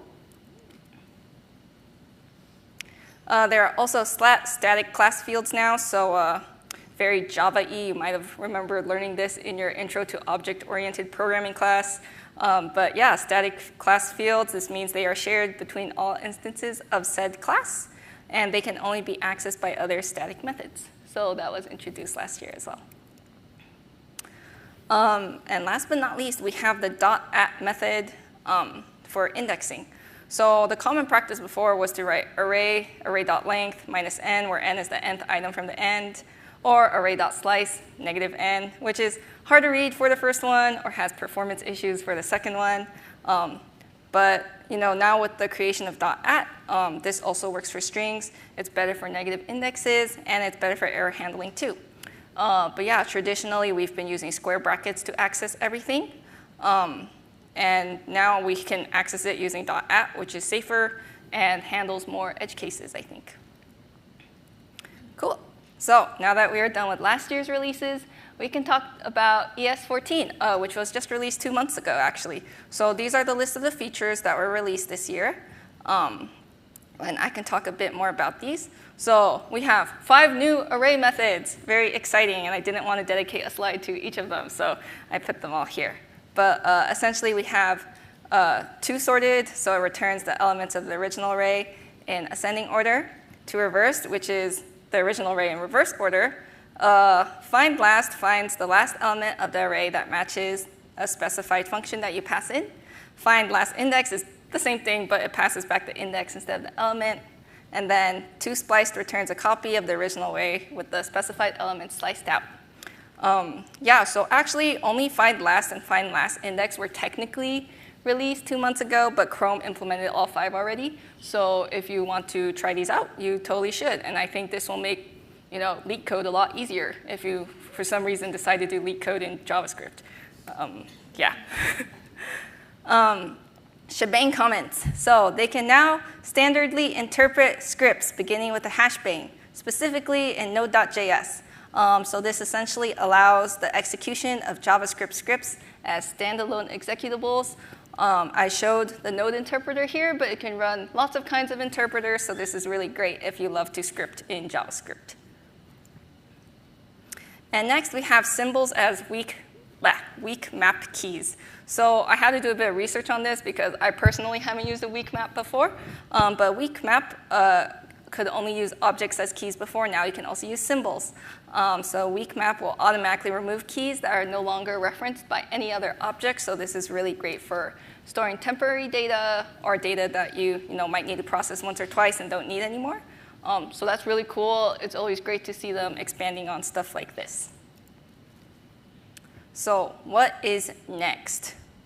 So I also took the liberty of reading through the entirety of the State of JavaScript 2022, which is an incredible survey, and all of you guys should also answer it every single year if you can. But here are some of the highlights from it. So the top level await saw a 26.5% increase in usage. Vite, or Vite, not sure which one it is very hot and growing fast. It won 4 awards this year. So if you haven't heard of this framework library yet, you guys should definitely check it out. It has a 98% retention rate.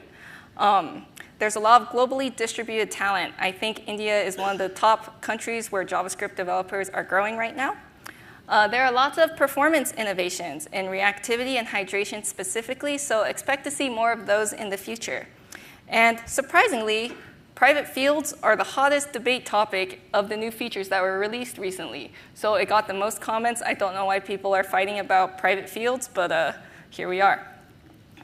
So what do I think ES15 is going to look like, and what do I think that JavaScript will look like in the future? So I guess first I talk more about the more focus on ES modules. So ECMAScript modules, also known as ES modules, is a JavaScript module format, which is the official standard format to package JavaScript code. It offers an easier route to writing JavaScript, which can run in the browser or on the server. So it's like very modular. It's really reusable. And I think as JavaScript applications continue to grow in size, we're going to see more and more of those. Functional programming is very, very exciting right now. So you've been seeing a lot of adoption of functional programming concepts within JavaScript. It leads to cleaner, more robust, and bug-resistant code. So for example, libraries like Lodash or Ramda help apply these concepts. And Lodash is one of the top libraries that were also used this year at around maybe like 70%, I think. So I think we'll be seeing a lot more of that. Better async handling. We already saw that with the introduction of async and await. I think it will continue to improve.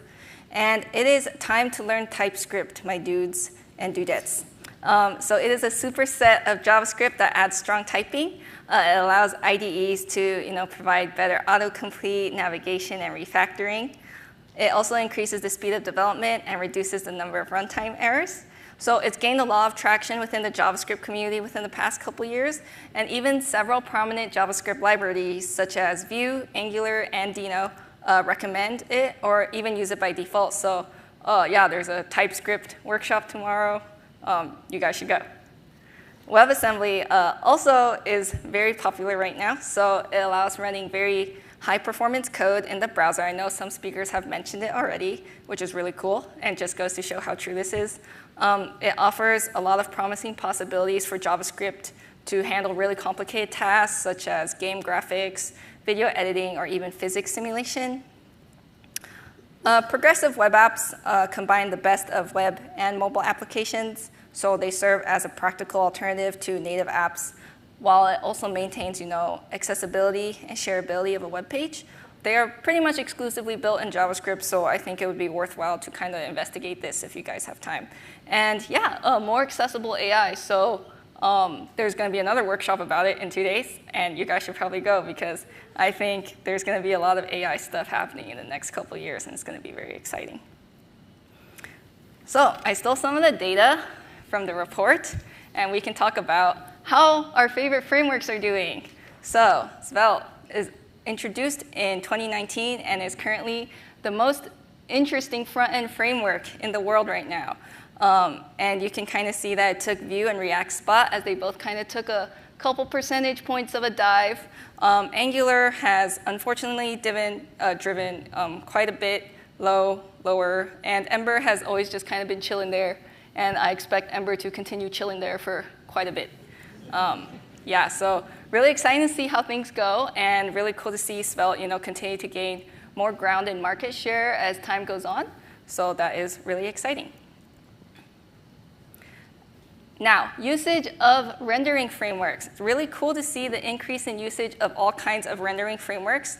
Next.js is obviously the biggest and most popular one, and still remaining at the top. But it's really cool to see that a couple new frameworks have also jumped into the fray, with Nuxt, Gatsby, Remix, and Astro also gaining a lot of points.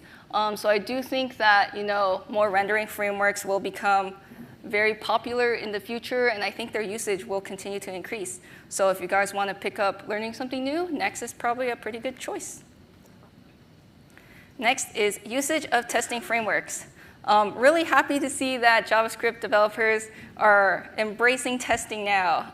Really great to see more unit testing and integration testing in JavaScript applications. And you can kind of see this with lots of different kinds of testing frameworks gaining popularity over the past couple years, specifically Jest, Mocha, Storybook, and Jasmine. These are just a few.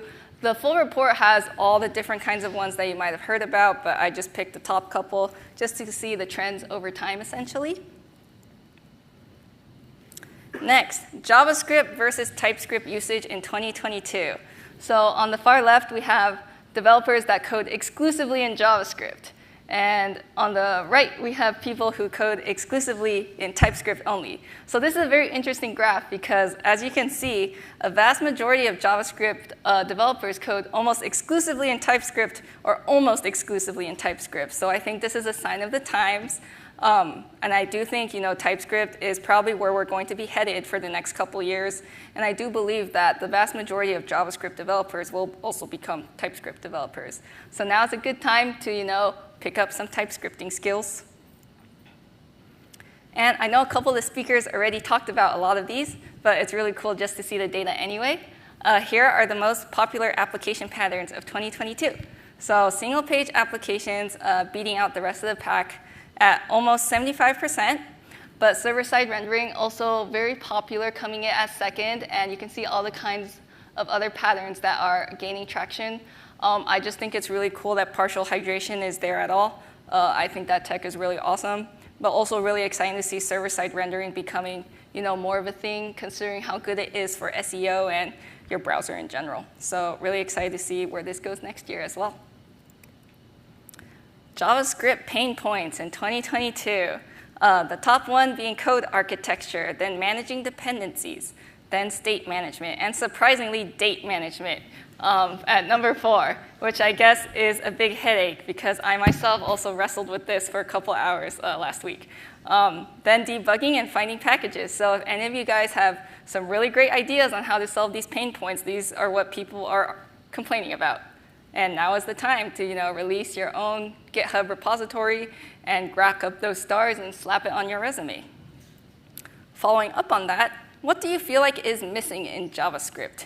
Static typing, a standard library, better date management, which ties back to the date management thing. So we really need a hero in this field right now. Immutable data structures and observable JavaScript.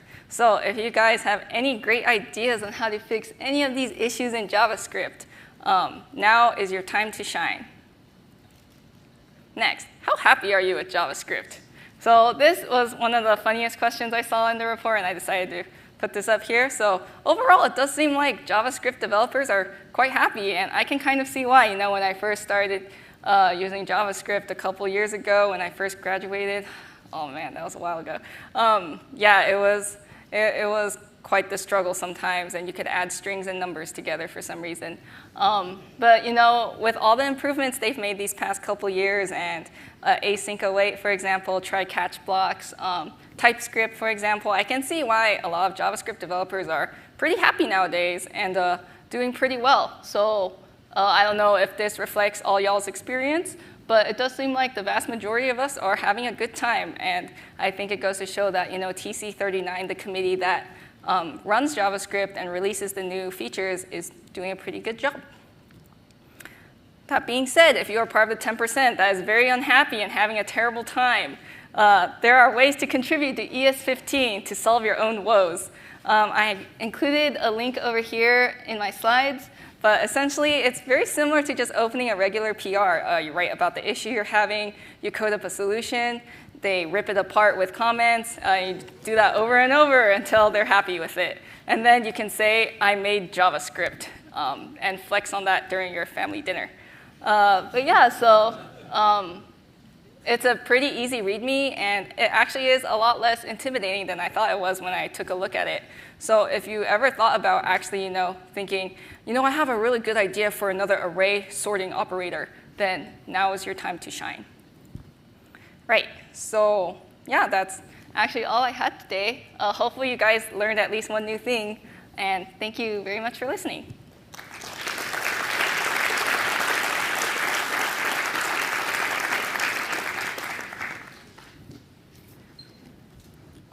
I really enjoyed the shout out to Neopets.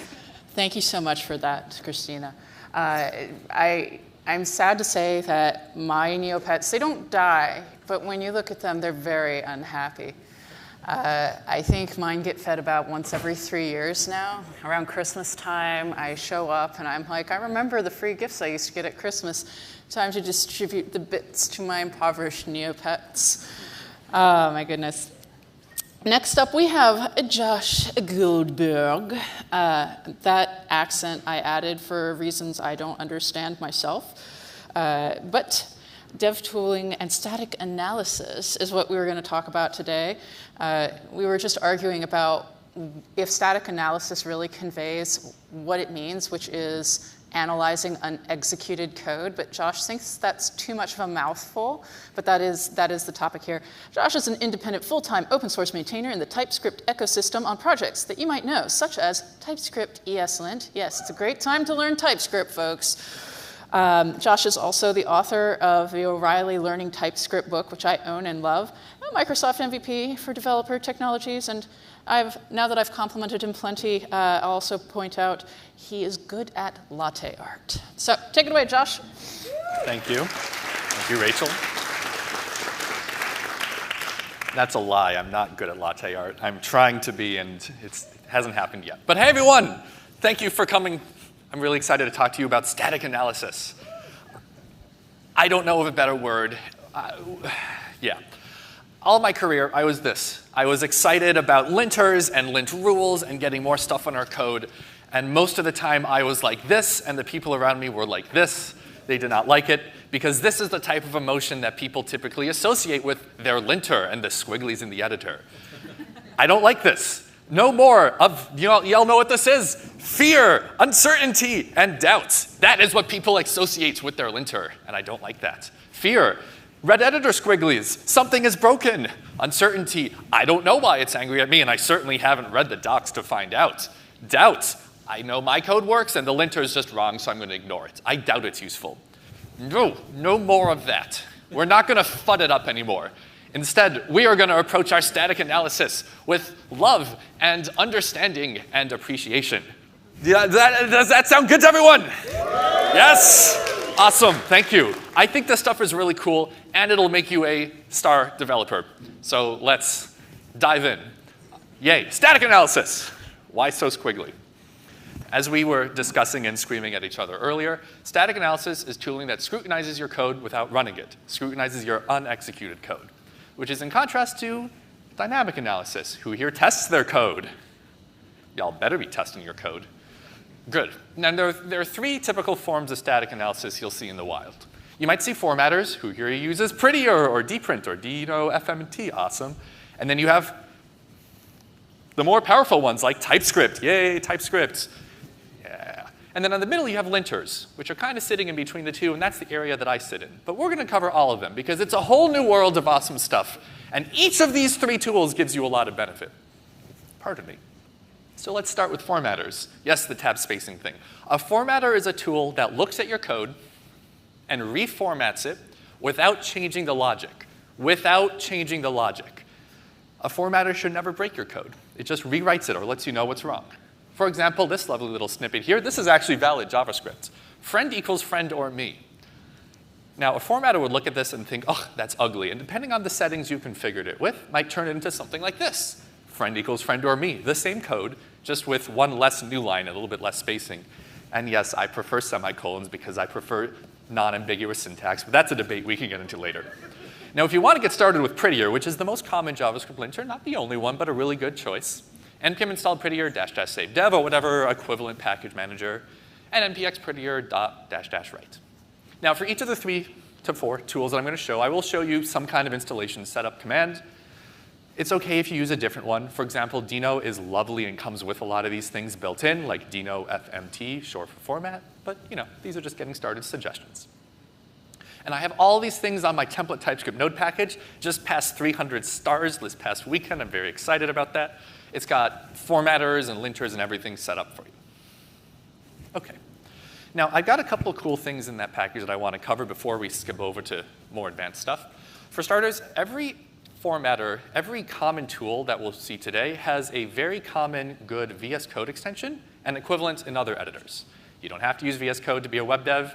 It just seems like everyone is these days. So Prettier has a really good extension you can use. I also recommend in your VS Code settings, which is something you can also check into your repo, set it as the default formatter and enable auto format on save. Because fun fact, if you get associating in your mind the idea that whenever you save, if your formatting is correct, if your syntax is valid, it gets formatted for you, you'll come to associate that if you hit the save shortcut and the file doesn't change on you, you've messed up your syntax. And then you'll get better at your syntax, and it feels really good every time you hit save and it formats for you. Also, that saves you a lot of time. Yay. And now I personally use tabs. It's a whole thing I don't want to get into.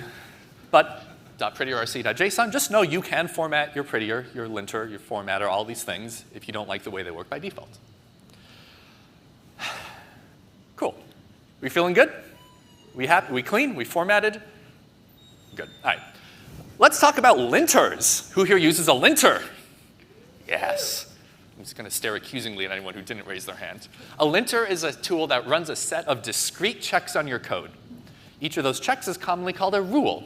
Each of those rules, whenever it may optionally produce a complaint on a file or in a section of a file, each of those complaints may optionally include a suggestion for how to fix things.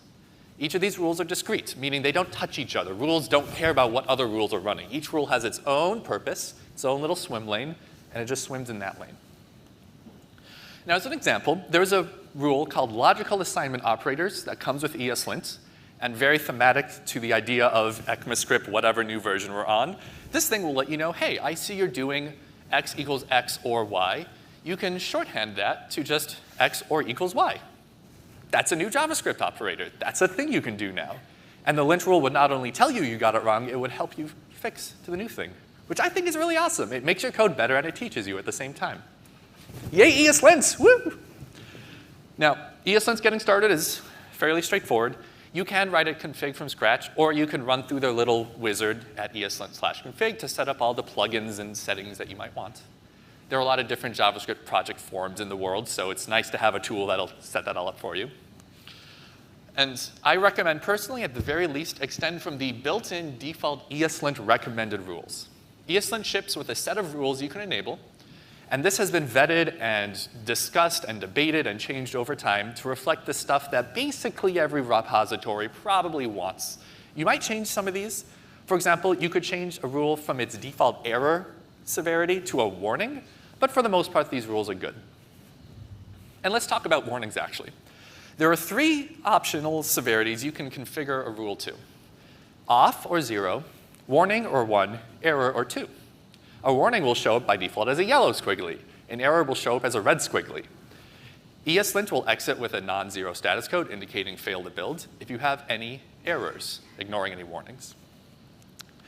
Now, I personally don't like the idea of leaving things in code, so I often run ESLint with -- max warning 0, saying if you see any warnings, not just any errors, fail my build for me. And I typically fail pull requests in CEI on ESLint, though I would never block a local build, a local dev server on lint failures. That's real annoying.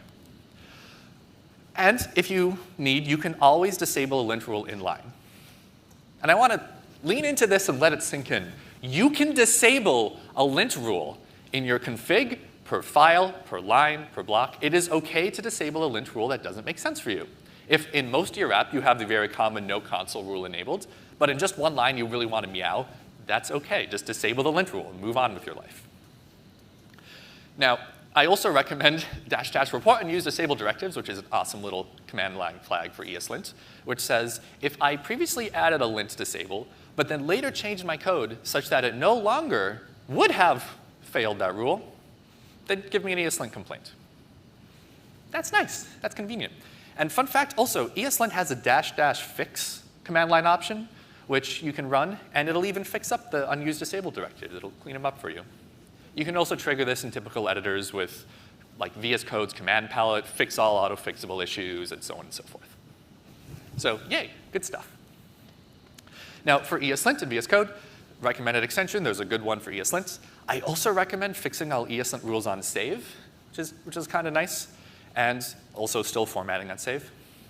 But that brings up an interesting point. If ESLint can fix things on save, and Prettier can fix things on save, why do we use both?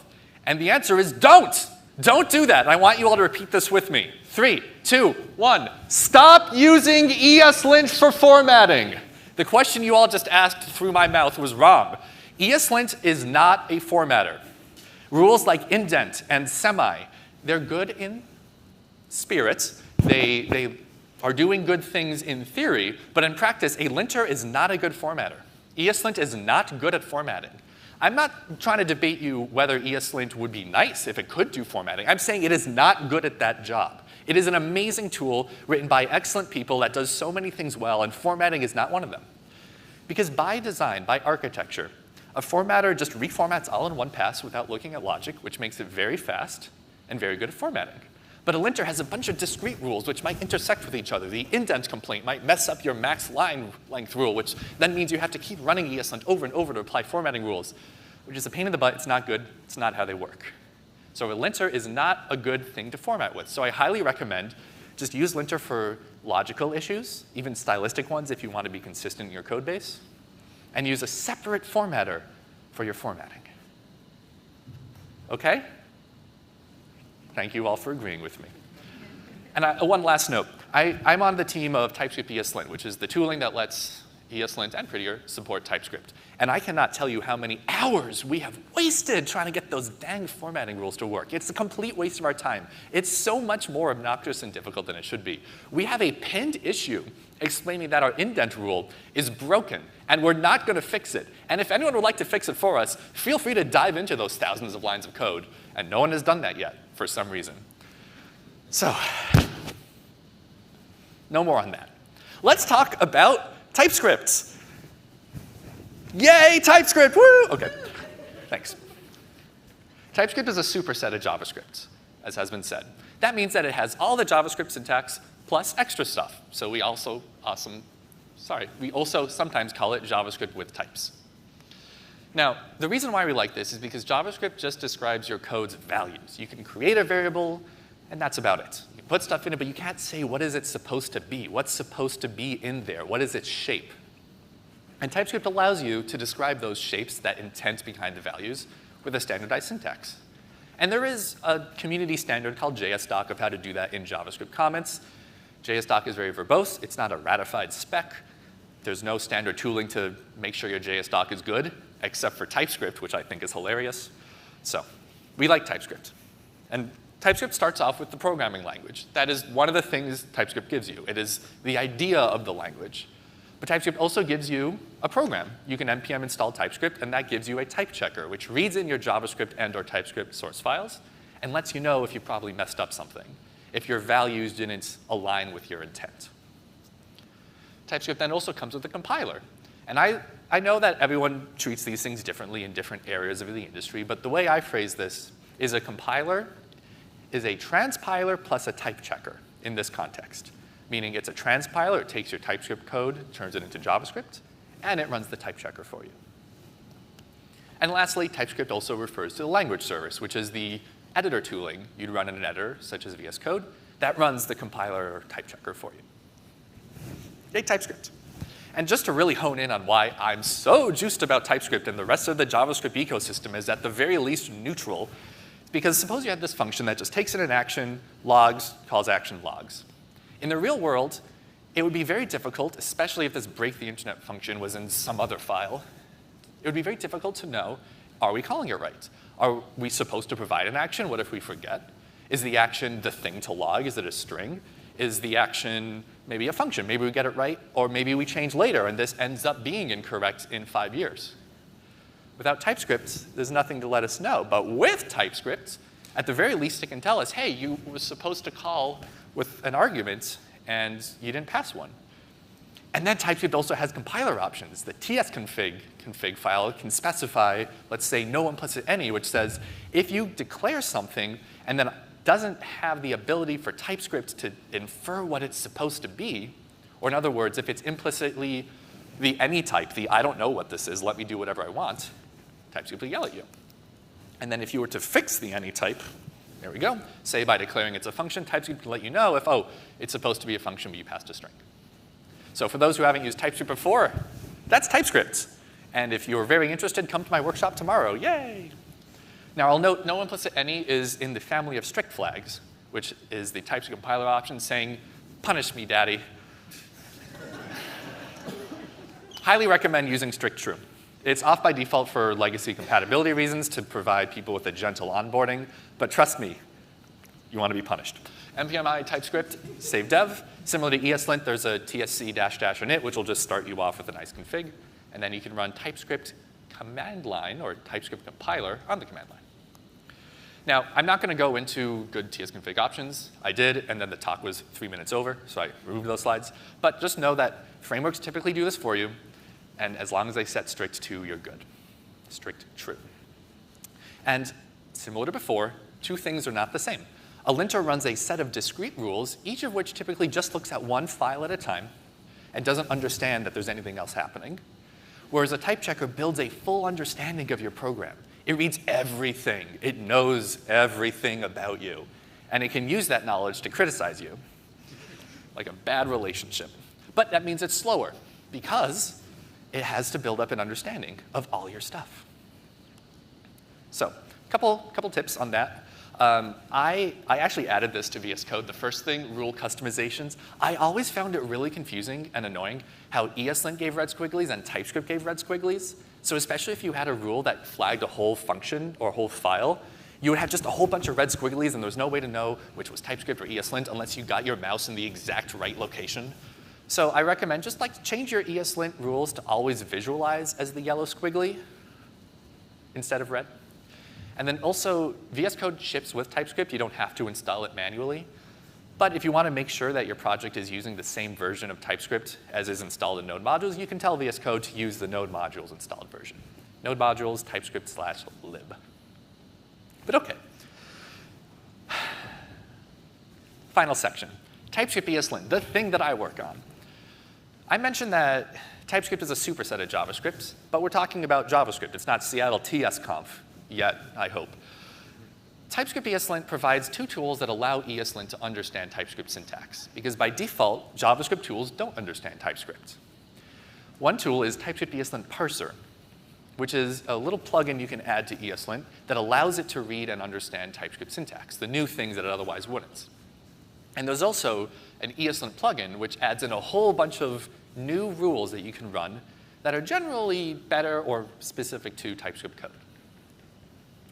So just going through that logically in order, you can tell ESLint in your ESLint config, use the TypeScript ESLint parser, then also load in all the TypeScript ESLint rules, and then extend from not just the ESLint general recommended rules, but also the TypeScript general recommended rules. Because there's a lot of stuff in TypeScript. And also, I just like sorting my configs alphabetically. I know that's really annoying to people, but that's how I think. That's how I organize. I also recommend, we have a stylistic preset. We recently released a new v6 of TypeScript ESLint, and we pulled out all the stylistic rules from recommended. Turns out if you tell developers to use your stylistic recommendations, they just stop using you. Who would have thought? That's bad. And it's just as an example of a TypeScript ESLint rule that's awesome. There's a TypeScript type assertion feature you can do that tells TypeScript, don't infer this as a, say, string, infer it as something more specific. And one of our rules will let you know, hey, you silly goose, you can just shorthand that to as const. Really nice. And it'll autofix for you, which is pretty sweet. But this is just a syntax rule. This doesn't expose the whole awesomeness of TypeScript. Because TypeScript has APIs for type checking. TypeScript can build an understanding of your project. And previously, all of our lint rules were just looking at little syntax things, nitpicking you. Wouldn't it be awesome if rules could build themselves on type checking? I wish that were so, and it is, because we kind of unlock a whole new form of linting with TypeScript, type-checked linting, which, if you'll allow me to stand on a pedestal for a bit, is the value prop of TypeScript ESLint. And if you, say, are writing a linter that's built in Rust, hit us up, because I've yet to see any other linter do this, and I think it's really cool and really powerful.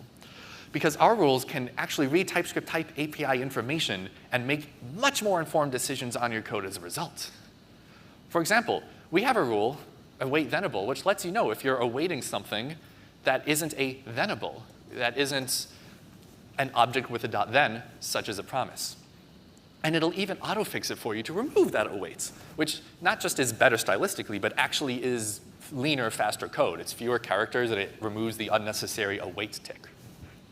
And just as an example of how awesome this can be, I'm going to quickly show you this React code, fully knowing that not everyone here knows React or Preact, and that it's too much code to read quickly. But I'll just let you know that immediately the linter would have found an unnecessary await on the onClick.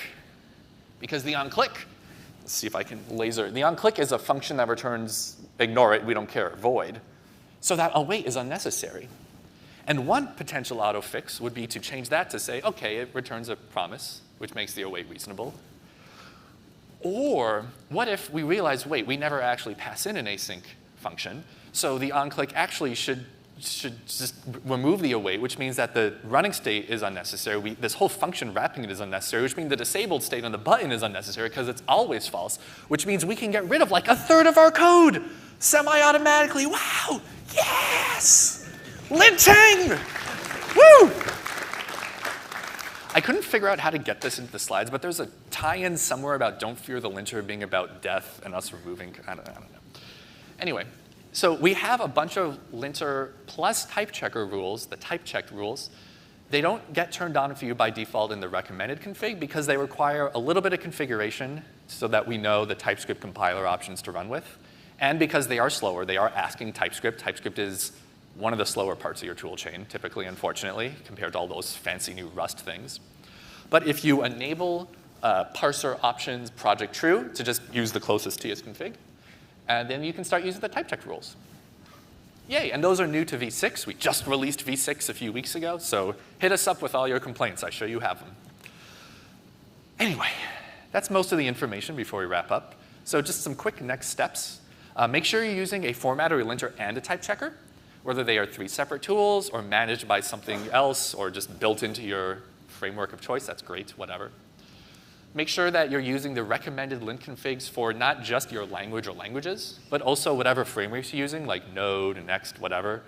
Got a couple more of these.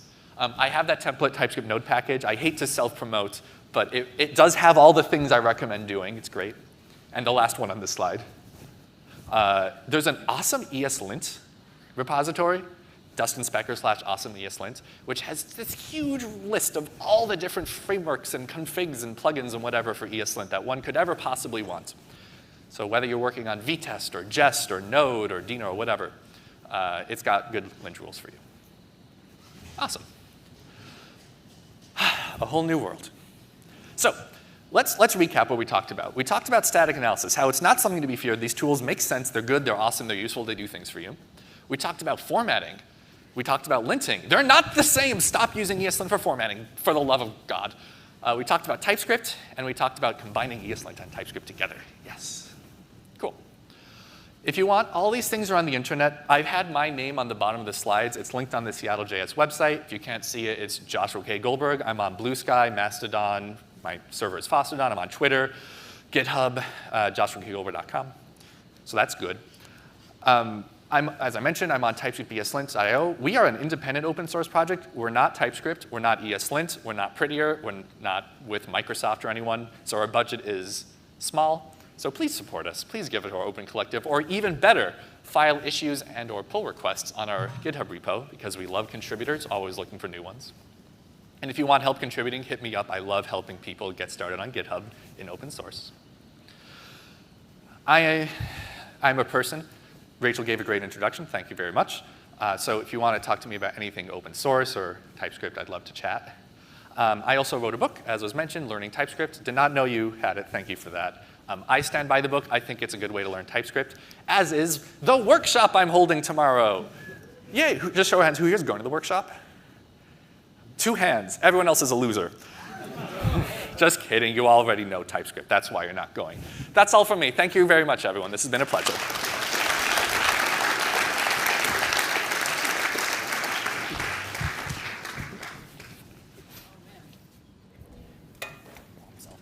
Ah, that's practically a stage dive. Well done, sir. All right. Yes, definitely check out his TypeScript workshop. I am remiss in that I have not yet taken a full TypeScript workshop. I had a near miss with one at Render Atlanta. But this guy is the real deal, so you definitely want to go. He has a book. A book means that someone is legitimate, and you can trust them, right? I have books, too. But they're about web animation. So, are you, this next speaker is somebody I know and love very much. He lives in my former stronghold of Portland. He's here to encourage you to choose boring tech. I feel very strongly about this topic, sir. So without further ado, Jason Langsdorff.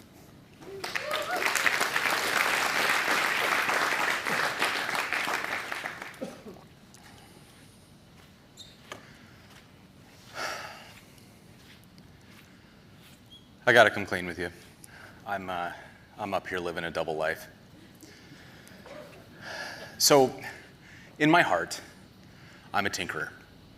I am a generalist, I'm a novelty seeker, and ultimately a collector of domain names for unfinished side projects. I love new tech. I've built my entire career on hanging out with people from the industry, learning from experts, and trying to goof around with whatever's the latest on the tech. But there's more to me than that. I contain multitudes. You can see me staring off thoughtfully. I am also a developer with 20 years in the industry. And I've been both a casualty and the cause of huge migrations, refactors, ambitious rewrites of large-scale production apps. And these were for services that were used by millions of people, sometimes developers, sometimes consumers. And I've lived through all the pain and the PagerDuty and the victory and success, in what little measures it came with, that come along with that sort of thing. And so when I am in conversations today, and I hear a developer start telling me that, oh, they could fix all their company's problems if they would just refactor into whatever the latest new thing is, I settle into a 10,000-yard stare and start to contemplate the sins of my past and try not to cry. Because inside of me there are 2 wolves at battle. We've all heard this one, right? The first wolf is fighting for excitement. It's fighting for the joy of building something new, of challenging myself to learn and exploring uncharted territory. And the other one is fighting for boredom, for the absolute joy of having nothing urgent to do. I want to be in charge of my own time and do whatever I please with it. And I used to feel like in this battle, I would have to choose a winner. I would either need to be somebody who loved tinkering and exploring and trying new things, or I would need to be somebody who let that go and chose this life of only doing boring things. But I'm starting to believe that maybe, just maybe, if I can build the right habits and instincts, I can feed both of these wolves and end up with a couple of floofy boy best friends instead. So I couldn't think of a good slide for this, so I'm just turning it off. I can only speak from my own experience, but from everything that I've built, shipped, retroed, celebrated, suffered through, I have landed on a general rule that has served me well, at least in the moments when I can follow my own advice, which is work projects, work being the operative term here, should be built on the most boring tech possible. Thank you, the end. So I want to spend my energy building things, not maintaining things. That is a very core tenet of who I am and what I believe in. And I am starting to believe very passionately that every minute I spend wrestling with my tech stack to get it to do the one thing it's supposed to do, which is serve a damn website, that's a minute I'm not spending doing something valuable. And so I've started to believe that boring is for builders, right? We choose boring tech because playing with tech is preventing us from building the things that we wanted to build. So what do I mean when I say boring? Because I don't mean boring as in like the mind-numbingly dull, like just waiting the day out. I mean boring like a light switch. A light switch is universally understood. It's predictable. People intuitively know how to use one. If you flip the switch, something happens. If you flip it the other way, the thing happens in reverse. That's pretty typical. You don't get a lot of surprises with a light switch. It is simple, it's predictable, and it's boring. Exciting, on the other hand, is something like, say, a self-driving car. It is new, it's desirable, it's the future, but it's unstandardized, and we're not quite sure how it works yet. And there's also that just teeny tiny, totally not a big deal, it really only happened that once, but it might just run over a kid. This is that kind of excitement that I don't want. I don't want to be the person working on self-driving cars and the news story breaks that, hey, it turns out our autopilot doesn't stop when a kid gets in front of the car. That's a page I never want. You know what I mean? So what I think a lot of people will say at this point, though, is a few of you I see are making intense eye contact, and I can read your minds, and you're saying, but I don't want to work on boring stuff. And I get it. I really do. Coding is as much an identity as it is a profession. I think of myself as the vanguard of new tech. I really like being somebody who's at the forefront of experimenting and learning and helping push the industry forward by understanding and trying to popularize some of these ideas. But the thing about that is that type of work is a hobby. So my tinkering is a hobby. My job is to build things that people find valuable and are hopefully willing to pay for. That's a job, right? So my hobby projects embrace chaos. They are all about excitement. I want to play, make a huge mess, things might break, most of it's complete garbage. I've overcomplicated, over-engineered absolutely everything, and I'm shipping pre-alpha software. I don't care. And this is how I learn, it's how I play, I love it. It brings me an absolutely huge amount of joy. And this chaos is fun for me for one very important reason, which is no one is depending on my hobby projects. If they go down, nobody cares. I move on with my day. Somebody's like, hey, that demo you built is broken. I'm like, okay, I'll get around to it eventually. But it's no dependencies. Nobody cares, right? So when we get to the work situation, things get a little more complicated. If we treat the code we write for our jobs like hobby projects, we're no longer introducing risk for just ourselves, right? Very real people, our teammates, our customers, they are depending on this software for their livelihoods. And if we overcomplicate it, if we introduce chaos into work software, they suffer. They get paged. They have to deal with these maintenance burdens and not being able to do things. The stakes are just much higher at work, and the consequences of getting this wrong are much more painful and expensive. So we just have to be more careful at work about how much excitement we really want to introduce. And this is where I'm going to make the sweeping statement that I imagine I'm going to have to fight with people about on Twitter. But that is, if we're prioritizing our own hobbyist interests over the needs of our customers and coworkers, we're no longer doing good work. And in fact, we're moving toward being actively harmful to our teams and to our companies. But of course, context matters, so let's take a moment to pause and reflect on the complexity required to make decisions as adults. Something that is fun in one context can be awful in another. It is really fun to go swimming when you're with your friends in a pool. It is really not fun to go swimming when your boat has been capsized in a storm, right? And something that's appropriate in one context can be a terrible idea in another. Dipping strawberries in chocolate, what a wonderful idea. Dipping sardines in chocolate is, in fact, a war crime. And I don't think, I'm not kidding, I think you go to jail for that. But tools are just tools. They're not good or bad. We have things that need to get done, and certain tools are better for certain tasks. There's no objective right or wrong with tools, they just do a job. So I always kind of find it funny and a little bit weird that people build full identities around tools, because to me, it feels a little bit like if you were to go hire a contractor and they showed up to a job for painting your house and they were like, sorry, sir, I won't be using a paintbrush. I'm a hammer guy. And I'm going to show you that hammers are objectively better, which will immediately become obvious if you'll just take a moment to review these benchmarks. So I think that exciting tech drives the developer zeitgeist. It's what we argue about online. We try to convince each other that some new approach is the only acceptable way to build software. And this discourse is kind of fun. One of these is mine. For a certain value of fun. But here's the thing. It's also responsible for wreaking absolute havoc on engineering teams. And in a lot of instances, it's actively preventing teams from building what the business actually needs. And it introduces chaos. And so what do I mean by chaos? Well, allow me to channel my inner 80s management consultant and present an acronym. Wait, what am I looking at now? Chaos, here we go. All right, chaos. So chaos stands for complex. How many moving parts does it have? How many novel concepts is the team going to need to learn to use it? It's hazardous. How much of this tech is in beta or experimental? How often are new features shipping that require significant refactors to put into production? Is it aspirational? How much of this tech's value is proven? Are any real-world apps shipping this, or is most of what you're seeing out there proof of concept? It's opaque. Are there up-to-date docs? Are there any examples at all? Is there an ecosystem, or is using this tech going to put you into a place where you have to invent every single thing from scratch? And it's speculative. Are there teams who have actually shipped this, or are you in uncharted waters, right?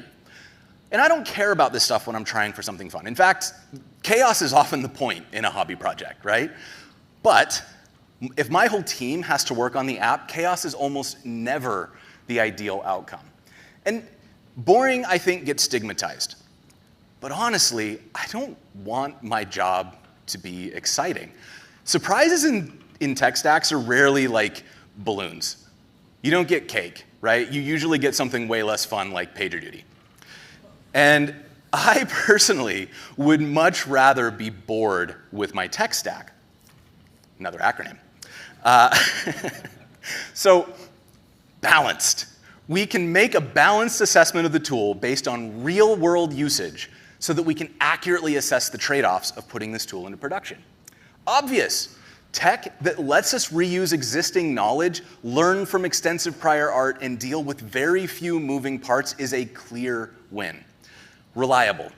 Tech choices at work should be so dependable that we can deploy them and literally never think about them again unless we have to revisit that feature for something new. We want it to be established. It needs a robust ecosystem and a healthy community that will stay healthy once it's not trendy anymore. And finally, documented. And I don't just mean like great docs. I mean community articles, case studies, extensive discussions of the experiences and trade-offs of using this tech. And a tech stack meeting these criteria fades into the background. It lets the important stuff, which is building valuable features for the business, stay at the forefront. And I want the code at work to be utterly, unflinchingly, unapologetically boring. Because boring tech at work means that there are very few points of potential failure. Everyone on the team can identify and fix these issues because they've seen them a million times before. The PagerDuty exists, but we can't actually remember the last time somebody got paged because things just work. Trademark. I want different types of excitement. The types of excitement I want at work is I want the team to be excited when we ship that new feature and it works without issues. I want leadership to be excited when they see how quickly our team delivers. I want product to be excited when they see all the positive customer feedback about how our app is rock solid and does exactly what they expect it to do. And I want our customers to be excited that they don't have to worry about the problem our product solves because it just works. They put it into production and now it's there, it disappeared, and they're super happy about it. This kind of excitement is what makes work rewarding. It helps us avoid workout. We're delivering value to somebody. We're getting positive feedback. And that makes it feel good to build things. The inverse, where we spend a lot of effort and a lot of energy trying to get something to run, but because everything we're building is being built for the first time, it's constantly broken, constantly requiring churn. That's a recipe for burnout because we never actually get anything shipped, right? So all of that, all of those good kinds of excitement are much easier to achieve when your tech stack is boring. And so I have learned this lesson the hard way. I've been writing code for about 20 years now, I mentioned that earlier, and I've been an early adopter at work many times, and I've only not regretted it once. I shipped GraphQL at IBM, and like I just saw a couple people's eyes. I saw the whites of everybody's eyes, like, GraphQL is the one thing you don't regret? It was the right tool for the job. And when I shipped that, it was a massive undertaking. We rebuilt the tool. We were at the beginning. This was like right after GraphQL had gone mainstream, so Apollo was still in its nascent stages, and we were still like figuring out how to make things like federation work. It didn't exist yet. So that was a huge amount of work, but the trade-off was that we got 30-something teams at IBM speaking to each other for maybe the first time in the company's history, and that was worth the pain, right? But it was a lot of pain. It just happened that the trade-offs netted out in the right direction. In every other instance, the downsides ended up far outweighing the technical wins. So what was I don't even know what I was just looking at. Was I showing like the wrong slide? I was showing a blank screen. Whatever. Okay, so let's talk about upsides and downsides, right? So the upsides of shipping exciting tech are, generally speaking, this is my personal experience. This is not an objectively true list, but it's fun playing with new tech. I love it when I get to ship something brand new. We got to overcome a small technical hurdle. There was a thing that we wanted to do, and it was easier with the new thing, so we shipped the new thing.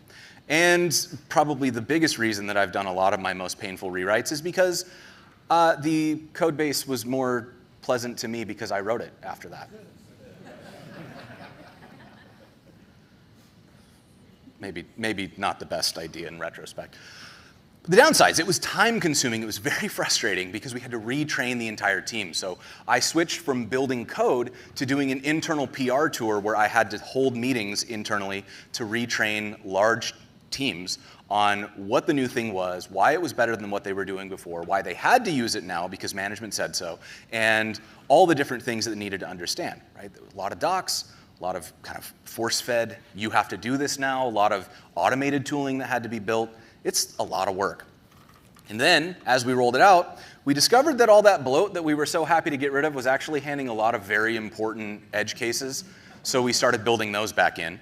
A lot of extra maintenance because we had a lot of bespoke code. We were inventing stuff as we went. There weren't a lot of patterns, so a lot of this stuff was being built for the first time, and we were just vibing with it. You know, we didn't have something that we could model after.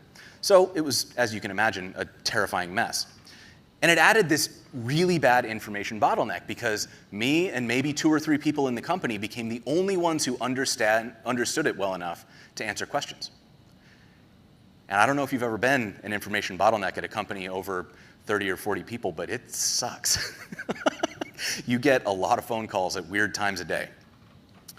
But I've been talking a lot about this, and what I feel like I sound like I'm saying maybe is like never adopt any new tech ever, and that's absolutely not what I'm saying.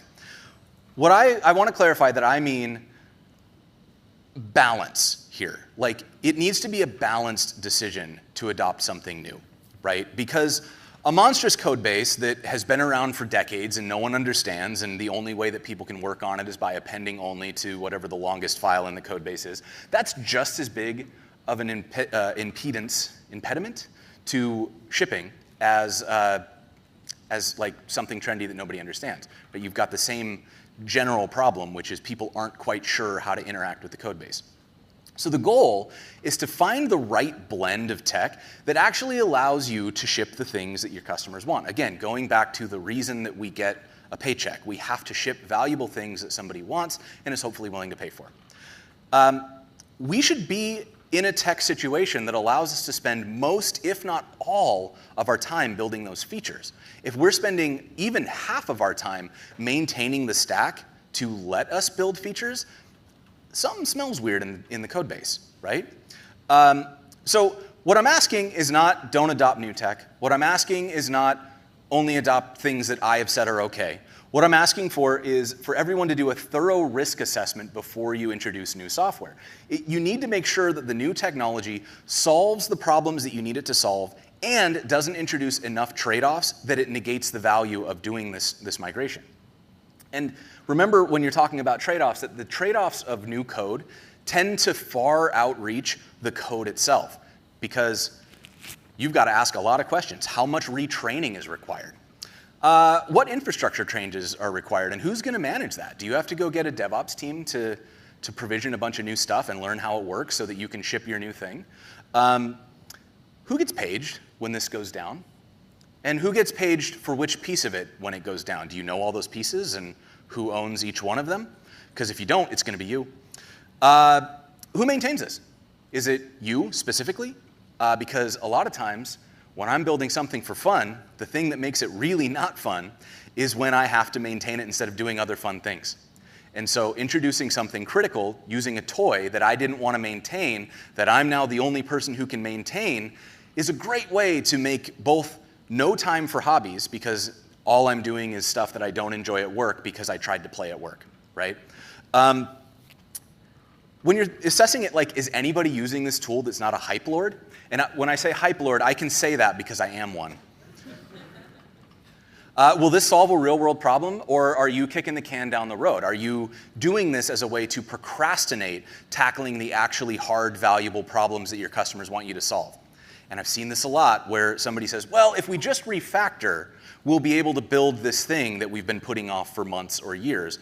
And then you do the refactor, and now you're in exactly the same place, but it's 6 or 12 months later, and you're saying, well, we didn't quite get what we wanted out of that migration, so if we just refactor to this new thing, then we'll be able to build that feature, right? So all of that is to say, you do not want to get stuck holding the bag with this new tech. You want to make sure that you're not betting on something that is too trendy to be valuable in the long term. You want to make sure that you're not betting on something that's going to put you in this situation where what you thought you were doing was having fun, and what you were actually doing was signing up for the rest of your career being full of chores that you didn't want to do. And for that reason, I want my tech stack at work to be boring so that I can choose excitement and have enough free time to actually enjoy it. Because I want to spend my time creating things that people want, not wrestling tech details that they won't notice. And I want to spend my energy messing around with new ideas and not cleaning up messes. I want to spend my weekends cooking over fires, not putting out fires. And I want the same for you, friends. So please, let's make our tech choices at work boring together. And let's make sure that we leave plenty of time for ourselves and our teammates to go have excitement on their own terms. Thank you very much.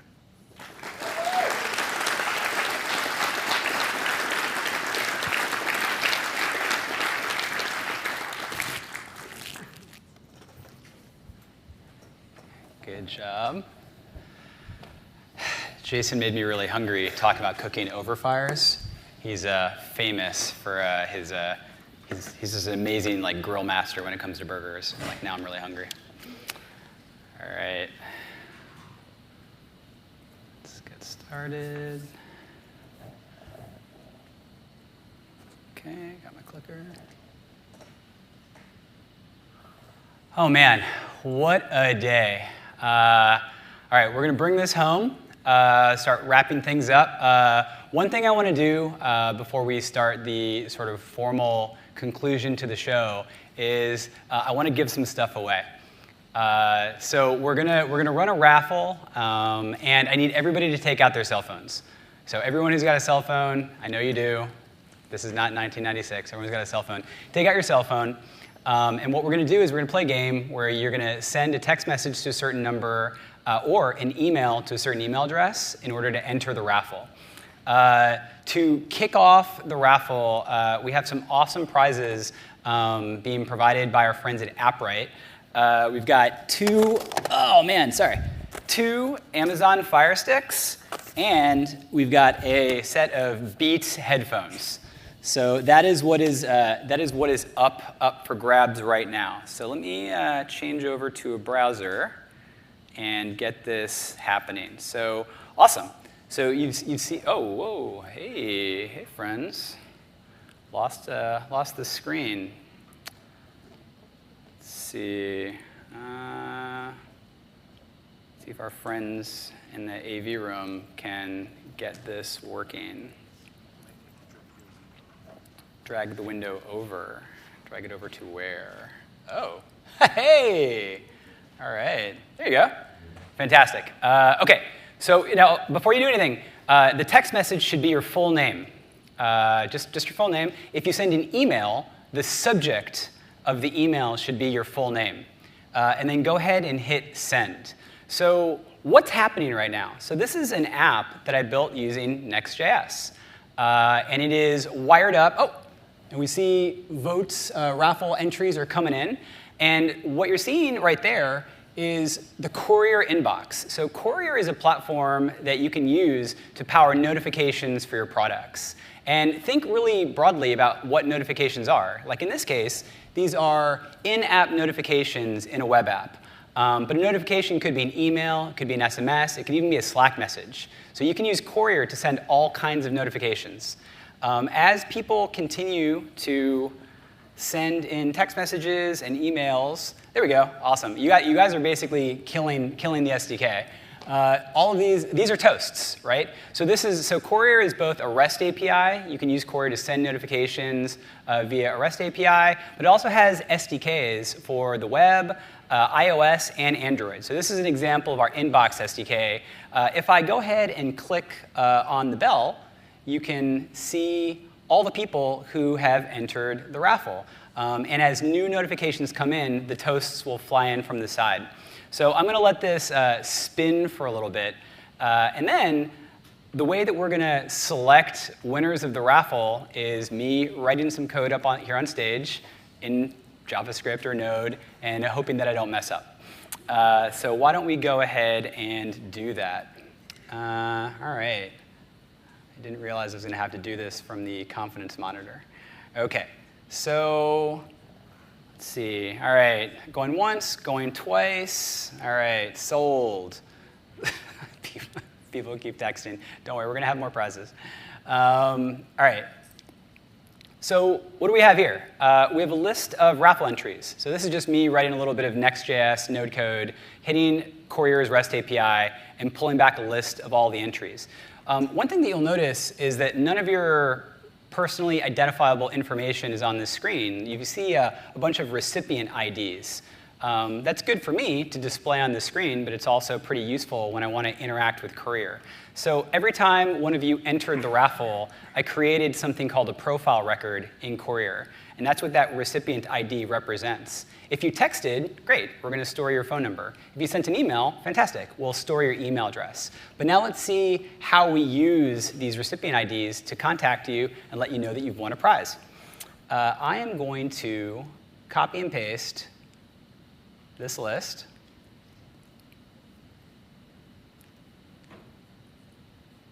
I usually do this in meetups, and this is a much larger group, so this will be fun. All right, fantastic. I hope I'm doing this right. OK, so now the next thing we're going to do is, we're going to open up a node REPL. I'm just going to pull this over here. I'm going to maximize it. I'm going to make it super big so that everybody can see what I'm doing. There's no shenanigans. And then I'm going to go ahead and say list equals, and I'm going to paste a lot of stuff in here. All right. So what do we got? Got 134 possible winners. So now, if anyone thinks that this code is invalid, speak now or forever hold your peace. That's a fantastic point. There cannot be any duplicates. And the reason there can't be any duplicates is that when you texted in or when you emailed in, I hashed that to create that recipient ID. So haha, all you people who texted 5 times. Well, then that's actually a hack. But but then there's nothing to filter. I can't know that this email address. So yeah, if you want twice as many chances, send an email and a text message. But you know what? It's too late. I've already copied the thing, so there's nothing you can do. All right, math.round. Let's see, math.random. And we all know that this is a totally random number. It's a perfect random number generator. There's absolutely nothing wrong with this. List.length. All right. OK. Does anybody think this code is incorrect? Raise your hand. You're exactly right. See, this is why I love this community so much. You catch my mistakes. All right, math.floor, math.random, boom, boom, boom. OK, this person is going to win an Amazon Fire Stick. So let's see who wins. Lucky number 60CA, right? OK, but that's OK. Don't worry. I thought of this. I have this covered. So now, apologies for this dragging and dropping, we're going to use Insomnia. And we're going to make an API call. So this is just, if you've never used this tool before, it's just a nice little GUI for making REST API calls. So I'm going to paste in this recipient ID. And the rest of the content, oh, hey, man, I totally forgot I got this cool thing. Woo!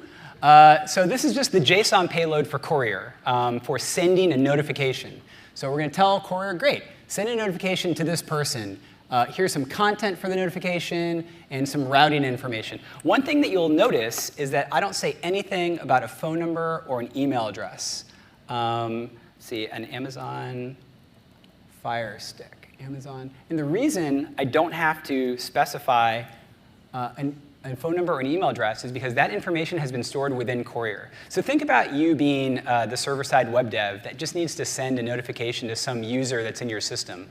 Like, you don't have to care what the user has given you for contact information. That can be stored in another system. You simply send the notification. So let's go ahead and move this along and pick our first winner. All right, so that's gone through. So as soon as your phone buzzes, or you get an email, or you get a text message, please raise your hand and scream and let me know that that's happened. Yes, come on down. Get over here. Come on down. Come on. All right. Luckily, this code is very rinse and repeat. So we're gonna run through this. But come on up. Come on. Yes! There you go. Yay! Awesome. What is your name? Nancy. Nancy. Give it up for Nancy. OK. I promised I was going to move this along. All right, second lucky winner. Could Nancy win again? No. With the code, she could, but like I won't let that happen. This is sort of like a meat space, OK, so lucky number 773B9. All right, good stuff. Let's hop back over to Insomnia. Oh, man, why?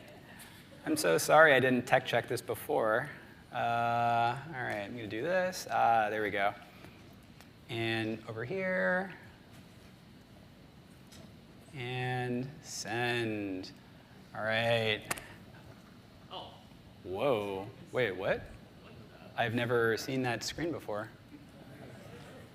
Has anyone ever seen that before? No, me neither. I don't know.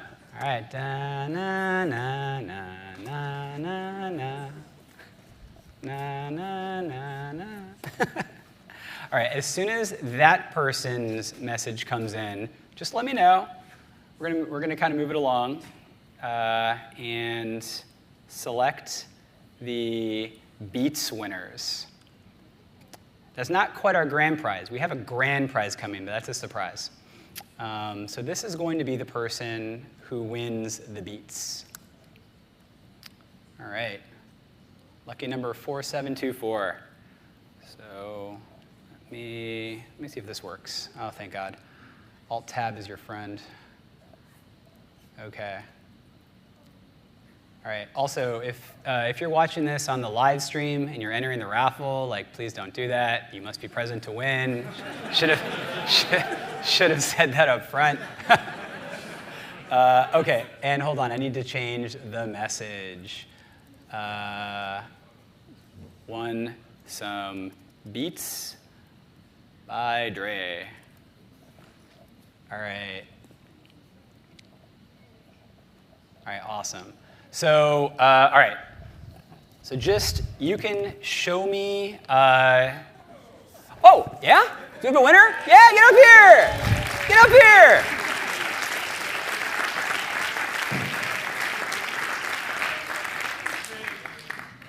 Oh, it's amazing. I know this guy.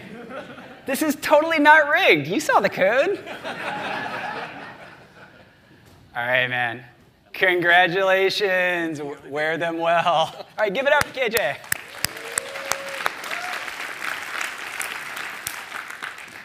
All right, so let's get back to our regularly scheduled, sorry, we're gonna have to toggle back and forth a little bit.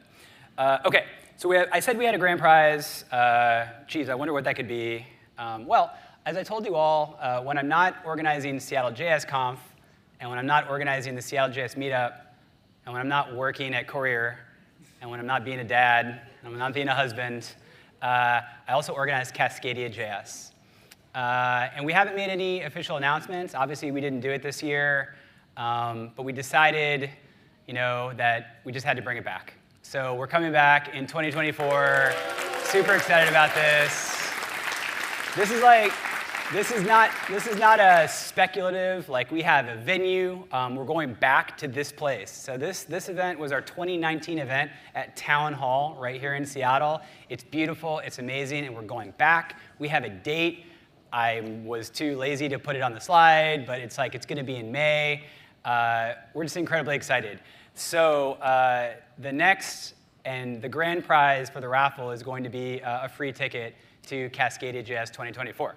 So let's open up our terminal, and you can all take a real deep breath as I rerun this totally flawless code that we agreed about.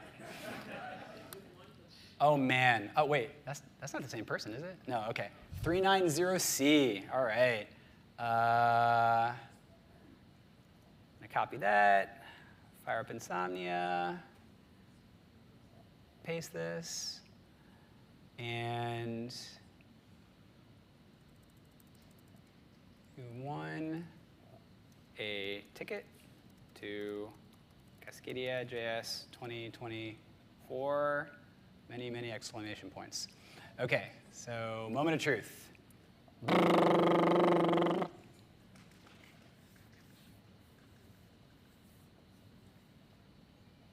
I know.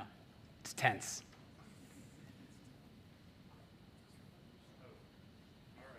Yeah, dude! Get up here!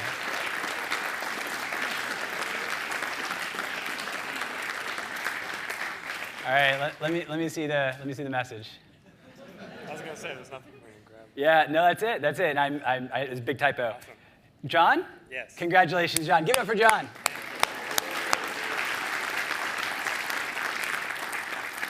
All right, sorry. Back to slides. Back to the safety of slides. Yeah, super excited about that. So the way that we close every Cascadia.js, and moving forward, the way we will close every SeattleJS conference is to say thank you, because I get a lot of the credit. People walk up to me and they say, "Oh man, thanks for all the work you do," and I'm just like this visible person. I send you emails, and maybe I'm on stage right now, but you need to trust me that there's like an army of people that make events like this happen. The first folks I want to thank are our sponsors. Let's just give it up for all the sponsors of today's event.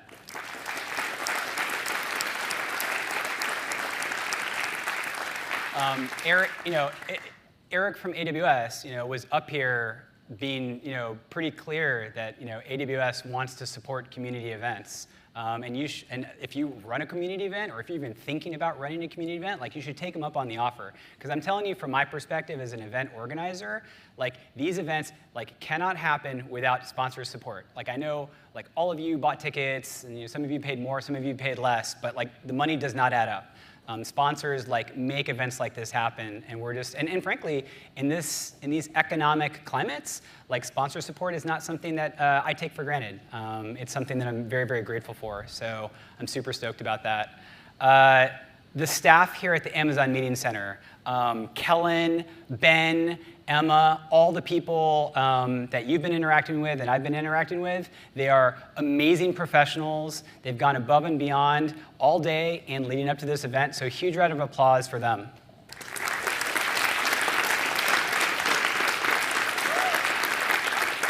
I'd like all the speakers that are still in the room, please come up on the stage. No, you're going to come up later. Yeah. So it goes without saying, maybe you don't know this, right? Like, none of these speakers are paid. There might be other kinds of events or other kinds of conferences where you pay people to fly in and give talks. Every single one of these speakers is here because they care about sharing their knowledge and their information with our community. And yeah, oh yeah, just like, yeah, don't worry, we're going to fit even more people on this stage. And it's just, it just warms my heart so much. And it's, you reach, a lot of these folks are like, they're really, really busy. They're busy with their careers, they're busy with their jobs. Many of these people speak at many, many other events. They're just busy people. And just all of the conversations we had about them coming to speak, it was just, I've just never met more generous people in my life. And this event, we would not be here if not for all of these people. So please give them a huge round of applause.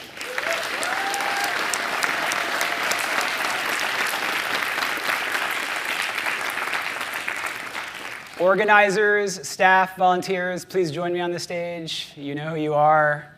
Come on. Oh, no. You guys, you stay back. Don't worry. All right. Once again, like, I didn't do this, right?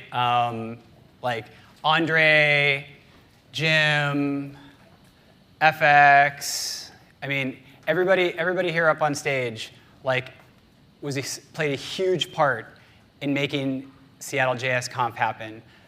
We started planning this probably about 3 months ago when we found out that AWS was going to let us use the venue.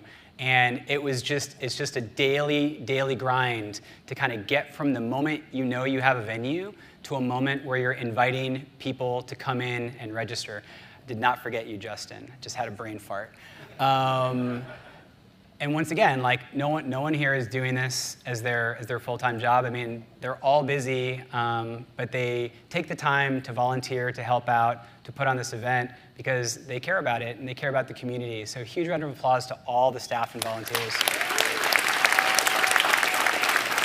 All right, now my family can come on stage. So.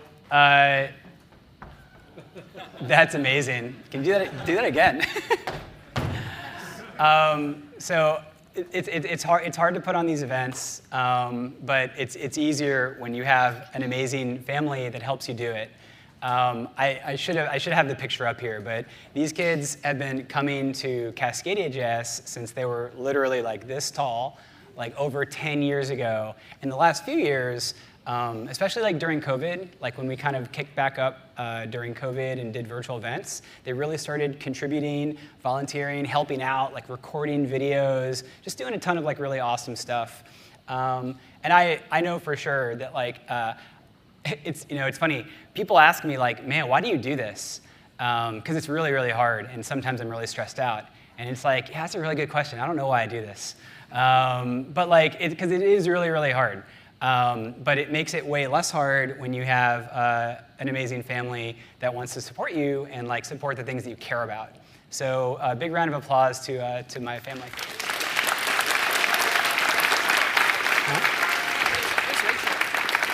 Hey, yeah, where is Rachel? Oh, sorry. And then finally, and I mean this so sincerely, like, thank you all so much. You are all the reason that we do this event, and you're the reason that I do this event. It's super hard. I was up at 4 o'clock in the morning stressing about catering things and like last minute problems with Amazon security and like all these things. And there are times when I'm just like, wow, I don't think I want to do this anymore. It's like really stressful. It's like a ton of work. And then the event happens, and then I start seeing all these like amazing smiling faces. I watch all these talks happen, and I watch people like laugh and learn, and I see Twitter blow up and Discord blow up, and then I remember, I'm like, oh shit, this is why, right? It's because of like all the amazing like interactions that you all have, right? Walking out there in the common areas and just seeing people clearly meeting new friends and like new people for the very first time, or reconnecting with like old friends that like maybe you only ever see once a year like at JavaScript and web conferences. This community is why we do the events. And I just want to thank you all. So give yourself a round of applause, please.